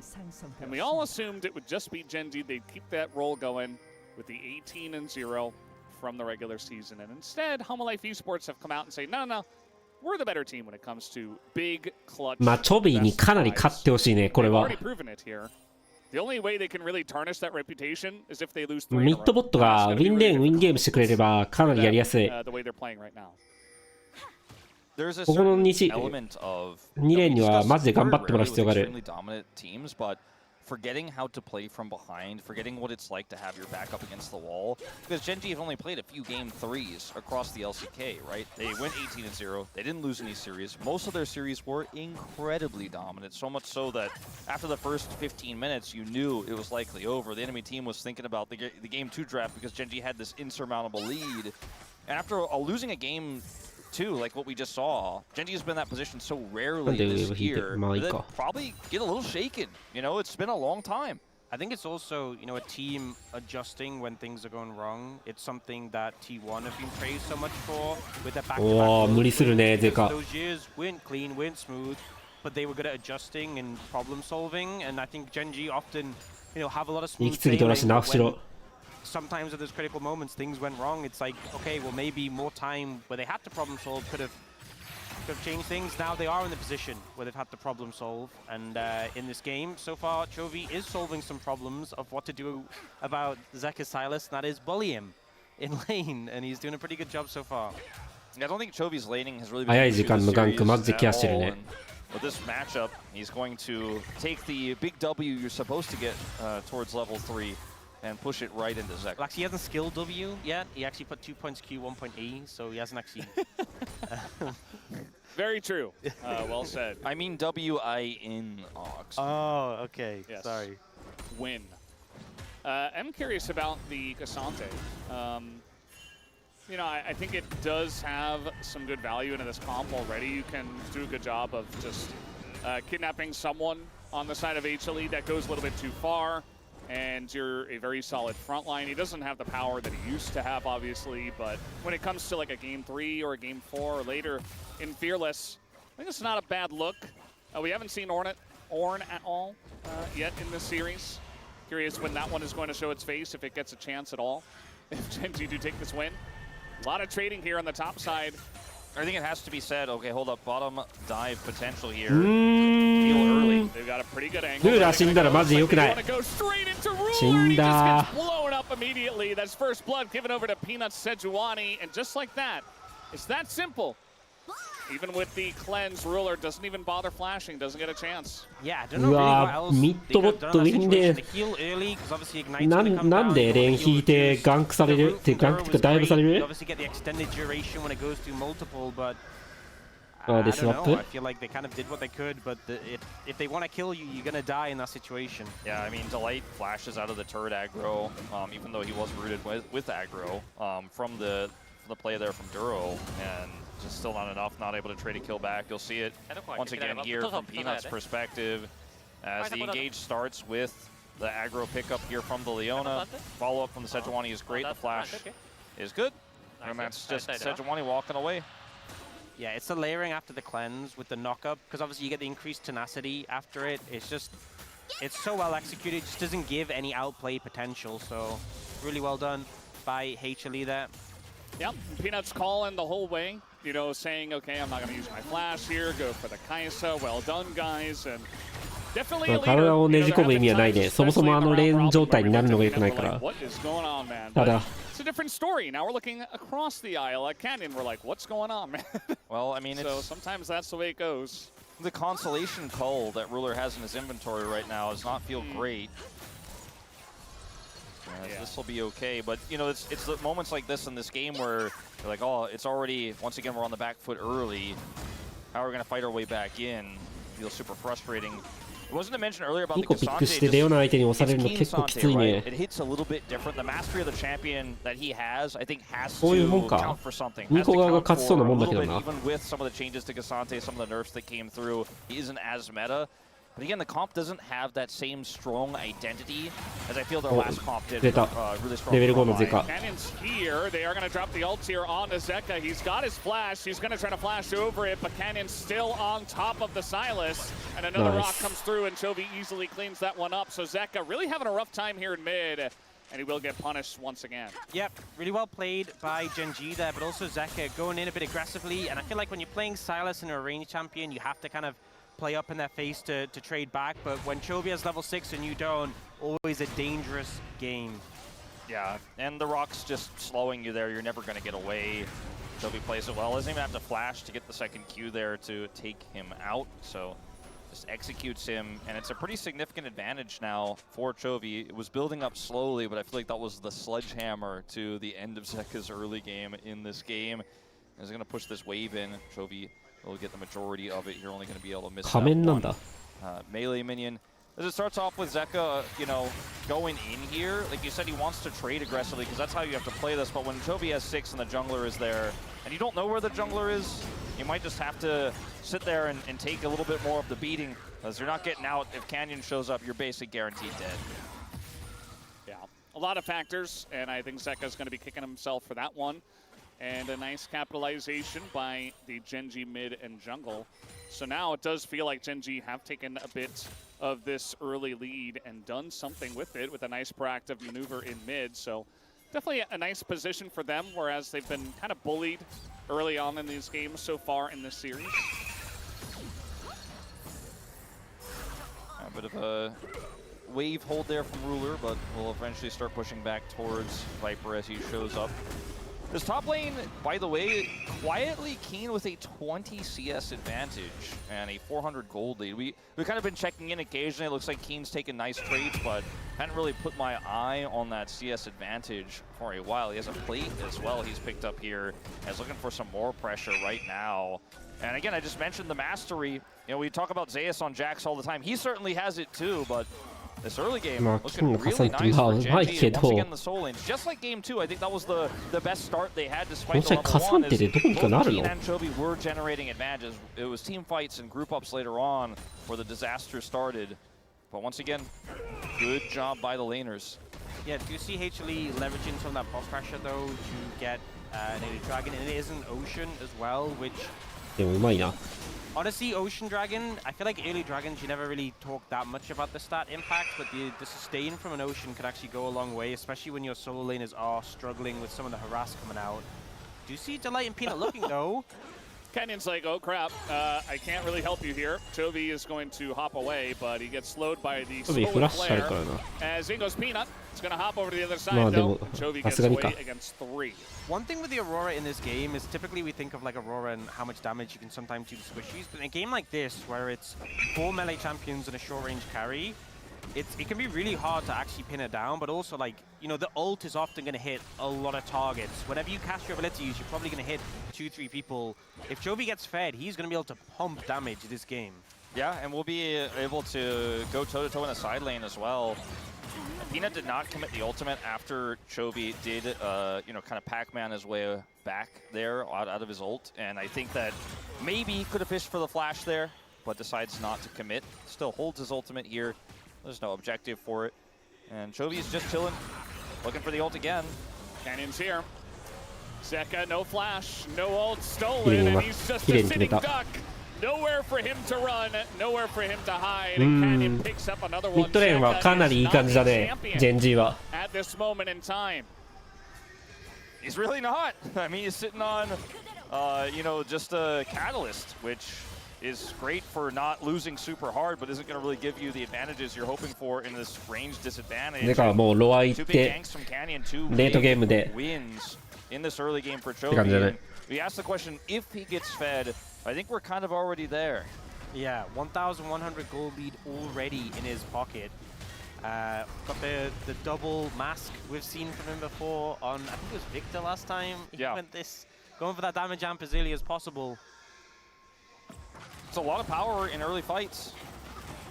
Ruler does dodge the big one. Trades back pretty nicely, but that's kind of what the Corki can do as we take another look at this game.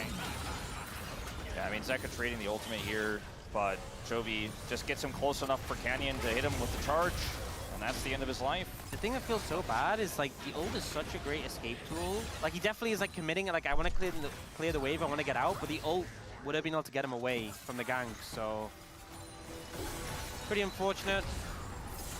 Yeah, it was just way too obvious that he was just looking to clear the wave and back as soon as possible. And it's just so telegraphed that Canyon's like, all right, second he goes in, I'm going in. I feel like so many of the deaths between these two teams in this series have been, okay, just clear the wave, get away. And that is where so many deaths happen, where it's like, I'll just finish this push.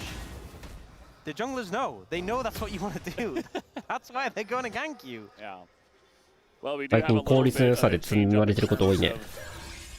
where the lanes are going to go. The Solar Flare does hit Ruler, slows him at least, and that's going to get the cleanse out just to be safe. Kaisa not necessarily having a great time in this lane, but Ruler isn't far behind on farm like the other lanes of Hama Life are, so he's been able to shore up his lane very nicely. And he will be a menace once he gets 2-3 items especially. That is the way that Kaisa works. This potential fight down here on the bottom side definitely favoring Genji right now. With choke point control and flash and ult for Duro, Hanwha Life need to be super respectful. There's no dragon up just yet, but the fact that they need to back away from this turret gives a lot of vision control here to the side of Genji, as Peanut is kind of in no man's land. Won't get he's just hanging out with his buddy Viper in the mid lane. And he's been doing good for himself. You know, he got the dive down on the bottom side, and since then he's just been farming, but safe to say that Canyon has done more in this game. Or maybe you could say, depends on your perspective, maybe you could say Zeka has done more as well to assist Canyon on those ganks. And so it does leave us in a pretty fun spot where Gen.G, you know, if you're going to come back in the series, you obviously have to win this one. And getting a strong win would certainly help your mental and get you back on track. We've seen reverse sweeps before, even though they are quite difficult. A lot of momentum, though, would be out of Hanwha Life Esports if this ends up being a W here for Gen.G. It's still so early in this game, and we've seen crazier throws, we've seen crazier catches, and big team fight clutches from both of these teams all year long. So even though it feels kind of doomed here for Hanwha Life in terms of some of the big advantages, the fact that Zeka is not really a champion in this game wouldn't count Hanwha Life Esports out just yet. I also feel like when you're playing Silas, you have like an equal on the enemy team. I mean, even if all you do is just steal the ult and get a big ult, that's still value, right? You're still offering a decent amount. Yeah, just become a second support. Exactly. And as like you've got a Jax on your team, you've got a Cork on your team, as long as they're doing something, like, yes, the game's not a great position right now, but it's still winnable. And we've seen HLE come back from worse positions. Right now, though, Gen.G starting up the Dragon, HLE looking to get in position and see if they can find an angle. Yeah, not sure about this one. Again, Zeka, I don't think he even finished the rod, which will be his first item, so... 2個食らった、ウルト食らった、ウルト食らった。ただ、うわ、すんまキャニオンオーマイガー Wow. Everybody on the side of HLE is just melting as they take a questionable fight and Canyon knocks it down. As we wanted to see more from the man, he's showing it to us right here in Game 3. I said I don't know if we can count Hanwha Life Esports out, but I think after that one, we definitely will. I think in this one, the combo is so sick. Canyon gets the impale, Duro with the follow there, and the third follow is from Zeka when everything is already in tatters and in shambles. He doesn't offer much damage, and his ultimate doesn't have any follow-up as... I mean, Peanut looking for this, sure, but they don't secure the kill. Duro flashes and finds a good angle at the impale. Into... Bam! 3-man knock-up, and then you see Zeka go for the counter, but it doesn't do anything, and the fight is already over. And Chovy was already so big in this game, picks up a ton of gold in this fight. He's a huge side lane threat with 3 grubs in this Aurora. And Canyon's like, yeah, it's good. Looking for the ult.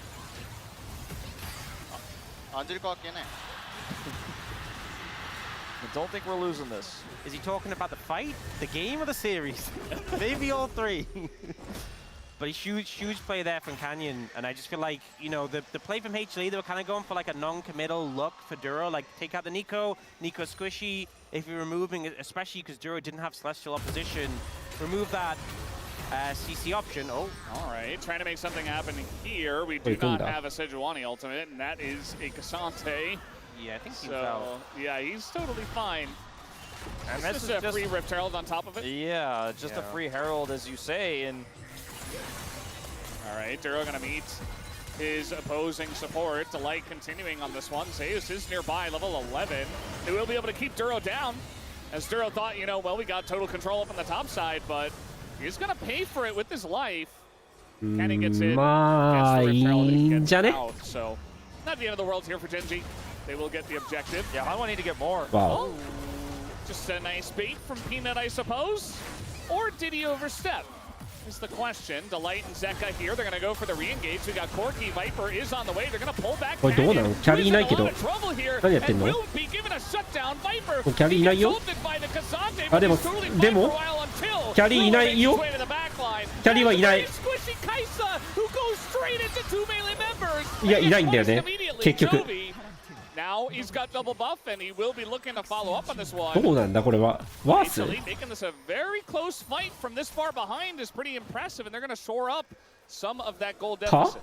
I mean, I think まあでも、チョビーは育った。 Yeah, 100%. HLE, considering how far behind they were, able to bring that one out, and I think Gen.G just a little bit overconfident. You know, Chovy did so much work to clean that fight up, but here Canyon had already burned the ultimate. そうなんだ、ここ2人マジタンクしかいないからな。 It's just 2 tanks in the mixer, and this is really where HLE thrive. You know, getting the Sejuani passive procs. Yes, Viper does get pulled out and ends up going down, but like Sejuani with Zeus there, with Zeka there, you're stacking up the passive, you're burning people down. And it just felt like a bit of an overcommit. You know, Zeka and Zeus end up running away from the fight in the back end. Yeah, I think for Canyon there, it was just unfortunately the wrong read. Even though they had vision of how many Hanwha Life members were nearby, I think if Chovy wasn't as big as he was this game, Like, if he was just dead even with Zeka, and you take that type of fight, I mean, Hanwha Life just walk all over you. At least Chovy wasn't まあでも、オーラは育てば、ジャックス、あれ合わない。There is so much money. He doesn't have ult yet. There's so much money in this Aurora. Now, who is going to collect the pinata is the only question. They're going on in. あれ今のなんでいかないんだ？ただダメージ出したこれ。けどなんかすんごいフォーカス。まあどうだ？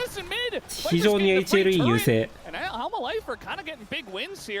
エンゴールドどこに入った？うわ、ジャックス。It's bit by bit, it's chisel by chisel, but Hanwha Life are certainly finding some angles in this game. They're looking for more. Keen up here on the top side is a bit of a broken up play. As now Peanut is going to be isolated, and Zeus can't do much to help him.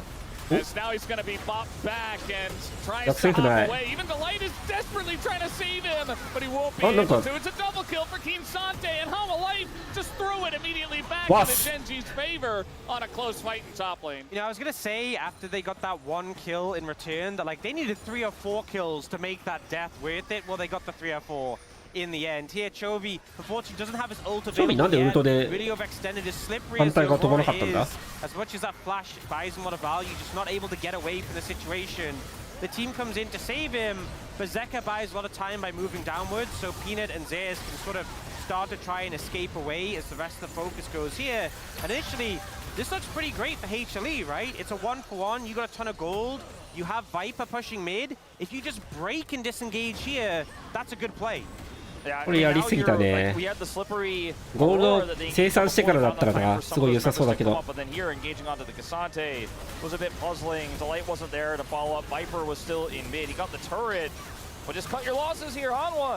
And now, once again, the pendulum swings massively back in the favor of Genji. Yeah, it was not even cut your losses, cut your wins. Yeah. You had it. But now Genji, 6,000 gold lead at this point. And you know, we talked about Chovy. 今のチョビーのあるじゃないのか。Got a lot of gold on the back of that on this Kaisek. わかりにくい。確かに解説がチョビーのウルトはまだ上がってないみたいな話しながらウルトは出てたから上がったんだな試合中ファイト中にとか思ってたらあれ安かよ。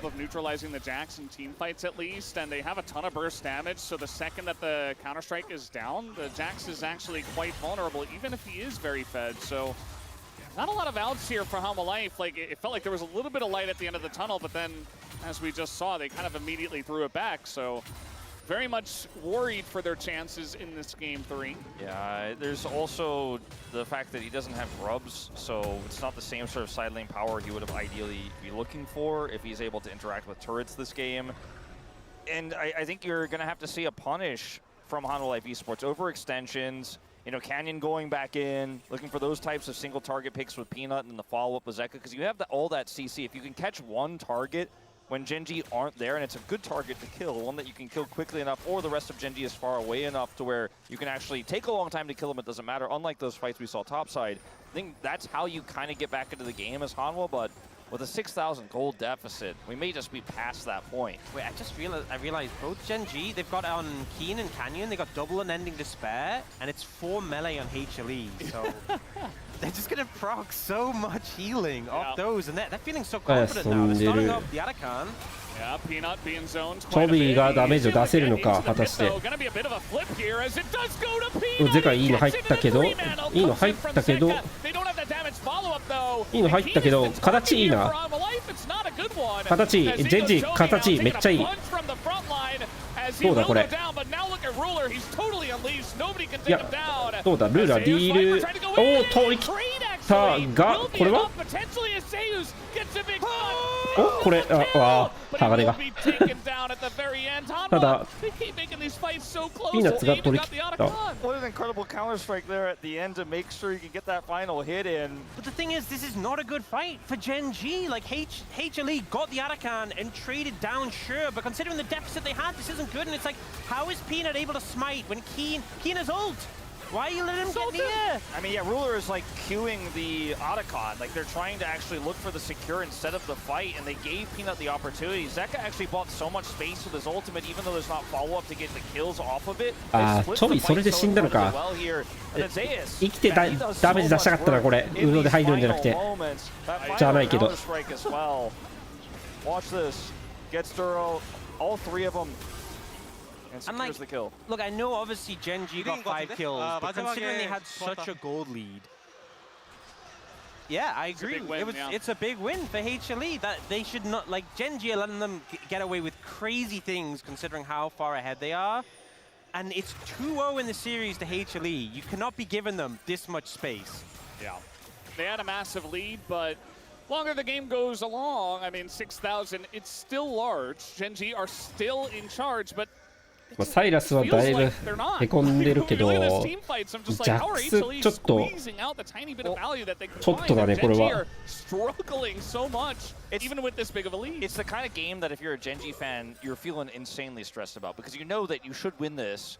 But what does it mean for the implications for the rest of the series if you have a 7,000 gold lead and you're playing it this close? And what if you could even lose this game potentially? What if one throw comes through, one big fight comes over, suddenly Zeka becomes relevant? He's, by the way, still hasn't finished his rod, has no second item in this game. He's still not even really a champion. That's exactly what we talked about, though, right? He is Nico. But you know, if you look at this and you're thinking, I want Genji to be the first seed, I want them to get the reverse sweep, this isn't necessarily the performance you're looking for what has to happen not only here, but then in games 4 and 5 to get that done. Honestly, I think Zeka should just build Rocket Belt and accept his role in this game. Just build whatever Duro builds, and then, you know, it'll feel like it makes sense. Yeah. Zeka did get that final markup there on the Rod of Aegis, so he was able to hit level 14. I mean, they do have Otacon also. yeah, he's coming back a little bit. Chovy, okay, just gonna run in the south direction. Peanut is here, as the ult is gonna hit him, and now you've got the Leona follow-up, but that is still Aurora. Yeah, you got to ult after the Aurora ult. Yeah.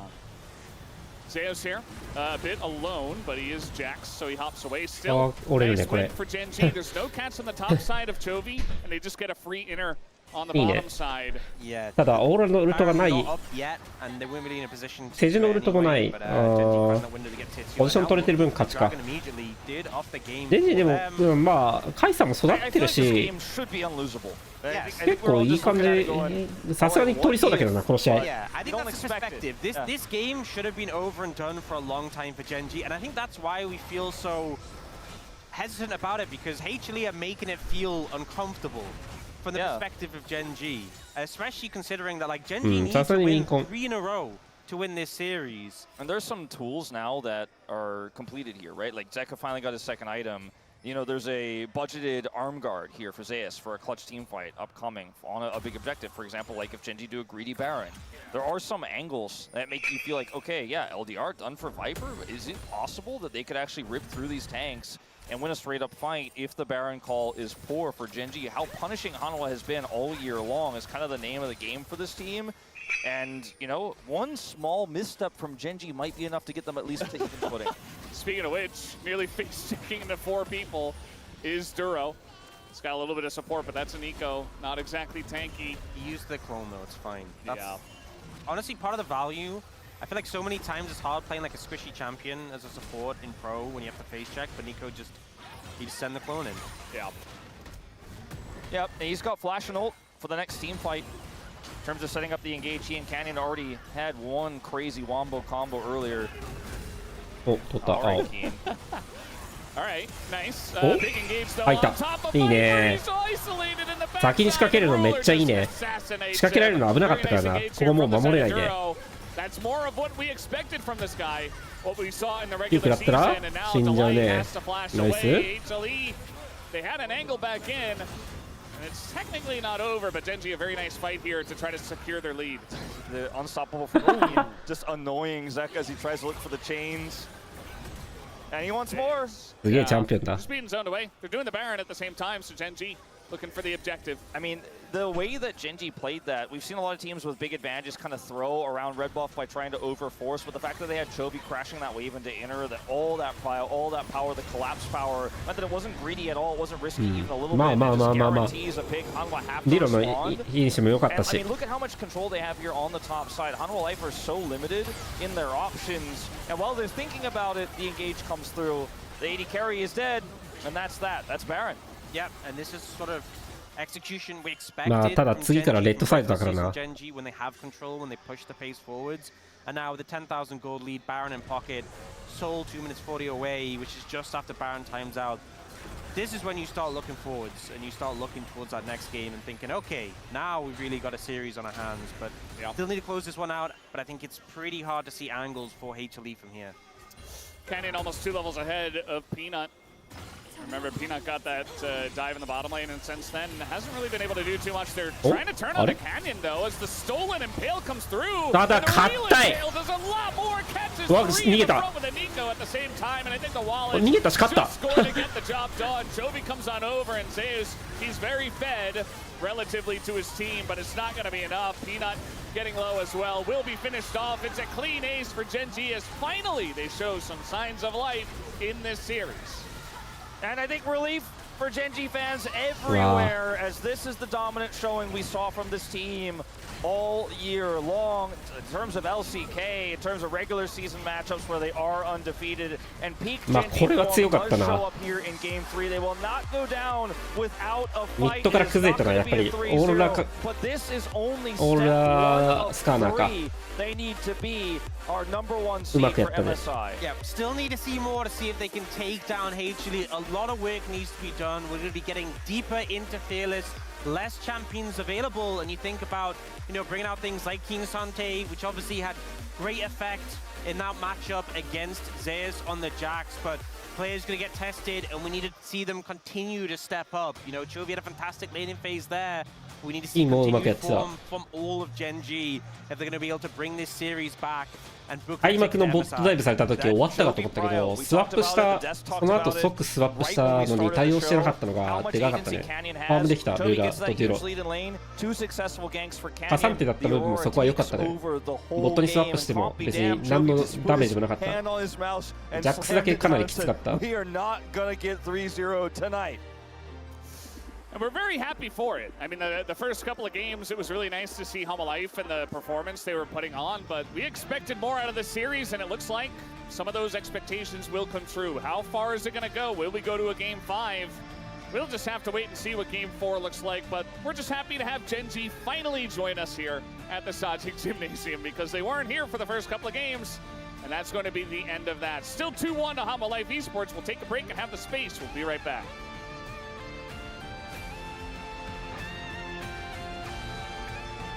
ビクターはバンされてるね、ずっと。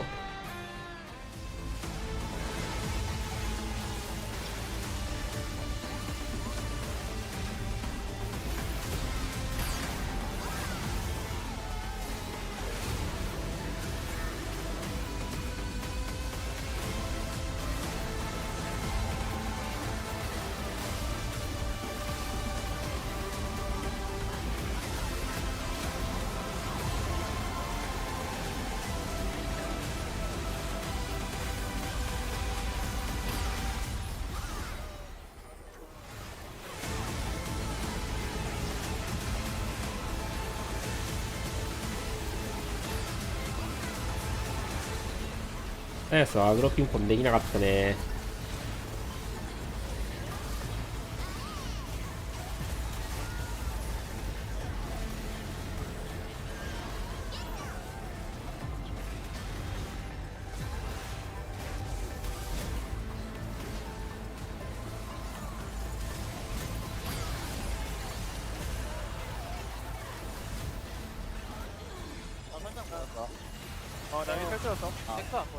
어때요? 빨만해요? 아, 보자. 폴키 높을. 천천히. 나 땡스 봐야 돼. 우리 땡스 봐야 돼. 땡스 봐줘. 그냥 하나. 옆에 세주. 세주 노플이요.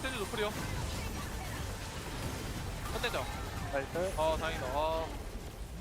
역시네. 아 근데 미포가 너무 높았어요. 라인전이 아니다 라인전이. 네? 뭐야 타워야 왜? 라인전이 아니야. 아 근데 Q가 너무 안 맞네. 풀필 사이드가 그러면 되네. 그러니까요.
우콩.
Just what they want, like amazing seldom lost. I try to climb, escape these walls, but every time we touch I fall.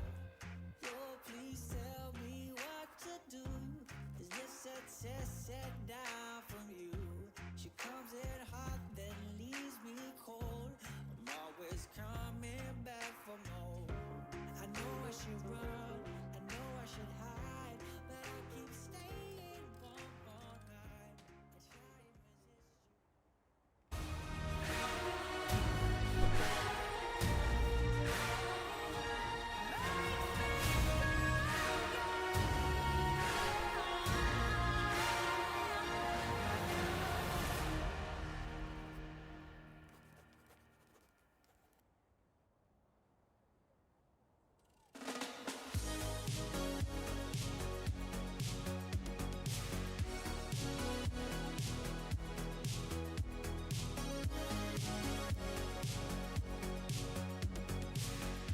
Cassante, 47,000 HP, flex, 329 armor, 201 MR. You know the deal. It's great to see Cassante back in. Keen and Genji battling back in game number 3. Digon here alongside Woodid and Chronicler. And y'all, we got a series now, 2-1 here. Just gotta pick this Cassante 2 more times. It's in the back. Oh no! Oh no, it's not happening. They can't do that. I don't know what it means for the series. I personally would love a Jonah Strongest Right and we get a repeat of the almost reverse sweep, but not quite. That would be my preferred outcome at this point. But at least Genji finally showed up. These are all the reasons that we saw in this game why this team is so strong. Yeah, I mean, especially from Canyon, I think it was really important to get at least one side of the pressure, and I feel like that mid ganks, perma mid ganks on the mid, I think it helped a lot to open up the game. Yeah, well, we wanted to show you how the series has been going so far with the first bloods from all 3 games. And it starts here. It's all been Hanwha Life Esports. This is the first blood in game number 1. There's the times for game 2 and 3. And the reason we're bringing this up is because Hanwha Life have consistently been better than Genji in the early game, and it's been in different ways. This was the 2v2 matchup in bot lane, and even though this wasn't a bot lane kill, it still impacted the early bot lane a lot, and Viper and the Light have been getting the better of Ruler and Duro this series. Yeah, so the reason why we're showing this off is that because of the bot lane pressure, I think I mentioned this so many times, whenever you have the early priority on the bot lane, it kind of connects to the first Drake as well, and we all know that what first Drake means. The first Drake is gonna give you a lot of tempo towards the grubs as well, and then I think it's really natural that you have the second Drake as well. So I feel like them getting like every single game having a bot pressure means a lot for HLE. And it really is a combination of, you see, it's 3 different ways. It's 2v2, it's level 1, and it's just a nice bot lane dive. Yeah, definitely. And here we go. So then what is the answer? What can Genji do? Well, you focus down in the mid lane and get your guy going in Chovy. The multiple ganks onto Zeka pay dividends here. Pookie, Polar Bear Canyon, finally out of hibernation here in this game number 3 because he was by far the worst player on Genji, I think, in both their games. But in this game, he came to play. Now, the Skarner has been, I think Genji has been the reason why we kept seeing the Skarner prio, even though it didn't really look that good. But it's specifically the punish on Zeka, and let it be clear, Chovy was already winning this mid lane, but as soon as Canyon started ganking, it went from, Zeka's behind, which you're kind of supposed to, oh my god, this matchup is unplayable. Yeah, and I want to really be honest about this one because I feel like it was a huge mistake from Zeka because they really want to focus on the bot lane. Yep. We already saw the Sejuani dives on the bot lane, but we all know that you have to fight for the mid lane priority as a melee champion. You have to like fight back. You cannot really just like wave clearing with your skill shots. You're not the range champion, right? So if you're playing Sylas, you have to fight for the mid lane, but I feel like it was not the game plan, you know? You have to just soak the pressure, just give the pressure for the enemy team, and I think your bot lane is gonna win the game. But I feel like Zeka misplaying on the mid lane gives Chovy a lot of windows to win the game. Yeah, you kind of wonder if that's part of the signature pick syndrome where we know on Zeka he's able to make the plays, but it's not his time. And speaking of making plays, as you said earlier, Canyon showing up gets a huge, huge ultimate here on the Skarner. And I think that Hanwha Life's going to be very happy that this is no longer available because this Skarner was insane. The flash stun into the wall, W の向き変わんなくなっ no たのは counterplay だいぶナーフだ there, ね point blank. あれ And 意味不 even 明 though だったから Zeka な ends up getting a nice follow-up ult, right? Like this is fine. It just doesn't matter. The TP comes too late. And even though there were some moments, I still don't think Genji are playing to their regular season peak. I want to be very clear. This should have been the end of the game. It wasn't really. But this was where the game was decided, right? But Genji need to clean it up because I still think Hanwha is massively favored in this series, but also we're getting into game 4. This is where the drafts start becoming way more fun. Exactly. The mana picks are gone. And the Sion Trundle, whatever, is gone. Xante is gone. So it's time for Lucian Nami or like something really crazy stuff on the They AD. banned it. They listened to you. Oh my it was god. gone. But they cannot ban it all time, right? So we're gonna see it soonish. Yeah, soonish. Hopefully. That is a very specific terminology there, as you see Man Viper on the screen looking to have quite the pop-up moment here. Yeah. I mean, I just want to see him lane bullying again. I just want to see some aggressive picks. I feel like it's kind of lame to pick Zeri, Zing's only. You can just like go hammer the lane, and I feel like they have the tool. I think they already showed up in the game 1 and game 2 that they can actually snowball from the lane. Yeah, and Kenya needs to stay awake, right? That was a really good game, but that's just one game. They need at least one more to bring us the Silver Scrapes. All right, Gen.G on the scoreboard, looking to right the wrongs from games 1 and 2. Let's see if they're able to do it, or will Hanwha Life be booking their ticket to Vancouver? Let's find out. Thank you, gentlemen, as we are hopping into game number 4. Very interested to see what the drafts do look like, as our space did, in fact, touch on that quite a bit, as we're getting ready for game number 4. And who and how are you going to stop them is the question. I'm looking at picks like the Senna, the Lucian here in this next game. Ornn, Jinx, these picks, Xayah, super safe. Because we're starting to get thin now, right? We're in relatively unexplored territory. アラームでカサンってやった時に W がナーフされてて、俺が W ナーフされてるって言ったけど、誰も信じてくれなかった。一緒にやってる人も。こんなことないだろって言われた。Obvious, a little bit less apparent, and a little bit less practiced. So how you're going to play on the day with compositions that you haven't scrimmed as much or even potentially ever is now so much more paramount. でも W 前にしか出ない。 For a while, we've had a bit of that gauntlet run with KT, but these teams had a break since the end of the regular season, and that really will be tested going into this 4th game of the series. KT wasn't going to any game 4s either. Nope. That's true. Just clean sweep for them. They will be playing tomorrow against T1, for those curious about their run. And I feel like further pressure is going to be put on Gen.G because now it goes on to them to ban away the Vi, but also if they maintain that Yone ban that they've kept up on the blue side. 確かにヨネどうすんだろう。 Now on で red, もセジ消えたしな。 really limits the amount of bans you have for the rest of the series. Agreed. For Hanwha Life, they can take Chovy's iconic Galio away. The Nidalee is going to be taking it away once more, even now on blue side. And some other picks that we haven't seen as prioritized in this series, like the Pantheon, are still available. See what does come through in this second slot here for Gen.G. So many of the prio picks are gone as we move deep into the series, like the Kalista. Jace will be taken away from Zeus again. Yeah, it's interesting to ban the Jace here because now it feels like you 100% have to ban the Yone. So it makes you a bit more predictable when it does come down to your 3rd ban. So Hanwha can potentially utilize that to say, okay, we know you're banning Yone.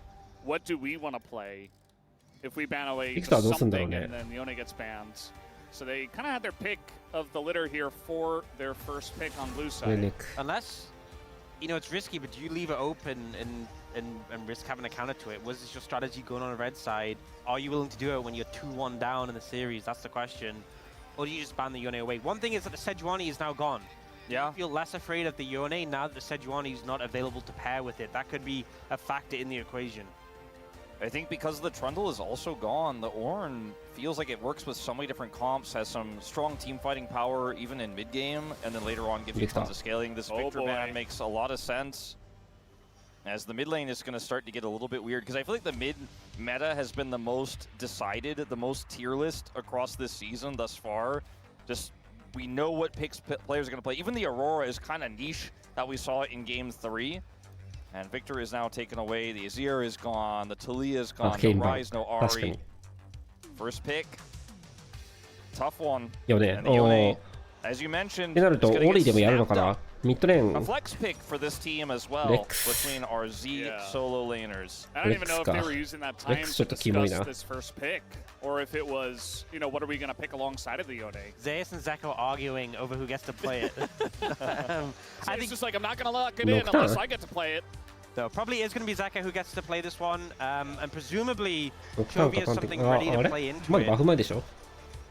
We did see TF get some slight buffs on the most recent patch, I believe, that we're playing on, and it looks like that's the pick they're confident playing this. They must have had this prepared and ready to deal with it, and looking to get the priority on the Alistar that was banned in the first 3 in the last draft, denying this from Delight as well for this game and potentially the next. Pretty huge. So what jungle do we get here for Peanut? Does he want to wait for some more information, or is he just going to slam the Maokai? It's very Peanut. It's not very this meta, but it's very peanut. Pantheon, you mentioned it before. I mean, it seems so broken for Genji's comp, but doesn't feel necessarily great for mid jungle here. いや、魔導書とね、TF、まあ悪くないと思うんだよな。ミニオンディメタライザーないけど。なんだっけあれ、ミニオン除去装置だっけ名前。We'll see what this final lock-in does end up being. The Yorick, who hasn't been touched or banned at all this series, is going to be the go-to. So we now know 100%, which we likely knew, this was going to be a Zeka Yone, but this is confirmation as well. And now, do you pick something immediately for Keen to 何やる？ respond? Are you going to pick a jungler? Are you going to pick something maybe for Roulette? If you want to get like the Senna, now is the time.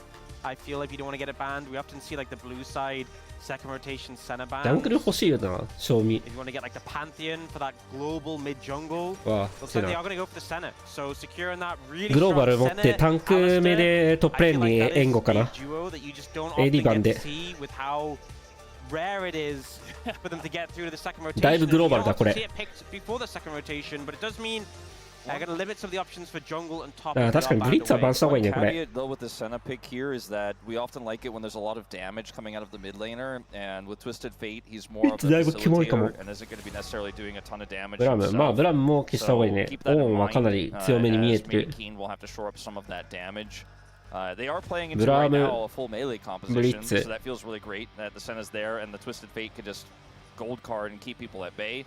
The Braum is once again going to be banned. I think that's not a surprise. I think the Pantheon ban is super obvious here for Hanwha Life Esports as well. Pantheon and Twisted Fate have so much power to go on to any side lane champion that Keen can offer. So they thought that the damage was going to be coming from the jungle. Yeah, that's not what I expected.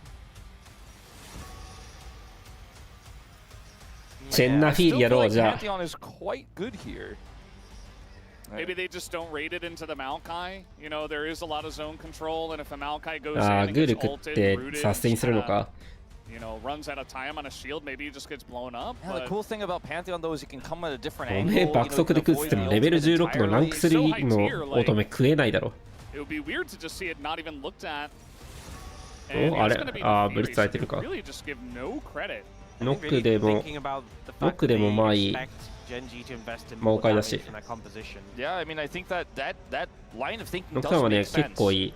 And you already オ have ートアタッ one クチャン goal, ピオ you ンも don't 2体見え have てる to し。 double down on it and go for the Pantheon. With the Senna, they have, I guess, 2 globals in effect. ラカンはザイラカン警戒だね。 From Senna the Dawning Shadow. まあ、マオカイラカンも強いラインだから、マオカイラカンヨネのライン警戒してラカン版になってるね。To the top lane. Cho'Gath, we have seen this not work. 見えるらしい、この後。 There is a chance that this is Twisted Fate top lane and Cho'Gath mid. Can be very tricky with this. It also, I guess, could be jungle, but I hope not. We're getting a little bit weird. ただ AD ジャングル欲しいね。まあ、ノクタンかな。 The Jinx I mentioned before we got into the draft feels very strong when you have a front line like this. Any sort of pick setup, Jinx Lulu feels great into the Senna, Alistar, where you have really no way of stopping the early Lulu pressure despite the repeated nerfs to the champion. Just constantly guarantees prio. Works well with Maokai, works well with Yone, and keeps the Jinx safe in team fights. And all you need is that first kill. An old favorite, perhaps? I mean, you have the setup for it with the TF. Like, there's a lot of CC set up for the 嘘？ノクタンじゃないの？ They are going to commit to it, so... ああ、まあ、カバーできるやついないから、蹴りに行くのか。 But you are dealing into, you know, you have the split push threat off the Yorick later. You have this 4-man team fight composition, which is pretty strong. I am interested with the Cho'Gath into the mid. Is the theory you just eat the maiden? I guess so. I guess. Like, otherwise, I feel like the matchup doesn't feel great. You just eat his wife, you know? It's kind of messed up. I don't know, Cho'Gath. You want to reconsider. But Cho'Gath, you know, it's going to be hard for him to lock the Yone down, and Yone will just kind of keep sending pulls at him over and over again. And yes, he can just eat the maiden and get stronger, but it's not a winning matchup. Not to say that the Twisted Fate feels massively better, and I don't think you really wanted to play the Cho'Gath mid in this situation, but it's kind of an unusual one when you consider it's also Maokai jungle, so the anti-tank value that you normally look for with a Cho'Gath just doesn't feel like it's really a part of this draft for Hanwha Life where you could really index into it. So a bit of a puzzling one. saw Jonah Strong sign there, saying he's very knowledgeable about League, and it's true.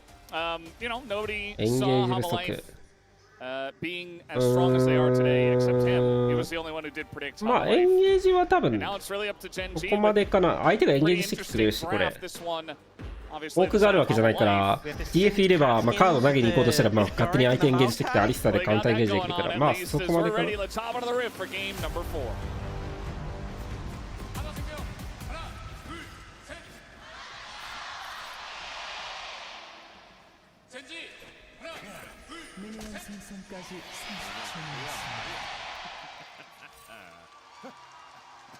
All right, game number 4, and for some reason, they gave Zeka his Yone. In game 4 of Fearless, I was not excited to see this happen in the draft. I think Genji are taking a big risk by giving this team. Nobody gives this team Yone. I think the thought process of it is... best of 3s! I think the thought process of it is... The only way you win this is with the reverse sweep, right? You're on red side for the rest of the series. まあどうしても何回すのか気になるわ。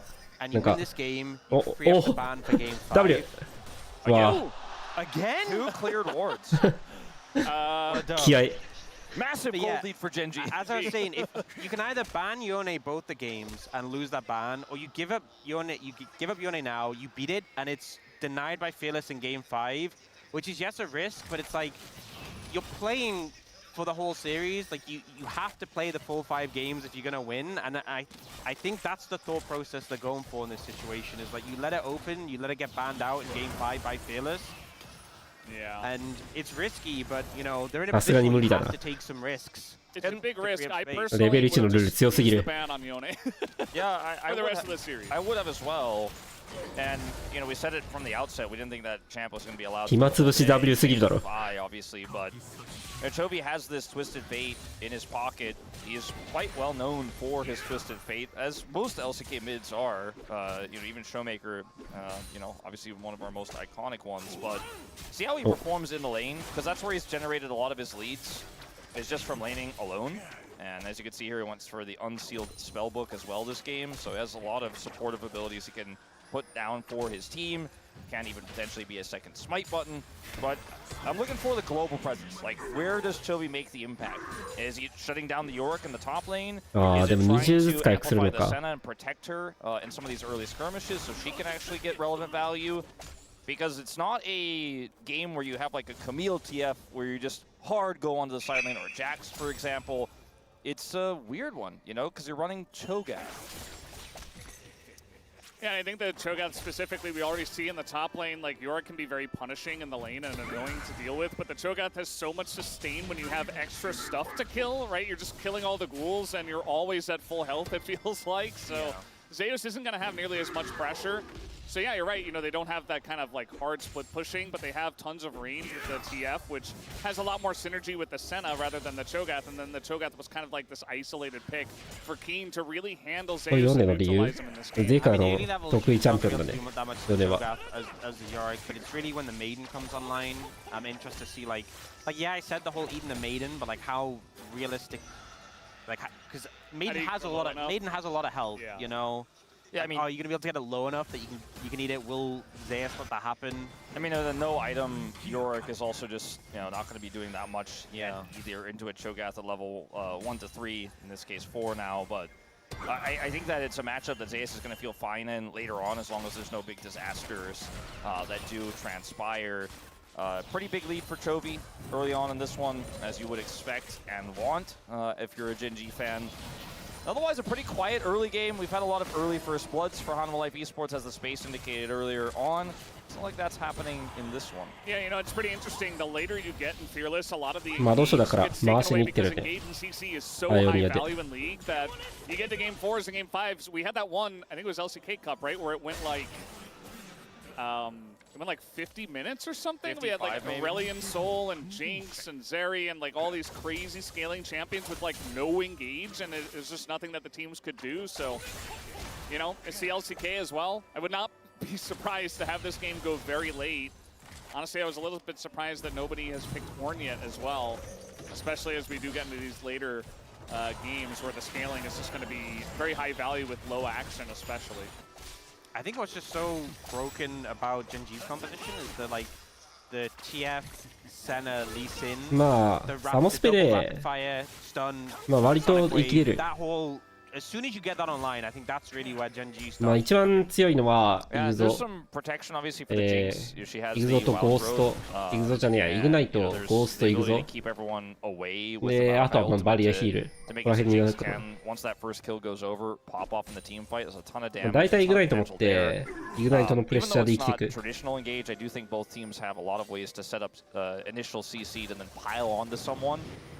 And I don't know if this is necessarily going to be the sit back and scale draft for either side. Like Ruler is playing Senna, but they're playing a TF comp as well. So I think that you have to generate some advantages. Objective control is so fun, though, the smaller the engaged setup becomes for both teams. Is having that vision advantage and being able to chip away, and especially utilize that Senna range, for example, is so valuable. As it looks like Gen G are just going to get this one here initially. Peanut has no backup. Yeah, he's playing with fire here a little bit. He's got to be careful. And he will in fact be careful. さすがに無理だね。ニコルタイミングと、あと序盤のジャングリング速度の差がかなり出てる。He started walking down with ult and with spellbook ignite, so that was not a game you wanted to play. And you know, ignite is really good in Maokai because it's, you know, it's a tree. It burns pretty easily. So. Yeah, super effective. Yeah. Yeah, we learned this at the Lord of the Rings movie, where poor trees get まあ一 burned 旦イ down. グナイトと EF は。Yeah, I was thinking more of Pokemon, but I can see where you're going with this one, Wolf. I mean, Maokai's kind of int-like. Makes sense. お、よく避けた。 Yeah, just going to utilize the walk strategy. Still going to いや、 flash よく避け away. た。 Showing immense respect here to the both of them. That's Zeka's Yone. I just walked it off. I do think a situation like that, though, shows how bad it could have been if he hadn't dodged the ultimate. You know, Duro coming in, Delight coming in full backup, and the fact he had to flash anyway, if that had hit, could have been a bit of a rougher situation for Chovy. He might have just ended up going down. Yeah, Chovy, he sees the Vampire Scepter. You see, he's not even trying to harass Zeka anymore. He's just like clearing waves over and over. お、タワー食らうぞこれ。イグナイトが強い。 As Zeka says, well, there's nothing I can do. First blood is う given わー、 over ミ to ッドレンか Chovy. また。 And just like that, Duro says, ミッド勝ち始めるのはジェンジの勝利パターンっていうことが分かったからな、さっきの試合で。be incredibly impactful, and when you're that far up, you just get headbutted into the turret, and he gets the nice interrupt there. It's incredibly well played from Duro. These are the types of mid ganks we've seen so much from Duro this year, where he's just on the edge of making it happen. The corner feels safe. Like there's no way he can get me, and then he just outplays. ゼウスがウルトを使うまでウルトを使えないって思ったらウルト使ったわ。Blitzcrank as well. 両者ともにウルトを使わなければ、ジョガスのウルトスタックが余って強いなとか思ったら。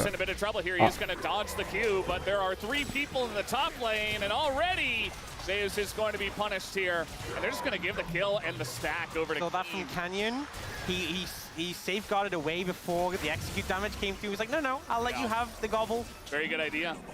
Gen G have a lot of momentum here in this early game. Canyon taking a bit of damage, but that Yone, not sure he can stick around for very long. He needs his ultimate. It's just a few seconds away. Then he could make a big impact, but the timing here is so good for Gen G. TP gonna come through. They want to make an engage here on the Duro. He doesn't have his flash because he used it for the engage in the mid lane. And so they're just gonna try to give this kill over to Zeka. Nicely handed over. And now Canyon. Yeah, there's a lot of people joining up here for the side of Hanwha. It is Elite Sin, so he will be okay. I thought Zeka was going to follow there since he got his ultimate back up, but wanted to make sure Chovy didn't have control of this lane, so just went back to mid instead. I think Gen G overall pretty happy still with how it turned out. You know, it was a trade of kills with them getting the Yorick. You know, they do end up losing the Alistair, but they also got the 2 grubs to the 1. So working out pretty good for them. And we'll see. This is Duro's play. If he comes, I'm going to go for it. There he is.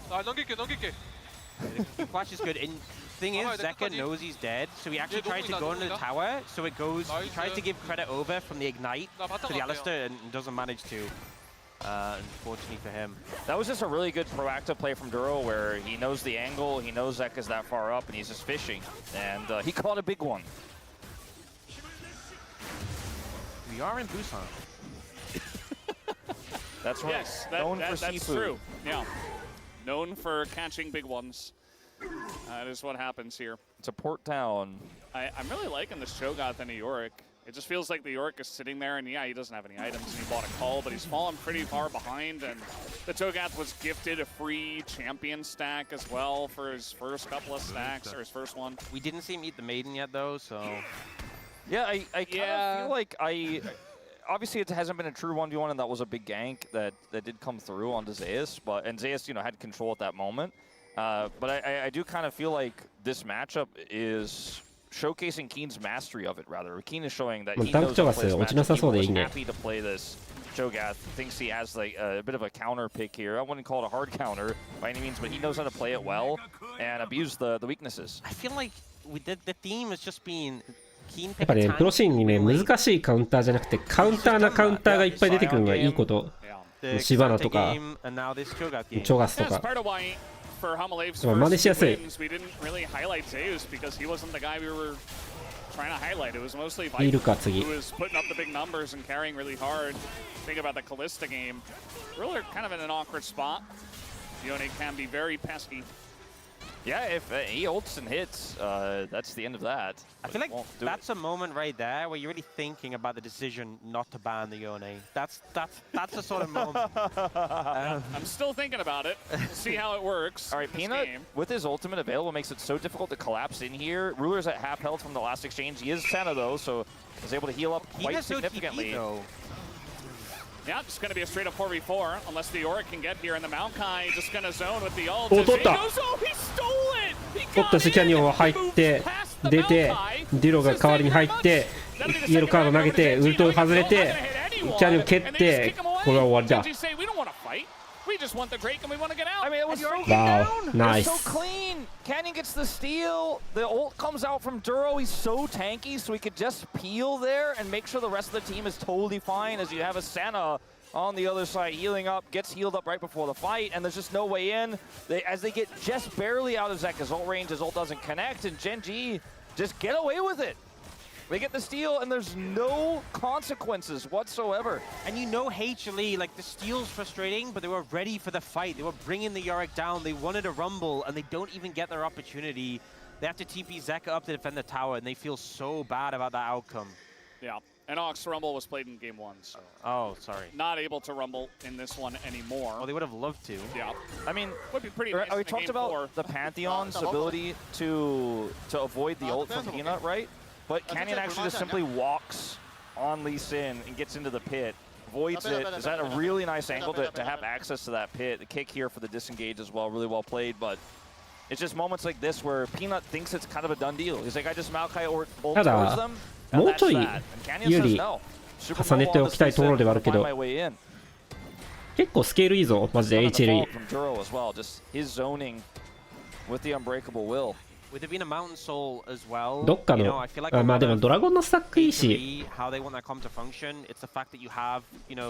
ジンクスの3コア完成までにドラゴンファイト、ソウルファイトしたいね。マウンテンか。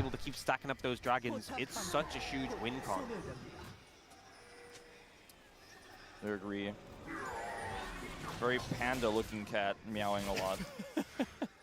They do kind of look like pandas, don't they? Well, I think this chroma like is just. これにはまあ問題ないかな。さすがにエンチャンターついてるジンクスはもう。As this mid game here, we're going into Herald in 1 minute's time. オール AD とか関係なく溶かすね。Already have set up here. Chovy's gonna grab a plate. On this top side, he has 1,000 gold. Yeah, 1,000 gold. The lead gets it right before the fall off, and because he is going to have his ultimate as well, he can see any sort of flank angles that Hanwha Life are looking for. He can track everyone. It feels like this Herald is almost just a foregone conclusion at this point. Hanwha Life are just not going to get it, and it's just all the legwork that Gen G has done with the lead they have. And this is the Gen G that everyone predicted, right? This is the Gen G from ahead that just doesn't give you any inches, doesn't give you any ends. That people expected to come in as our first seed. And it's going to be really interesting, you know, if Gen G, they win this game, and you think about, well, they were very close to winning game 1, too. Like, they probably should have if there weren't a couple of iffy moments from them that kind of threw the game away. So, Hanwha Life, you know, we've given them a lot of credit tonight, and I think they deserve it for their ability to just play so much better when it comes to best of fives and big matches, but Gen.G are still the favorites. I mean, look at this too. Chovy's just going to get this whole turret, while they made a sort of attempt to gank Keen there, who got a demolish proc, gets away.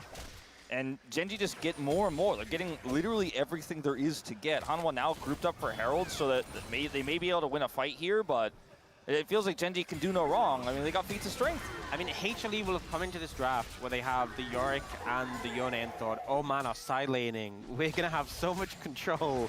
And they just don't. They just don't right now. And I feel like Keen's super comfortable going up against the Yorick or the Yone, and Chovy's getting so much pressure down. HLE are now looking for the Rift Herald. Keen does have TP. They want to contest it, but Canyon's going to be a little bit late. Now let's see what here. We got the TP coming in. Chovy's coming in from the top side. Bit of damage already going in. There's a TP right in front of Gen.G's face, and that's just going to be Zeta's flashing away. As we got the Maokai ultimate trying to lock some people down and get the Stinks excited, but Gen.G, they just form a wall. They say no thank you, but Pina goes back in, 金が落ちる。金が落ちたらジンクス起動する。ジンクス起動すると加点。もう一回ミスった。9。入った。落とした。ちょっと集団戦マジきついな、この構成。In this fight, they pick up a couple. This is the insane punishing power of this draft and of the playstyle of Hanwha Life, as we will have a pause, but you see what happens if you get just one kill. Keen's not that tanky yet. He dies, Viper gets excited, and then you can kind of almost just do whatever you want in a game state like this. Peanut, the Rift Herald charge is a bit awkward, but he engages afterwards. They get another pick. Chovy's zoned out, and Hanwha Life pulling back into this one in a big way. That also felt like such a rush. まあなんかヘラルド怪しいんだよな、今のパッチ。Keen teleported in. It was like maybe they expected him just like run up to the Herald and eat it, but that would be suicide. いや外しても壁に当たったとタックルするんだけど、なんかタックルしたりしなかったりするんだよな。For a game where Gen.G felt so in control, that felt like a sudden urgent rush when they really didn't need to, and HLE very quick to punish. Yeah, the Chovy ultimate as well, where he's looking for the gold card, doesn't end up being very impactful. いやタワー近くてもなんか発動したりしなかったりする。かなり気分屋。that Gen.G are looking for, not one they necessarily had to take.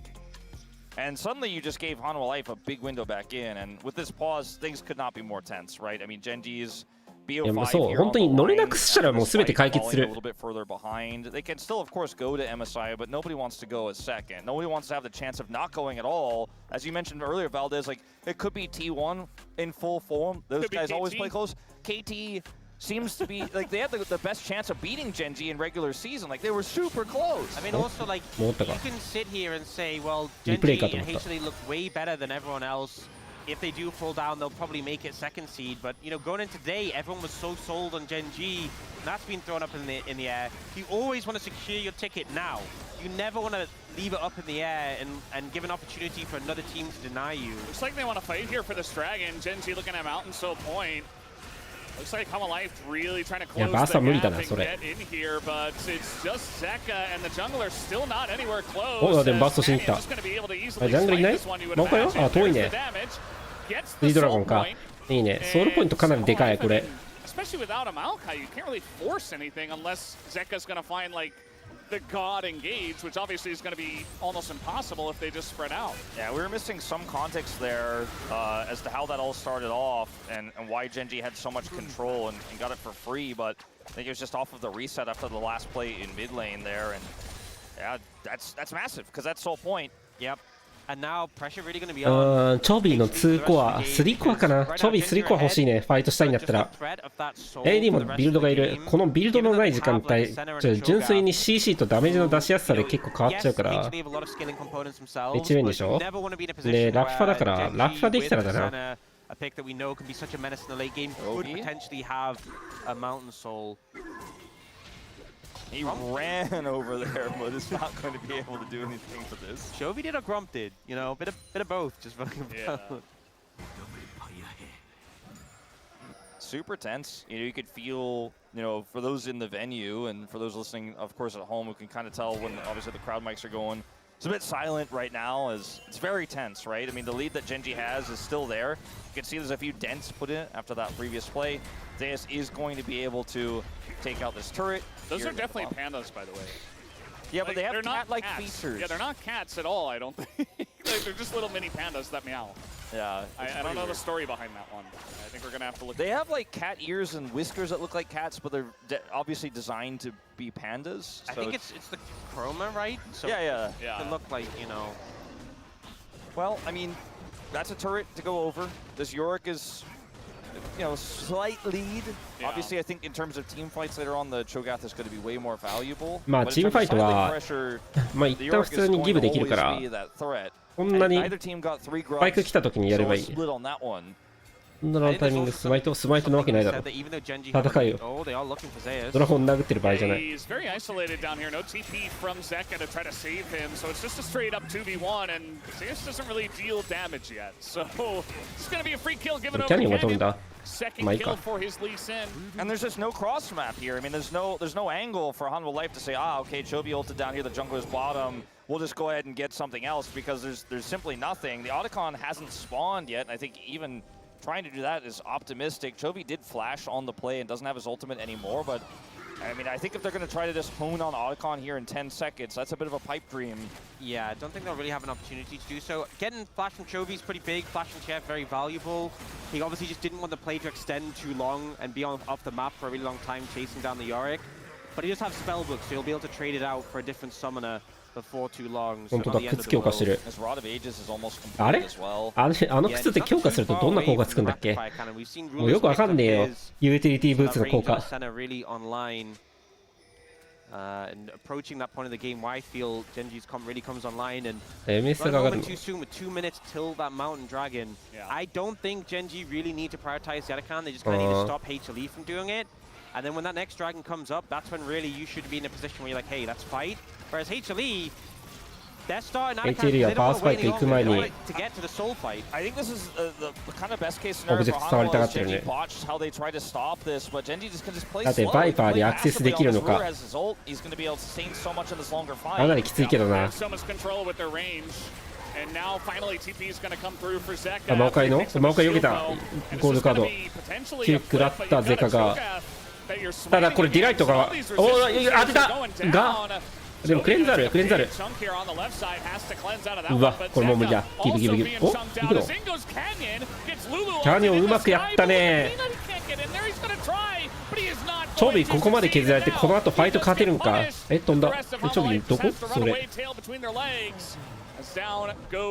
あミッドタワーいやーチョビが体使ったねうまくwith 10 seconds until the soul spawns, so that the timing's super tight. I think Genji are in a great spot now. Yeah, they're gonna look for even more. Viper getting chunked here. He's gonna get zoned away from the turret as well. He gets taken out. Yes, he will go down as well, but the job is already done. いい落ちないわあ終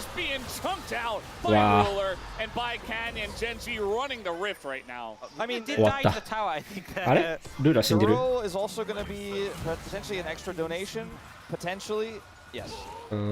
スかこれ本当かちょっと怪しいな今の最終的に見てこれはワースかって言われると怪しいドラゴン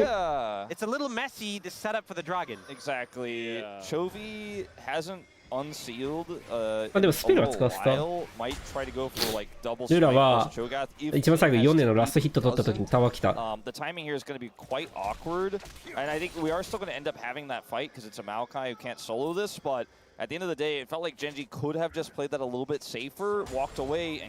ラゴンじゃないなって顔でラプター言ってなこれラプター行くのおもろラプター変えるだろこれ多分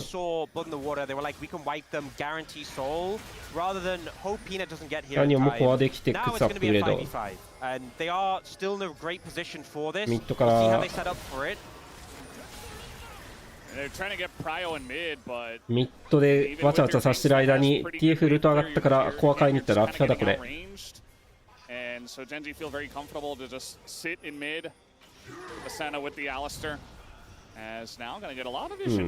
れは怖がらせてるだけ遠いから and get vision control of this banana brush, which is always crucial. Be able to just stick bottom, clear out some of the wave, and then go ahead and join with the team. I mean, Ruler just is so far away from anybody that Genji can kind of slow play this. いや、結構強いな、これ。スペルもないし。ただ、クレンズないから、マオカイちょっと怖いね。Jovi's still looking for options, might as well. He was so close to finishing rapid fire cannon, but I believe he didn't. Yeah, he doesn't quite have it. Yeah. Yeah, pretty rough. This is Mountain Soul. Hamalife have to do something. You don't want to give this one over for free. The Maiden taking a little bit of chip damage. And Genji, they have banana brush control. You can see Hamalife trying desperately to push into this brush. They actually will be able to do so. And they have the Maokai to attempt to zone them away. Yeah, they're not really doing anything. They're just kind of sitting around the Maiden instead. No engage comes through. No Maokai ultimate available. Bit of damage comes down from the Jace. アリス入っちゃった。アリス入っていいのか？アリス入っていいかどうかって言われると怪しいところ、これは。あ、待って、ルーラが落ちて、デュロ落ちて、ああ、これ早くやりすぎたね。もう無理だ。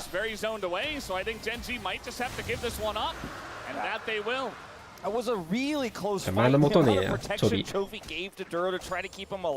デュロが入ってるのが良くない。was pretty insane, but it's definitely a big trade up here for Hanwha Life. They win the fight, they get the dragon. Canyon also likely caught. Yes, Flash. ワードなさそう。あれ、そっちに蹴っていいの？これ、キーも知らない？無理か。時間かかりすぎるわ。And I think with hindsight, we can definitely say that overchase on the top side did bite Genji in the backside. Yeah. They ended up having to take this 5v5, and Zeka gets so much value here, because meanwhile, Duro ends up trying to buy space. 読めなくなったから入っていい感じになるかなと思って入ったけど。あ、でもこれ悪くないな、賞味。これ全員が入れるんだったら悪くない。なんかキャニオンがデュロの方見てたら悪くないな。見れてないけど。あ、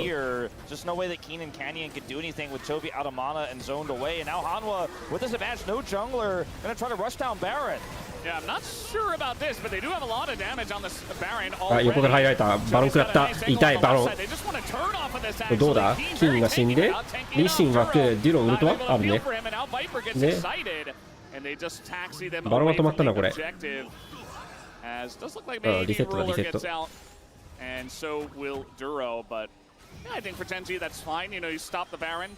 And you only lose Keen.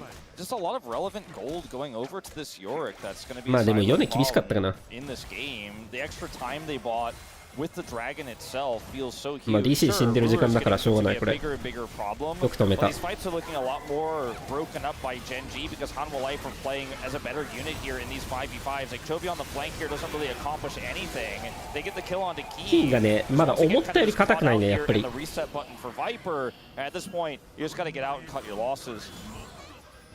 They get enough damage to stop Hanwha from getting the Baron, I suppose, but it's again that kind of pickaxe chipping away bit by bit that we talked about in the previous game. This time it's a much closer game. いやまだいける。 for keeping Genji honest.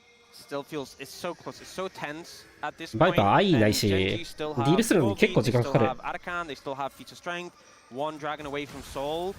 But at no point do you ever feel safe. It felt much safer last game, but in this one, it just feels like, especially with, this Senna being this squishy carry, it feels like, Zeka could just explode Ruler at any point, and that might just be your fight, your game, your series over. So we'll have to see. Summoners are available for, Ruler and Chovy at this point, which gives them an extra element of safety. And we do have the rapid fires completed for both of them, so that range. And that's what you really need to be playing around, is that going for that poke.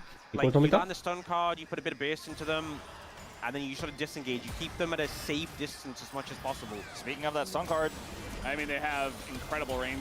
Tails is going to have so much value into this TF.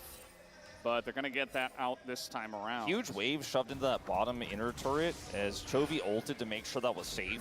He was able to spot because they didn't have vision down there on the bottom side of the map at all. That King could continue to push the issue. That's IE. And we do see the Yorick has to catch this wave. さすがにダメージあるな、ジェンジ今。集団戦がちょっと難しいけど。Set up there by Genji. Going to be able to get this scuttle and should be able to clear this Baron vision easily. And now things are very, very stressful here. チョビゾーンで行くんだ。これダメージ欲しそうだけどな。And Zeka's just going to hold out. Yeah, I mean, it's really rough. You don't really have it in. Wow, すごい前目だな。 Picked apart. Peanut's gonna flash too, and this is just trying to get vision around the objective. This is such a play from Genji. This is how the composition wants いや to function. TF 強え。 Just poking and prodding. この形の TF マジで強い。ただリデンプションマジでいいね。リデンプションマジで選択がいい。超仕事してる。ルーダ頑張ってるね。ダメージ出すしかない。航空嫌がって。チ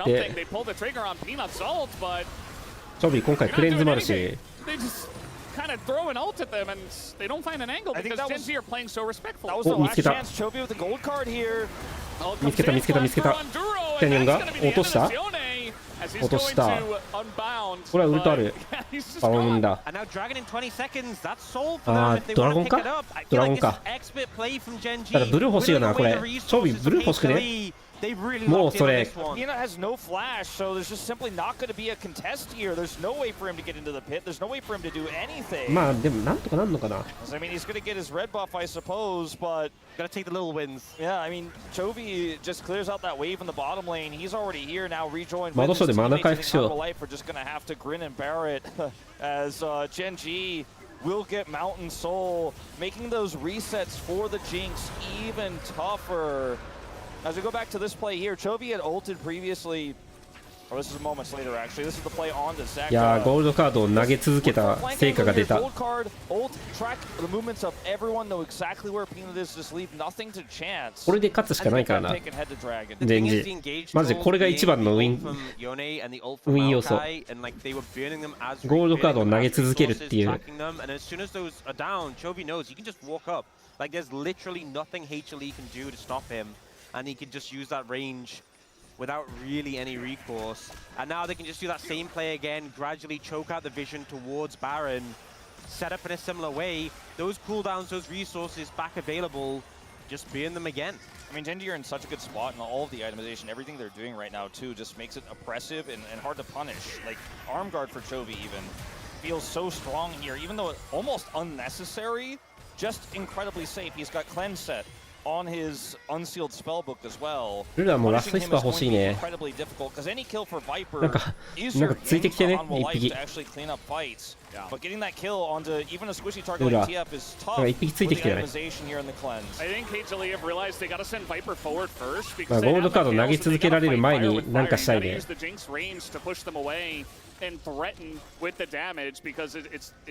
Yeah, you actually kind of want the fight to start, and wow. you get stun carded, you Mikhail, so you just stun card is up. Or just start the Baron and see how it goes. Quite desperate. Yeah, they get a big flank coming in from Chovy. He's gonna これ来るぞ来るぞ蹴られた。あーすんごいのカップ。あただヨネが救ったヨネ救ったヨネ救ったヨネ救ったけど死んだ。ああ。 As that is going to be the end, or not Ruler, Viper. Viper蹴られた。 Ruler stays alive with the Zai doing tons of damage. Zeus running away, and now I mean maybe Genji did it. They were patient enough. They're gonna look to push mid. I mean I think that they can at least get an inhibitor here, but I mean with 25 seconds on Jinx, 30 seconds on Yone, if they get anybody else, I think this game is just going to end. I mean for all intents and purposes, it may already have. 20 seconds left on Zeka. 12, they have a wave. エンゲージ魔王界だけだったのがちょっときつかったか。よりかあんまり見なかったなこれ。 Trying his best, and they're just going to flash over and kill the Nexus. That gets it done. Genji looking for the reverse sweep if they can do it in Game 5. You know, Games 1 and 2, we're kind of wondering where Canyon was to take us to Game 5. We get a pristine Canyon kick to deliver us. やっぱ尖ったチャンピオンたちだ。トランドルもそうだけど、ヨニックもそう。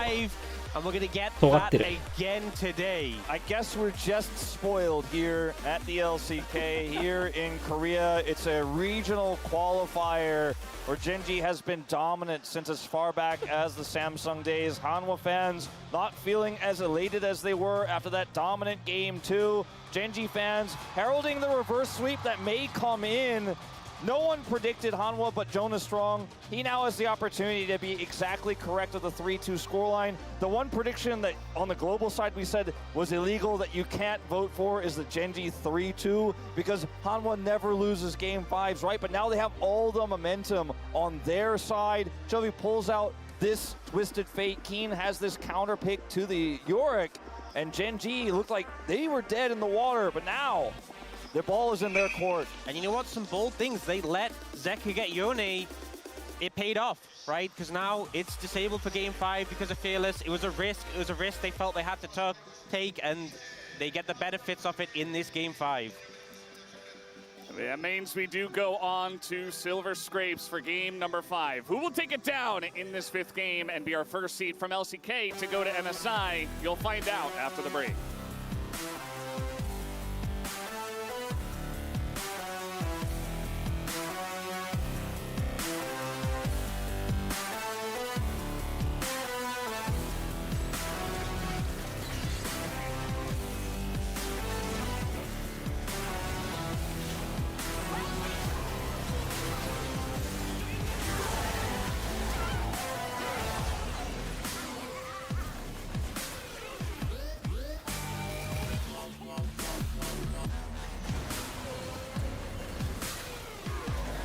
結構 HP あったけど、あれで死ぬんだな。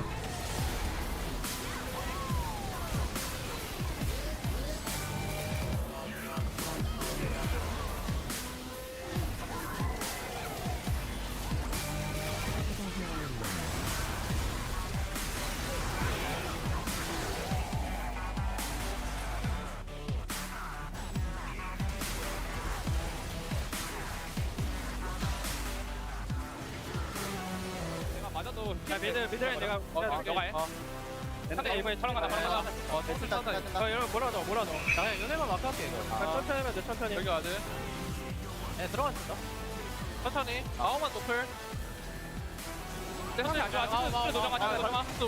야, 기치. 엑스 노플. 자, 여기 봐야 돼. 여기 봐야 돼.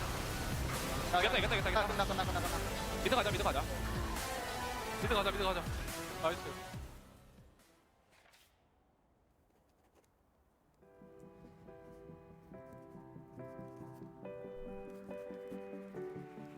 これそうだった2ドラ目スティールされたの痛かったか。まあ痛かったけど、まあイニシエートをうまく決めきれなかったところが一番きつかったかな。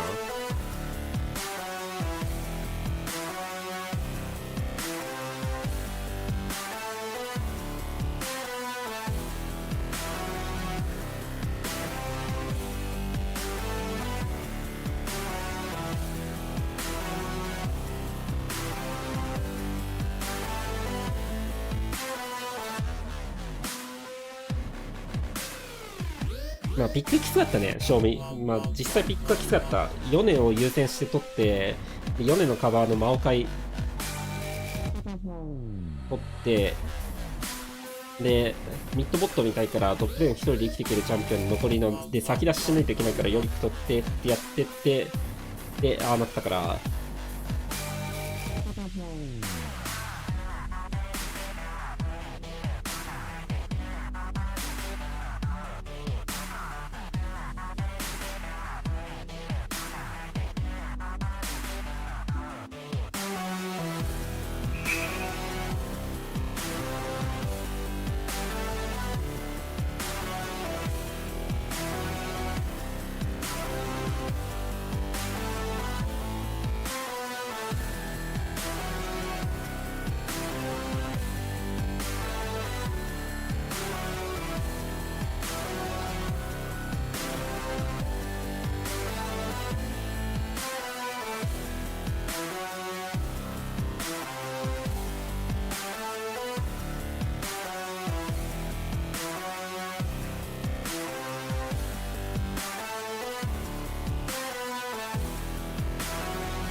普段の LCK もこれくらいの箱でやったし覗いすぎだろ。でかすぎだって。たまにでいいよこれは。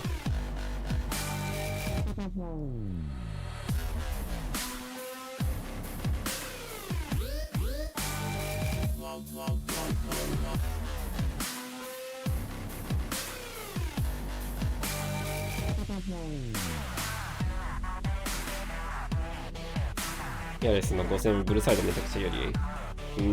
まあ有利だろうけど、まあどうだろうな。見てる感じはバンピックはかなり大事だけど、ブルーサイドだからバンピックうまくやってるなって感じじゃないな。コンセプトがやっぱり大事。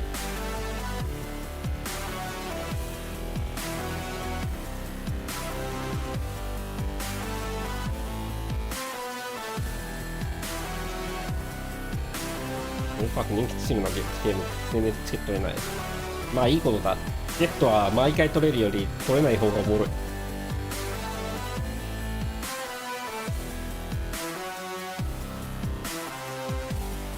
5戦目までいくと、まあ、今残ってるので強そうなのは、まあ、ビクター、オリ強いのかな。ビクター、まあシャーなしオリ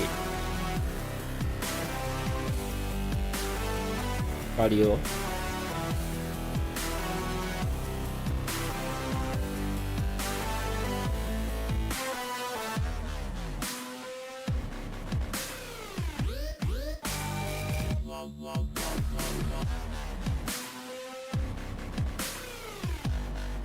まあ、パンテオンと場合は普通に残ってるね。ただパンテオンかなり評価低いね、見てて思うけど。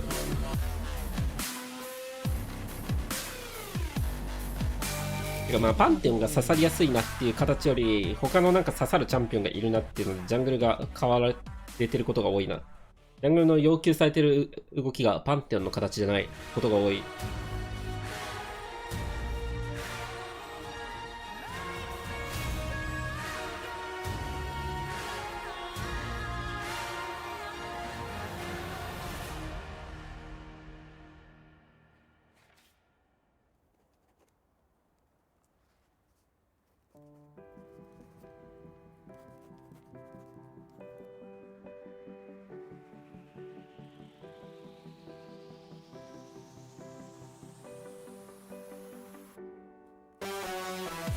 Oh, you already know what to do. We're so blessed to have yet another best of 5 go all 5 here. Silver scrapes Hanwha Life Esports and Gen G, the #1 seed Gen G, able to claw their way on back and force a Game 5, the newest addition in this script that has been the best in League of Legends.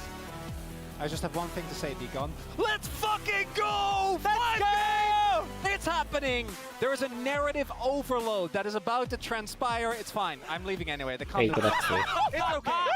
Because we need to talk about the champions, and then we need to talk about all the things coming together now that we did go to that game #5. Yeah, let's take a look at the Fearless band so far throughout the 4 games. It has been just a unique amalgamation of unique picks and champions that we are so used to seeing them play multiple times, like the Sylas, like the Yone here. I mean, I told you, Viper, do not pick Jinx Lulu in the game 4. It's for the game 5, you know.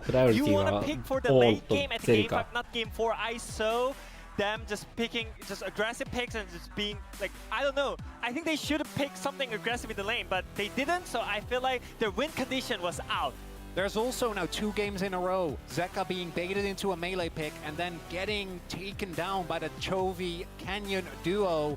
And in game #5, I think that's not going to be any different. I think that's the issue that Hanwha Life need to fix. What is that going to find?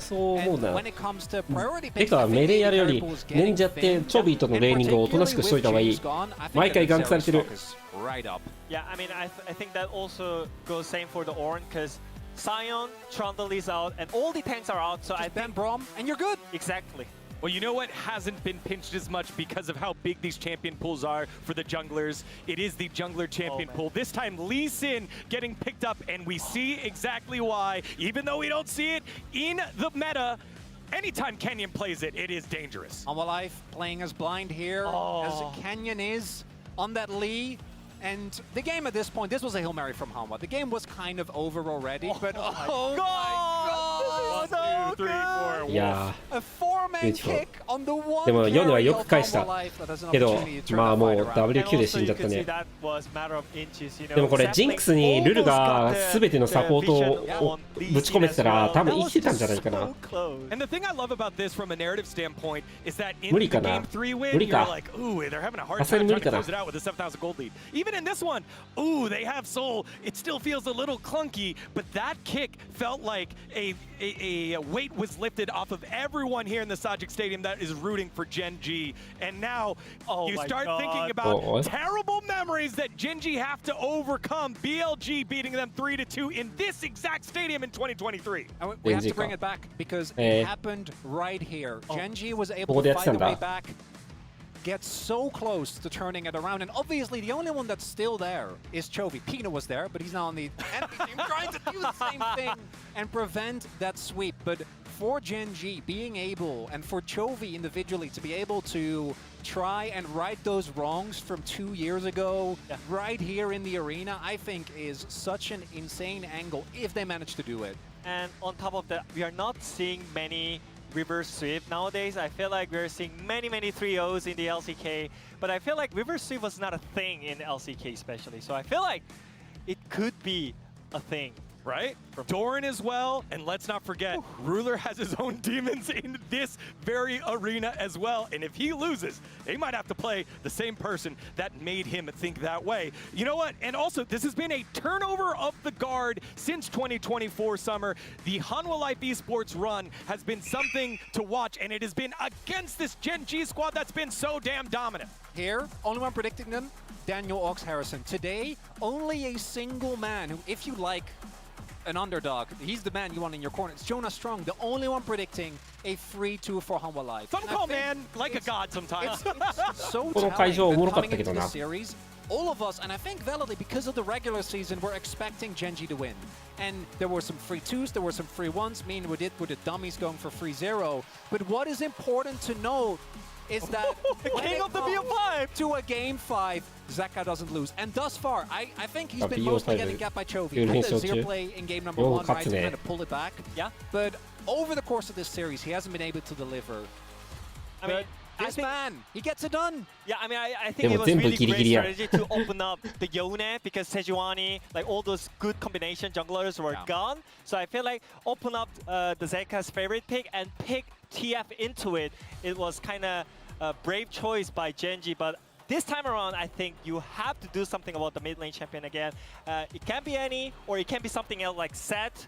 I'm not sure, but I can already see that it's going to be interesting. Regardless of outcome, like either the Game 5 streak gets broken, Gen G gets back on the throne, or Hanwha Life are truly taking over. It's so good! It's so good! We went with key champions. Who's your key player here that's going to be the difference maker? Because you can pick the ones that have been the front runners, you can pick the ones that have come up, you can pick the ones that started to slow down here. What are you going here with it? I mean, again, I'm going to pick Chovy. Like, even though Gen G was down 2 games, I feel like his Talia, his every single champion was on point. So I feel like he's going to bring another unique pick in the game 5.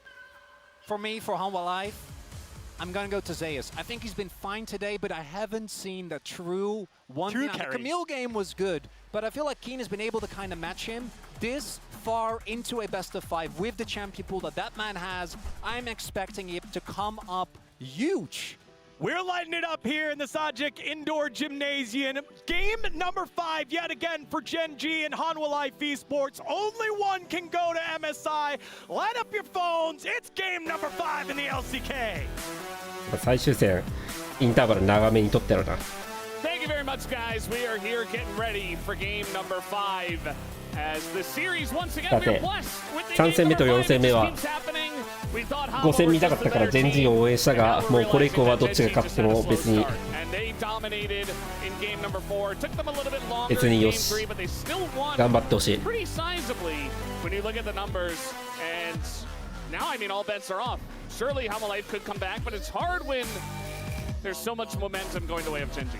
I feel like in-series momentum, Gen G obviously have that 2 games in a row. That's big in their favor. Things like the fact that they let the... What's going on here? Looking real cool right there. Right, the GM of Hanwha Life Esports has decided that they are going to win Game 5. I think they have a secret plan in mind. But I think very mysterious. Yeah. どっかのアイド you ル look to HLE, last HLE three の times 応 that 援 it's 団 gone 長 to Game 5 のアイドル against Genji, they ended up winning out. They've been the Game 5 demons. Zeka in particular, who, I'm going to just say it, he has been outplayed by Chovy throughout this series. He needs to step up in this Game 5, but he has been the Game 5 hero for HLE. The Game 5 demon, the super soldier. HLE の応援団長おお Looking for his 10th. You know, to go to MSI as the first seed, to say Hanwha Life, this is our dynasty. We're living in the era of Hanwha Life.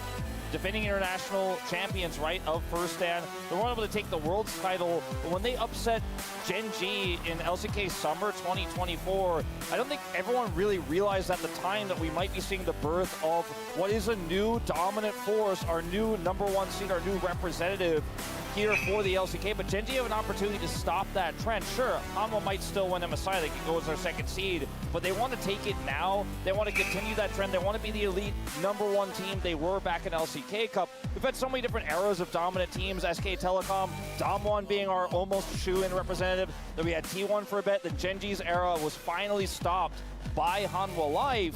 And maybe Hanwha Life could birth their own legacy here in the LCK of a dominant era spanning across multiple seasons, potentially multiple years. But it has to start with that 10th best of 5 win here for Zeka. さて Well, here we are, game さて number さて 5. さて Zeka is looking for his 10th, as you mentioned. Hanwha Life, they select the blue side, not a surprise. In the road to MSI, red side is heavily favored in the stats, 9-1 so far. Blue side only won once, that was KT. And again, I think that's partially because, you know, the stronger team was winning from red after winning game 1, and were forced on the red side against the team that had side selection and obviously chose blue. But now, you know, coming into this game 5, I think all best bets are off. We're going to see some weird stuff. And I think this is where champion pools really come into play. And you really have to dig deep to try to form some semblance of a comp that works together while also making, you know, good choices in individual champions. In terms of meta picks we've seen in round 2 and onwards, the only one that's really left available that aren't going to be permabanned, like the Vi, obviously the Galio, it's been banned for multiple games here, is the Pantheon. We assume that will also be banned going into this one. And things get a little bit more weird. We've had so many Game 5s across this year of Fearless. Victor also was banned, and will continue to be so. Where the Game 5 drafts are not meta, they're not necessarily practiced, and it's a messy Game 5, and your clutch is the most important factor, and that's where Zeka's come up big. So my eyes are on what's he playing in this 5th and final game.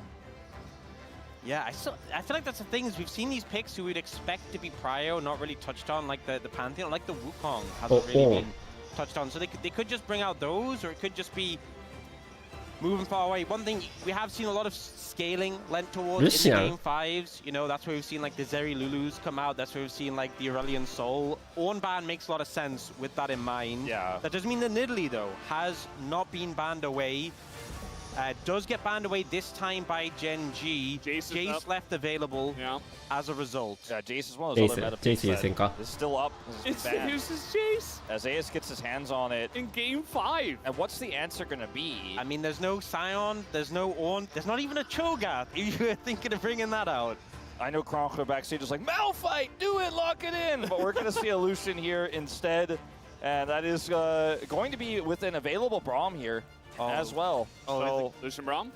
Lucian Braum feels like the easy lock. Or pick up that Wukong, make sure you have a top-tier jungler. What if it's Zeri Braum though? No, Zeri. Pantheon かなさすがに。 If you grab, for example, Ash Braum, then your jungle pool is going to get choked out in the second phase. If you go for the Xayah here, it's also available. It's relatively safe into a lot of picks, but I feel like Wukong is not one of them. Because CC persists on the ground after you ult. Yeah, but I do feel like denying the because as much as Lucian Rakan doesn't sound like the most strong, Rakan with Wukong is so strong, denying that feels like a lot of value. And getting Rakan for in a game 5 feels insane. Plus Rakan is a fantastic matchup in a Braum. Like, you often, when you pick Braum, you want to ban Rakan because you can never really stack up the passive on him because he's so mobile. So I think HLE They feel so happy right now with how the first 3 have gone. See what the praying for Genji. See what the response is going to be here, because obviously we're looking at jungle and top here for potential target roles to ban away, with Hanwha Life not having a jungler locked in, and of course for the side of Genji not having one. So there's the Pantheon, which seems pretty obvious. We talked about it. I guess it's just not going to be seen in this entire best of 5. And then answers to Jace that we could see. Obviously the Ornn is gone, Sion this Fearless band. I don't think we're going to see a Malphite in this composition, but it could kind of work. I wonder what the read here for Hanwha Life Esports is going to be in this situation. I mean, Keen's got a crazy champion pool, right? Like, I don't think he's pulling out the Urgot. And because it's so hard to counter the Jace here, I actually like the pivot to just say, no, let's focus on Chovy instead. Yeah, I mean, you would definitely want something that's got engaged from the mid lane if possible. And the Tibbers as well, even if the Xayah dodges it, there's a lot of sustained damage over the course of time that Tibbers can do and be very annoying. So, at the same time, though, you're banning out Chovy, a guy who's probably just going to play Aurelion Soul or pretty much anything. You know, he could play Way. Yeah. Play on that one. Xerath or, you know, I don't know about Xerath here, but there are a lot of options. Even Akali going to be banned away from Zeka. I feel like that's a good ban away from Zeka. I feel like definitely something he could and would bring out. I mean, it works really well with Jace too. You poke them down, the Akali comes in for cleanup. オールインの顔してるけどな、このアニーバン。 about this final ban here. It's Fearless Game 5 is one of those moments where as a caster you could predict what's going to come. 残りケアの折り先バンか。let it roll because it's only 折り先バンって別にもう出てるな。オッペンか。I think the order makes sense for how it syncs with the Wukong, you know, and the late engage that can provide. Especially because as much as you have the Xayah, as you said, like if you ult and then come down again and then the second charge is waiting. Yasuo and Wukong. Who's that for? I mean, Aatrox makes a lot of sense here. It's very aggressive, but I think there's enough setup for it, and there's so much mid-game power in this draft here for Genji. It fits the theme, it fits the identity. And now Zeka has the blind pick, which not going to be easy. We've seen that he has gotten bullied when he picks first. Chovy will not let him get away with anything. I mean, エリア、まあそうだね、有利ではある。バランスもいい。トリスターナミと、まあ確かにアーニーオリバンだとそうだね。トリスか。It's also, though, fairly risky into the Wukong, because if you get caught and the follow-up is just so much burst damage, you're just going to get locked down and die, so you really have to have a lot of control. But I agree, I like this pick here a lot, and I trust that Peanut will actually have a game that's worthy of what its potential is and won't just simply be bullied. What are we playing, Zeka? There's not a lot of options left that are in his wheelhouse. I mean, it could even be something like Veigar, you know, zoning the melee. ああ、ジェイスか、ジェイス行くか。And Gnar into the top lane to deal with the Aatrox. So the swap comes through, and it's Zeus's Gnar. This is interesting because once again, I think they need scaling damage, and I think this is the only pick left. You know, I feel like it's an interesting one because the Gnar to Aatrox matchup, we've seen good Aatrox able to play that matchup, you know, pretty well. Like if I'm gonna pick something for Zeus to solve the matchup. Oh, Zoe. You saw him saying it there. He was saying Zoe, and we're gonna get a Zoe in this game. No, I feel like I don't want to derail your point, Ox. Go ahead. 競技からゾイが消えて久しくなってるが、マジで久しぶりのピックだな、ゾイ。A lot of zoning, a lot of big ultimate power around objectives, and just insane scaling damage and execute value. So good into the Xayah, but the Zoe is just pick and burst, and this makes Genji's composition all in on the mid game. And if you fall behind, I feel like this comp does practically nothing. It feels like so much, you know, we talked about how a lot of these game 5s went to like まあ scaling, そうだね。you know, slugfest, like HLE とか 50 いい構成してるね。 harder. These drafts, I feel like just haven't done that. I feel like even the fact that HLE, I feel like their comp leans more towards the later stages. I don't even think they lean heavily there. I feel both comps, a lot of mid-game power in these compositions. We didn't see it in the last game, but so many of these games, all the other ones, Hanwha Life got first blood, had an early lead. I think if that kind of game happens here, and Hanwha Life have a mid game where Genji have no agency, it's just done. Like I don't feel like Hanwha's comp is a scaling draft, like the way you mentioned we saw in lots of game 5s and Fearless with no engage, where it's just sit back and scale. But I feel like でも入ると電撃 from クラッシュ behind な or どうな even んだろ neutral in the う late な。game, their comp just doesn't scale very 当てスキル当てた方の勝ちじゃない。 Burst somebody down, there's always that pick potential. But on the other side of things, you have this Gnar that's going to be relatively safe. It's just a lot more of a full package on the side. なんでゾーイ出なくなったの？ See the 5v5 team まあミ fight ッ from ドレーン H-League で no 出なく matter な what. Even if they're っ behind, た理 you 由 see how は they マジで can いろい get the ろあ combo る。 combo together. Like the Lucian and the Zoe, it needs to be サ a モリ good フの laning 形 phase が from Jovi, which we ゾーイ definitely にとって弱 expect. くなったっ But て the いうの bot は lane 結構 2v2, 大 they き need い。 to do work, which they need to step up in game 5. It's game 5, guys. Let's hop onto the rift right now.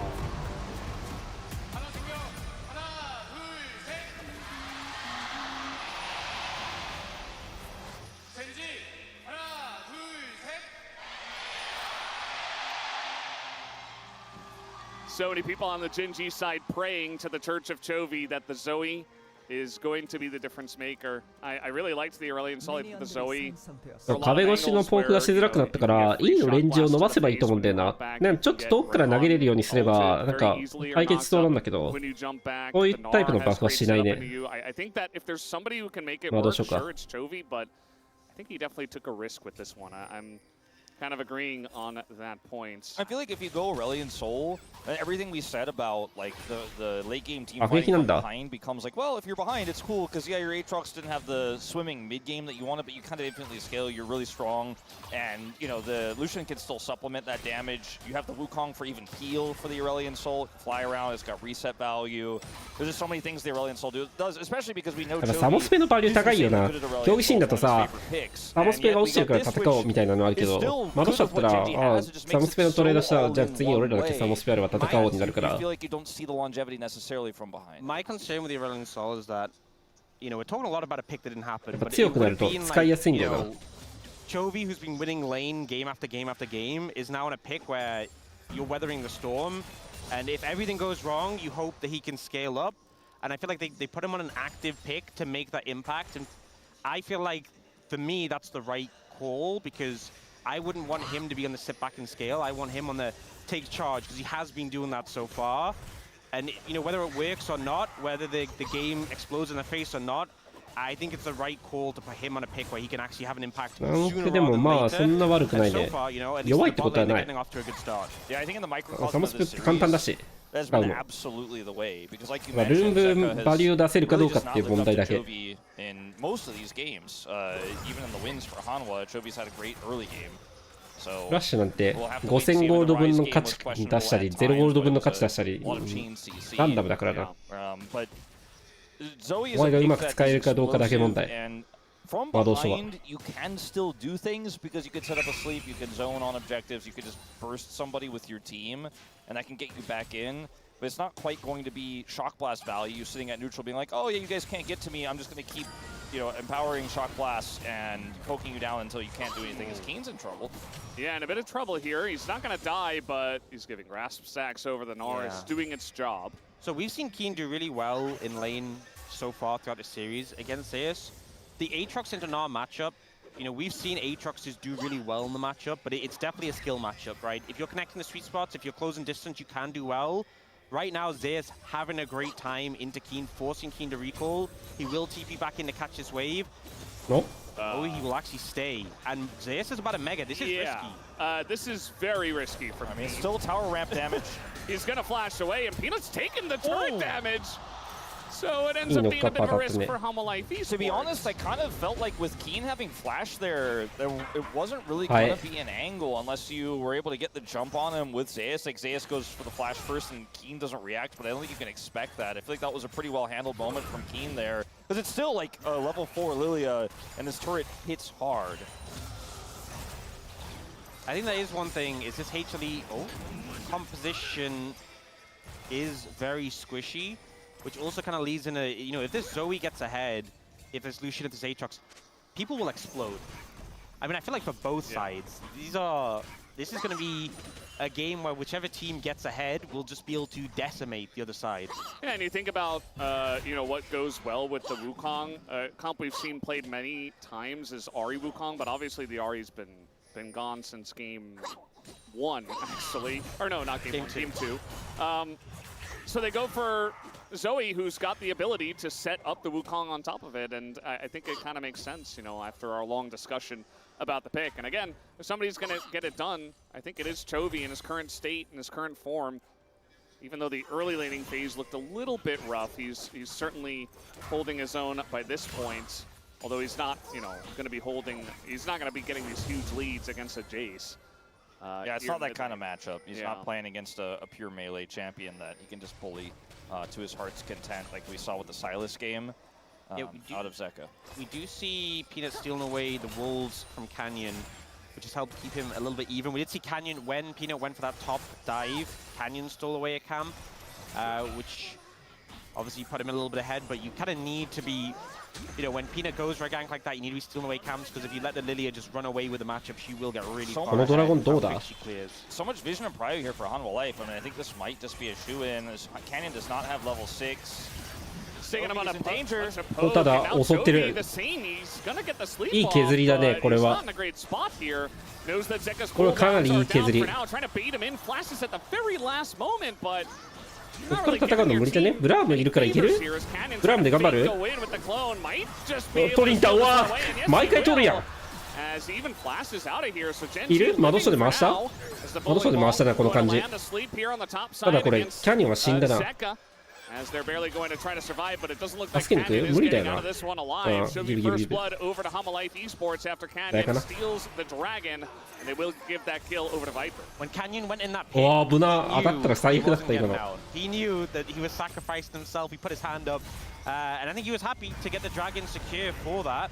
Yeah, no, 100%. I mean, this is really high value here for Gen G. If they end up losing more there, which Hanwha Life was fishing for, they wanted to stop those retreats. They wanted to get a swoop and get multiple players. You can see the positioning of Zeka to try to punish. Then, yeah, it's a different story. As Chovy goes incredibly low, watch this as he flashes. The last auto hits. He is like sitting on 40, 50 health on this one. Does get away. And then Canyon goes in here, gets the steal. Really nice Warrior Trickster here. Has them fooled.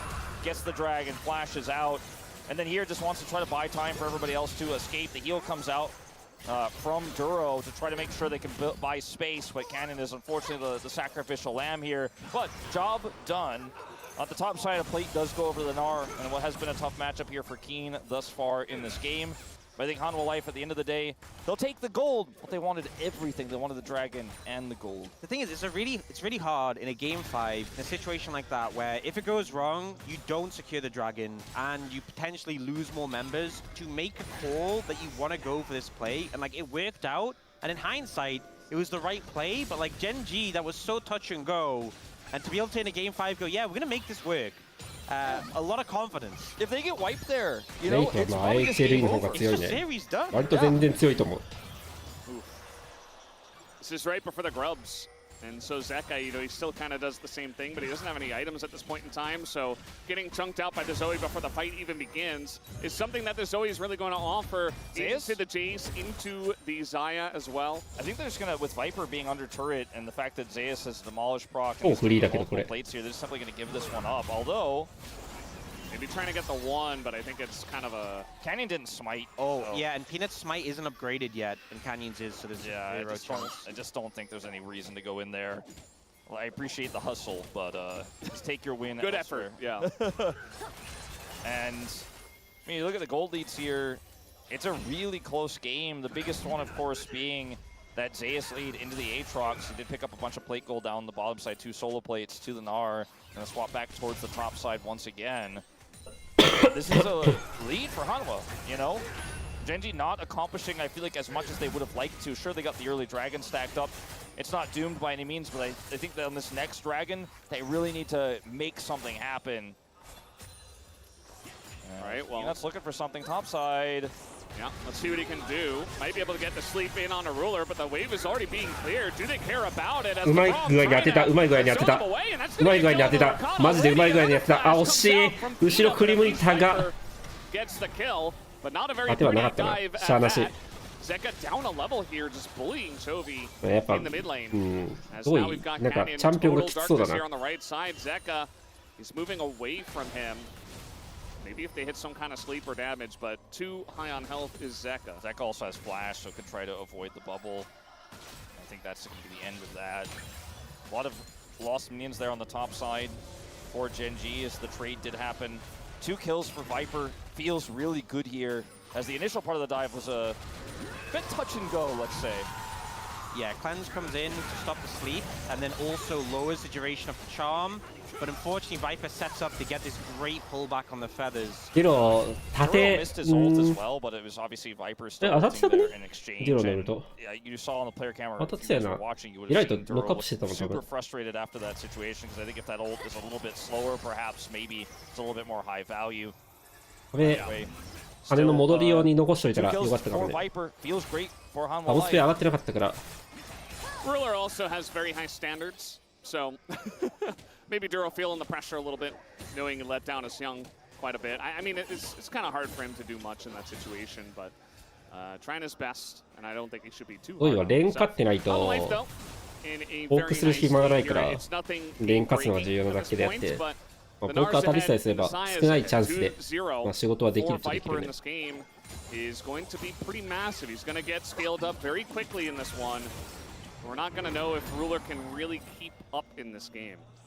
I think it's okay for Genji to be even, but not behind. And right now, 700 gold isn't enough behind for me to say it's not okay, right? If they can continue to hold on to these dragons, continue to force these fights on their terms, threaten kills, then it's still fine. It's when they lose a big fight that's when you should start worrying if you're a Genji fan. They have Prio on the streak right now. Chubby coming over. Yeah, TP.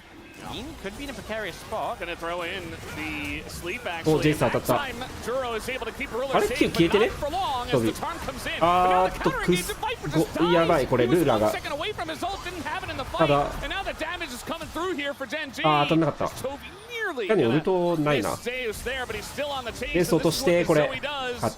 Trying to follow up and get even more. We're zooming in on him. He's got the Battle Star looking for it. He's not going to be able to hit it as barely Humalife Esports just limp away from this fight. Canyon's super low, but the Leandries is not going to be enough damage there. But it starts off as 2 fights on 2 fronts, but Keen's angle is really the game changer. So that one's not going to connect.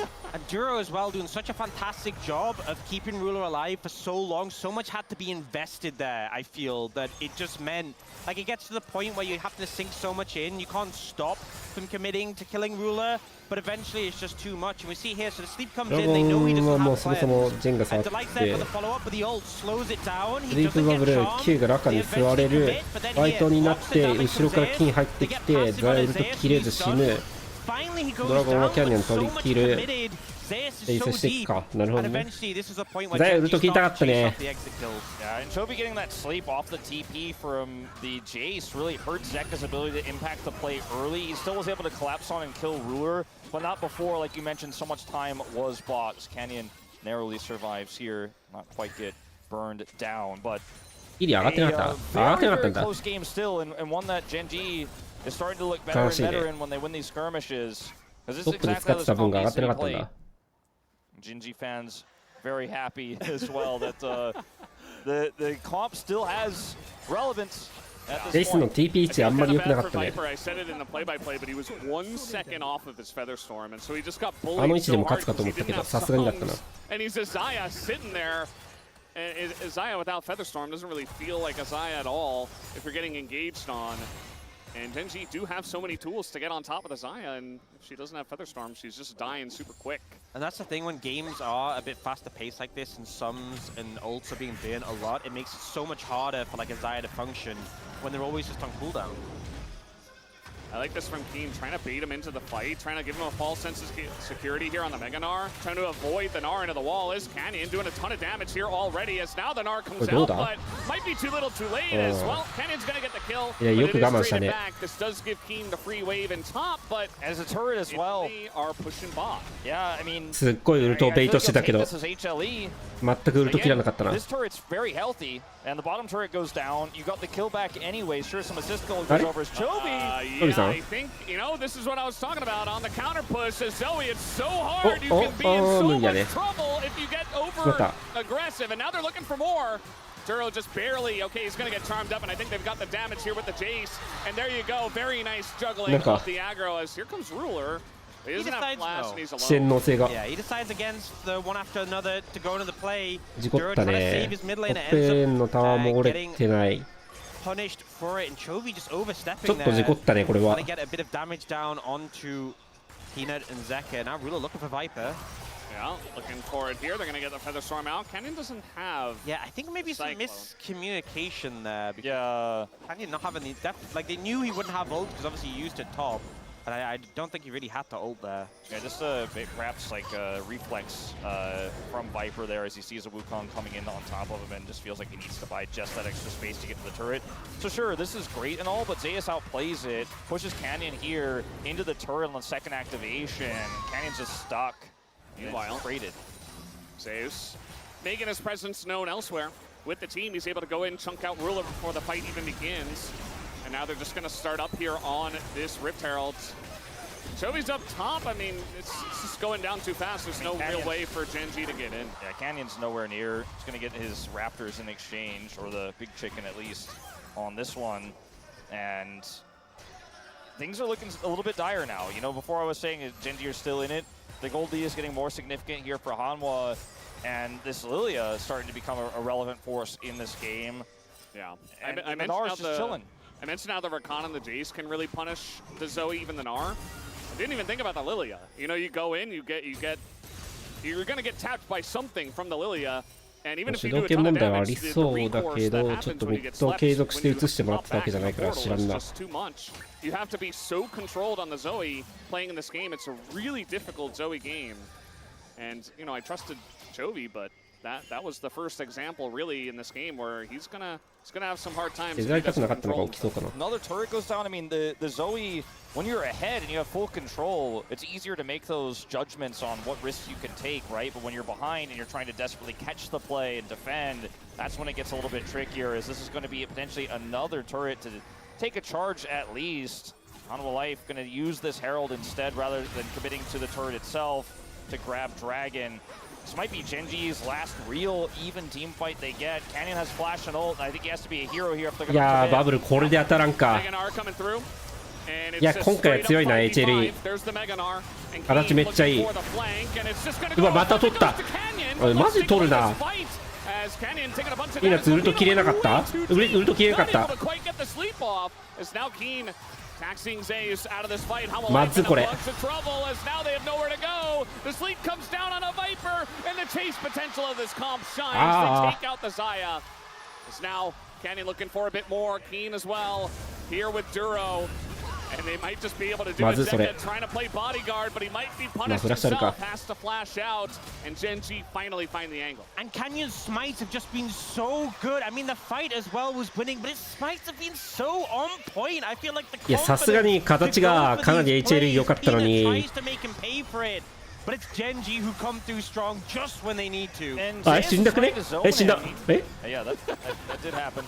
Like, look at where Zeus is in this fight with his Mega Gnar trying to zone Canyon, but he's still unsuccessful. And he puts himself in harm's way, gets slept as well on the rebound as Chovy is completely safe. Peanut way overextends, and then Zeus takes so much damage that he has to flash over the wall, and who's going to peel in this fight? Viper gets hit by an amazing big Q there coming through from Chovy.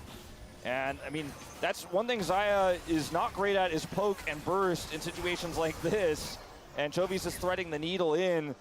And what looked like might have been, if Gen.G loses that fight, they lose the game. They get Soul Point. They get a massive injection of gold. And now they're in a great spot. Died in the turret? He just died in the turret. Yeah. It's like, okay, whatever, I'm just dead here. Yeah, you just want to get back to base. You wouldn't understand. Yeah, I don't quite get it. It's very high level. But yeah, that's a massive fight here for Gen.G. I mean, they're in this game. They have 3 dragons.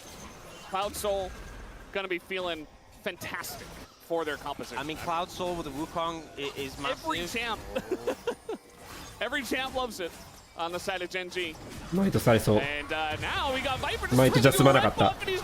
ウルト上がってね。 Hanwha Life falling apart in Gen.G playing guerrilla warfare. Hanwha Life don't quite have the answer. That's a free kill on a Viper who's really struggling into this comp.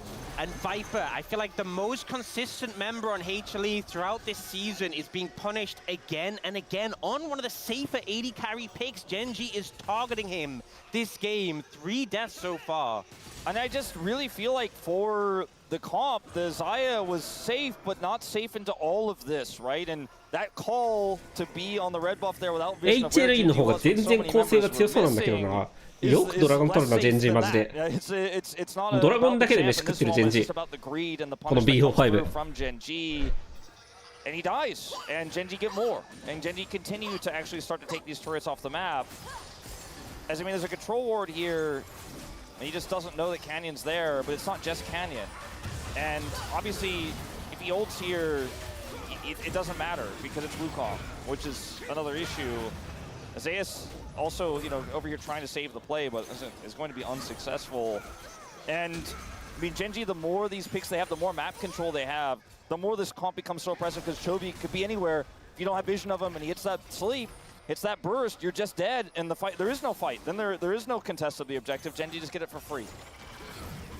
Zoe with control and a mid turret down. I mean, it's the wolf point we've talked about a long time, man. スマイトで取られるのはまあギリいいとして、その後のファイトの負け方良くなかったね。さっきのは形良かったから、まあ、最悪ドラゴン取られたとてファイトに勝てばよかったんだけど、リディアスマイトドラゴン取られすぎて多分頭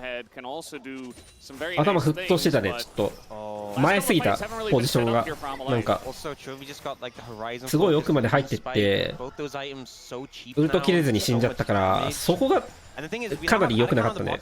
ドラゴン取られたのはまあ正味まあ 50-50 だからいいんだけど。It's like H-Lee, you have to set up around the bot side of the map. Like there's no alternative.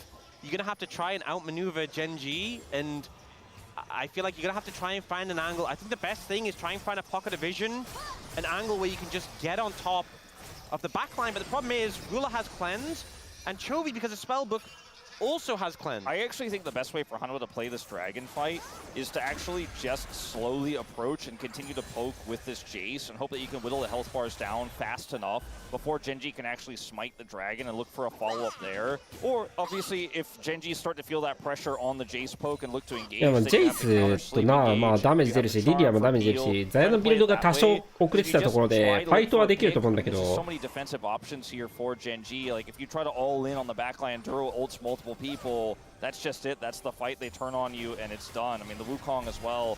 Chovy the target here, but his spacing is good. Now they've kind of broken this open though. Delight's on a cool angle. Yeah, it really just comes down to what the approach is going to look like on this fight, because it could be the Jace getting big damage or it could be the Zoe getting the big damage from the two mid laners, which was a very key matchup in this series. They're playing around this wave so well.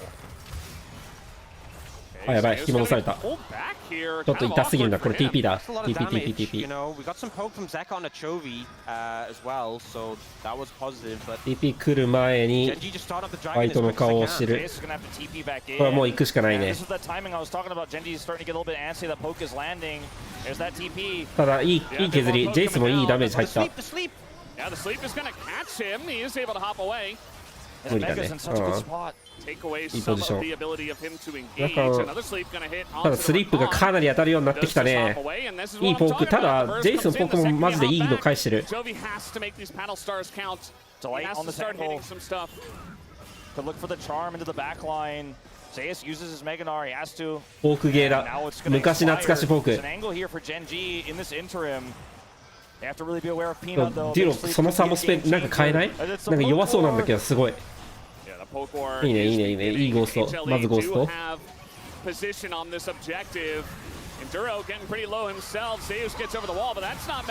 ピンが入って、ここ入って、フォーカス合わせて、ドラは取った。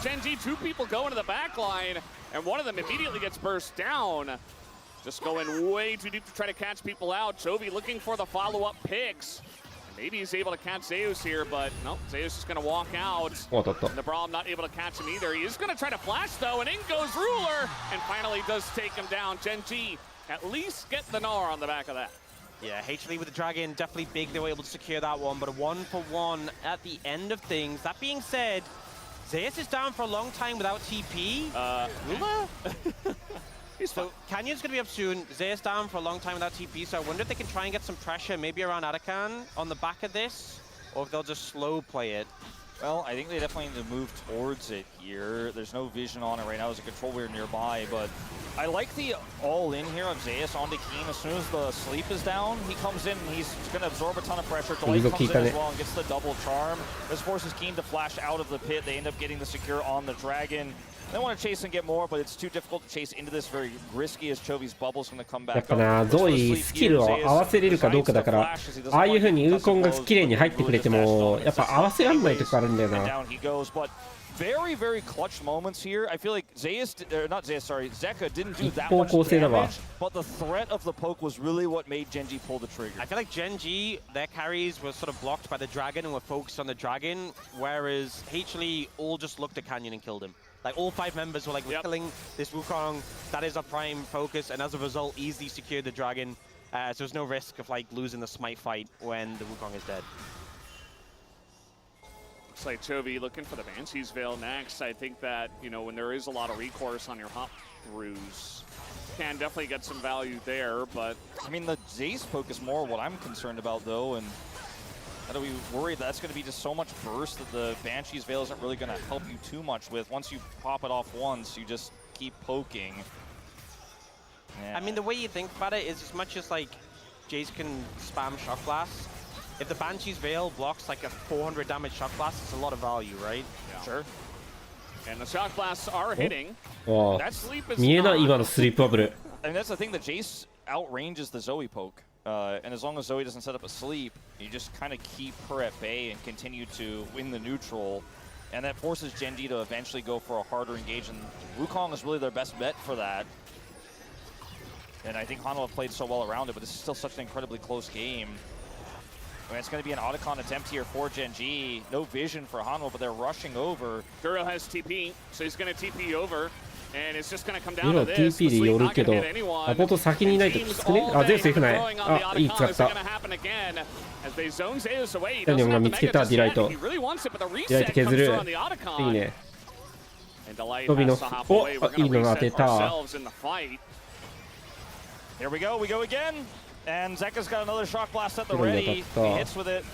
Just gonna be Canyon. レースに当たる。あ、いいの当たった。金がいいの当てた。これもう勝って戦えない。And Delight goes in, but nobody follows up as the Braum gets the disengage through. Peanut getting no value on this Lilia. They're just trying to abandon. これはかなりきつい。F ない。ゼウス。 That'll be the first pick on top of the Otacon that they just いや、 got. ディライトを発見したところと、まあ、ピーナッツを金が止めたのが偉かったかな。Oh, if you're gonna look for the light here, Canyon go in, and I feel like maybe just turn on the objective. Yeah, that costs them a lot of time, and it's a flash down for the Wukong now, but I mean, maybe Hanwha Life will be able to punish. It's a big maybe. Viper still has ult and sums. Not even going for it. I think this is the safe call. They want the soul, it looks like. But that's in a minute. I don't know, maybe we're thinking if they get one more person, that would be enough for them to go for the Baron. This fight is so broken up. Like, Zeus is trying to look for a Narbar on the flank. Delight's engage comes in so late after the Otacon is already taken, and the rest of Hanwha Life is making the call to disengage. It feels like rare nerves in a Game 5 here across this roster against a Genji who's looked so incredibly confident and solid throughout this mid, and now moving towards the late game. And Hanwha Life definitely regretting how that one went down. 硬いね、マジで。100%. I feel like definitely a little bit slow to approach, hoping to get maybe a bit more poke down when it came to the Otacon, maybe hoping to get a big sleep, and then when the moment came, didn't connect. Maybe some split calls, which very uncharacteristic for what we've seen from HLE so far. And now, I mean, 2-level lead for Ruler. He's got that IE finished, and he's got that BF sword. This Lucian's super strong right now. And if he gets the Bloodthirster completed, that Jace poke just stops being relevant. Yeah, it's not going to be リディアがね、頑張って入らないといけないね。でもリディアの入り方、マジで頑張るしかないのがきつい、これ。ミニすぎるゼウス。あ、もう50-50しに行った、これ。運ゲーしに行った。これもう無理だろ。これいけるのか？かなり運ゲー、あ、運ゲー勝った。勝ったが、ファイトが無理すぎる。すごいフラッシュイン。ステラック基地無理だこれ。クリーンナップだ。Zeka as he gives his life, but so does Viper. And now, one by one, they are falling. And Gen.G pick up 3. They lose the Drake, but they take a massive fight. Yeah, instantly pings on the Baron, and this is where Gen.G, I think, have to make the call whether they want to just hard push here or go straight to Baron. I think with 3 down, that's enough to head over to the Baron. They'll leave Keen in the bot lane pushing, and he can TP over if they really need him, or if that hit. Zeus is really playing fire here. But he's got to play greedy. He's got to play risky. He's got to delay this in any way he can, so that TP Zeka can come through. I think they're going to recall Keen and have him TP in just to secure it 100%. バロン無理だなこれ。 They definitely can't. バロン止めるのは無理。 This is just going to be gone. And Peanut, I don't think an ult is going to change anything here. If he goes for it, it will be. Oh, the light's TPing actually. Yeah, we got TP coming through, but that's a sleep immediately onto Peanut. TP. Peanut doesn't have his flash. He can't get in. It's Baron over to Gen.G as we assumed. But now a second TP comes in and a second sleep from the Zoe. And you're not really finding very much value. They need to get something Hum alive here, but we're going over the wall. And even Toby's looking for more, just taxing them out with some extra damage. I mean, this moment here for Gen.G felt pretty safe to all of us universally. We go back to this fight here where Ruler's culling pushes Viper out of the fight. He still gets a little bit of work done, but again, Zeus doesn't have his ult either. Peanut gets the steal, but it's Canyon's engage and the follow-up that's so problematic here. The TP comes through. And this play from Delight with the こういうなんか起こるまで待って、でその起こるまではおとなしく睨み合おうっていうのがうまいなGen.G。バブル当たったり、なんかいい感じのポジション取れるまでゆっくりやろうのゆっくりがうまい。Yeah, and now with the extra gold, the extra XP from Baron, I mean, it's not just that Ruler's 2 levels up, he's like 2.5 levels up on Viper. He's 3,500 gold ahead. Like, the mammoth amount of the lead is between these 80 carries. He's この試合見てると熱収まったのに熱出てきそう。 In pocket, that poke just isn't really going to dissuade him. I think he's the major threat right now in this game, and HLE are really struggling with how to deal with him. Yeah, there was... There were only really 2 targets for the Jace, and now there's 0. Viper taking a huge amount of damage, and we talked about poke all game long with the Zoe and the Jace, but the Lucian is doing the most damage here in the poke war because this culling is a lot more reliable, and it's very difficult to get away. So Ruler very much doing his job as the poke Lucian essentially to get them some big wins. I mean, there's just no outplay here for Hanwha. Like, there's no flanks. There's no teleport wards. You just got to sit back and try to clear the wave and hope Gen.G overextend. There's no way for Peanut to wrap around. Another sleep connects. As the siege is unreal here for Gen.G. Chovy's poke lands again. And now 2 inhibitors are under threat. Yeah, I don't think that Hum alive have an answer to this one. The Gen.G fans are already celebrating. They can taste the victory, and just 3 games ago, they thought all hope was lost. Hum alive stomped them in 2 games, and now we got Gen.G just bringing it back in a huge way. They finally woke up and proved that they are the ones that deserve this win and the first seed. It's not over yet, but almost 10,000 gold. And you've got the Zoe fully unlocked. I don't really see an angle here for Hanwha. They need a mistake. They need someone from Gen.G to step up too far. They need a snap engage, I feel, or like a flash 4-man Nart, you know, something like that. A miracle is what they need. Yeah, they're looking for something. They're trying to connect. ミラクルするにはリディアの F がいるな。 See them running at Dura and Ruler. And you see that Gen.G, all they gotta do is respect. 無理やり入った。無理やり入ったけど無理だなこれ。ああ、フォーカス頑張った。いやーよく逃げる。Gen.Gのこの逃げ。And maybe they get it as a consolation prize. Canyon goes in, keeps them around. They're so split here. Zeus is incredibly low. Viper the target. Okay, they're going in onto Zaya with cleanse. Not sure about this target, Gen.G, and take a look at Ruler. He's just running at the base. Nobody's able to stop this from happening. And Ruler might just get it done. He's got Chovy over here, and Ruler just able to turn and take the fight. He is so fed. And there's nothing that Minigar can do about it. There's nothing that Peanut can do about it. As Gen.G more than 10,000 gold ahead, they take down the ただ枠ジェイス次第止められたフラッシュボディブロックで無理やり止めてどうなるこれ無理だ終わった done, and with a smile on his face, Genji. うわー 2-0 からの 3-0 moving on to MSI tonight. Genji will complete the reverse sweep. 3 times in a row they went to game 5 against HLE and they were denied, but this time they go 2-0 down and they're able to claw back and take that ticket. They will be representing HLE. あれ触れるやつだったんだあれ LCK, sorry, なんで回ってたのか知らんけど And what a series it was. Momentum was theirs, and they absolutely ran with it in those final games.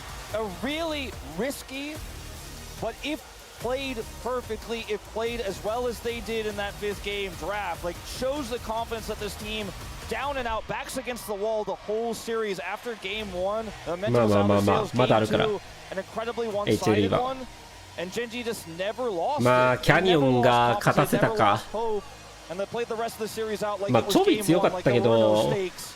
And now they get to lift the ticket and take it with them and go as LCK's first seed. かなりキャニオン、まあ、キーンも良かったキーンがまあかなりずっと良かったけ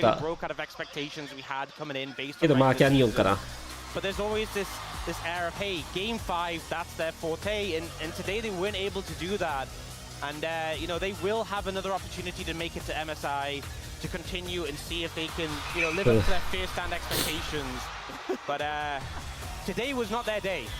There's a real difference in how these teams approach this kind of series and the style of play. It's Hanwha's clutch versus Genji just saying, we are the well-rounded, elite, best, most standard team that can win with anything but through fundamentals and not clutch. And a team like that from ahead, the oppressive nature of how they play, the constant sleeps, the constant threats, the Wukong engages from Canyon. 明日3時からかなまあ一応見る気ではいる俺は朝5時から声やるけど to go for the back-to-back repeat by going as our first seed, and even though they looked a little bit shaky in the first couple of games, they're still the big favorites at MSI. There's no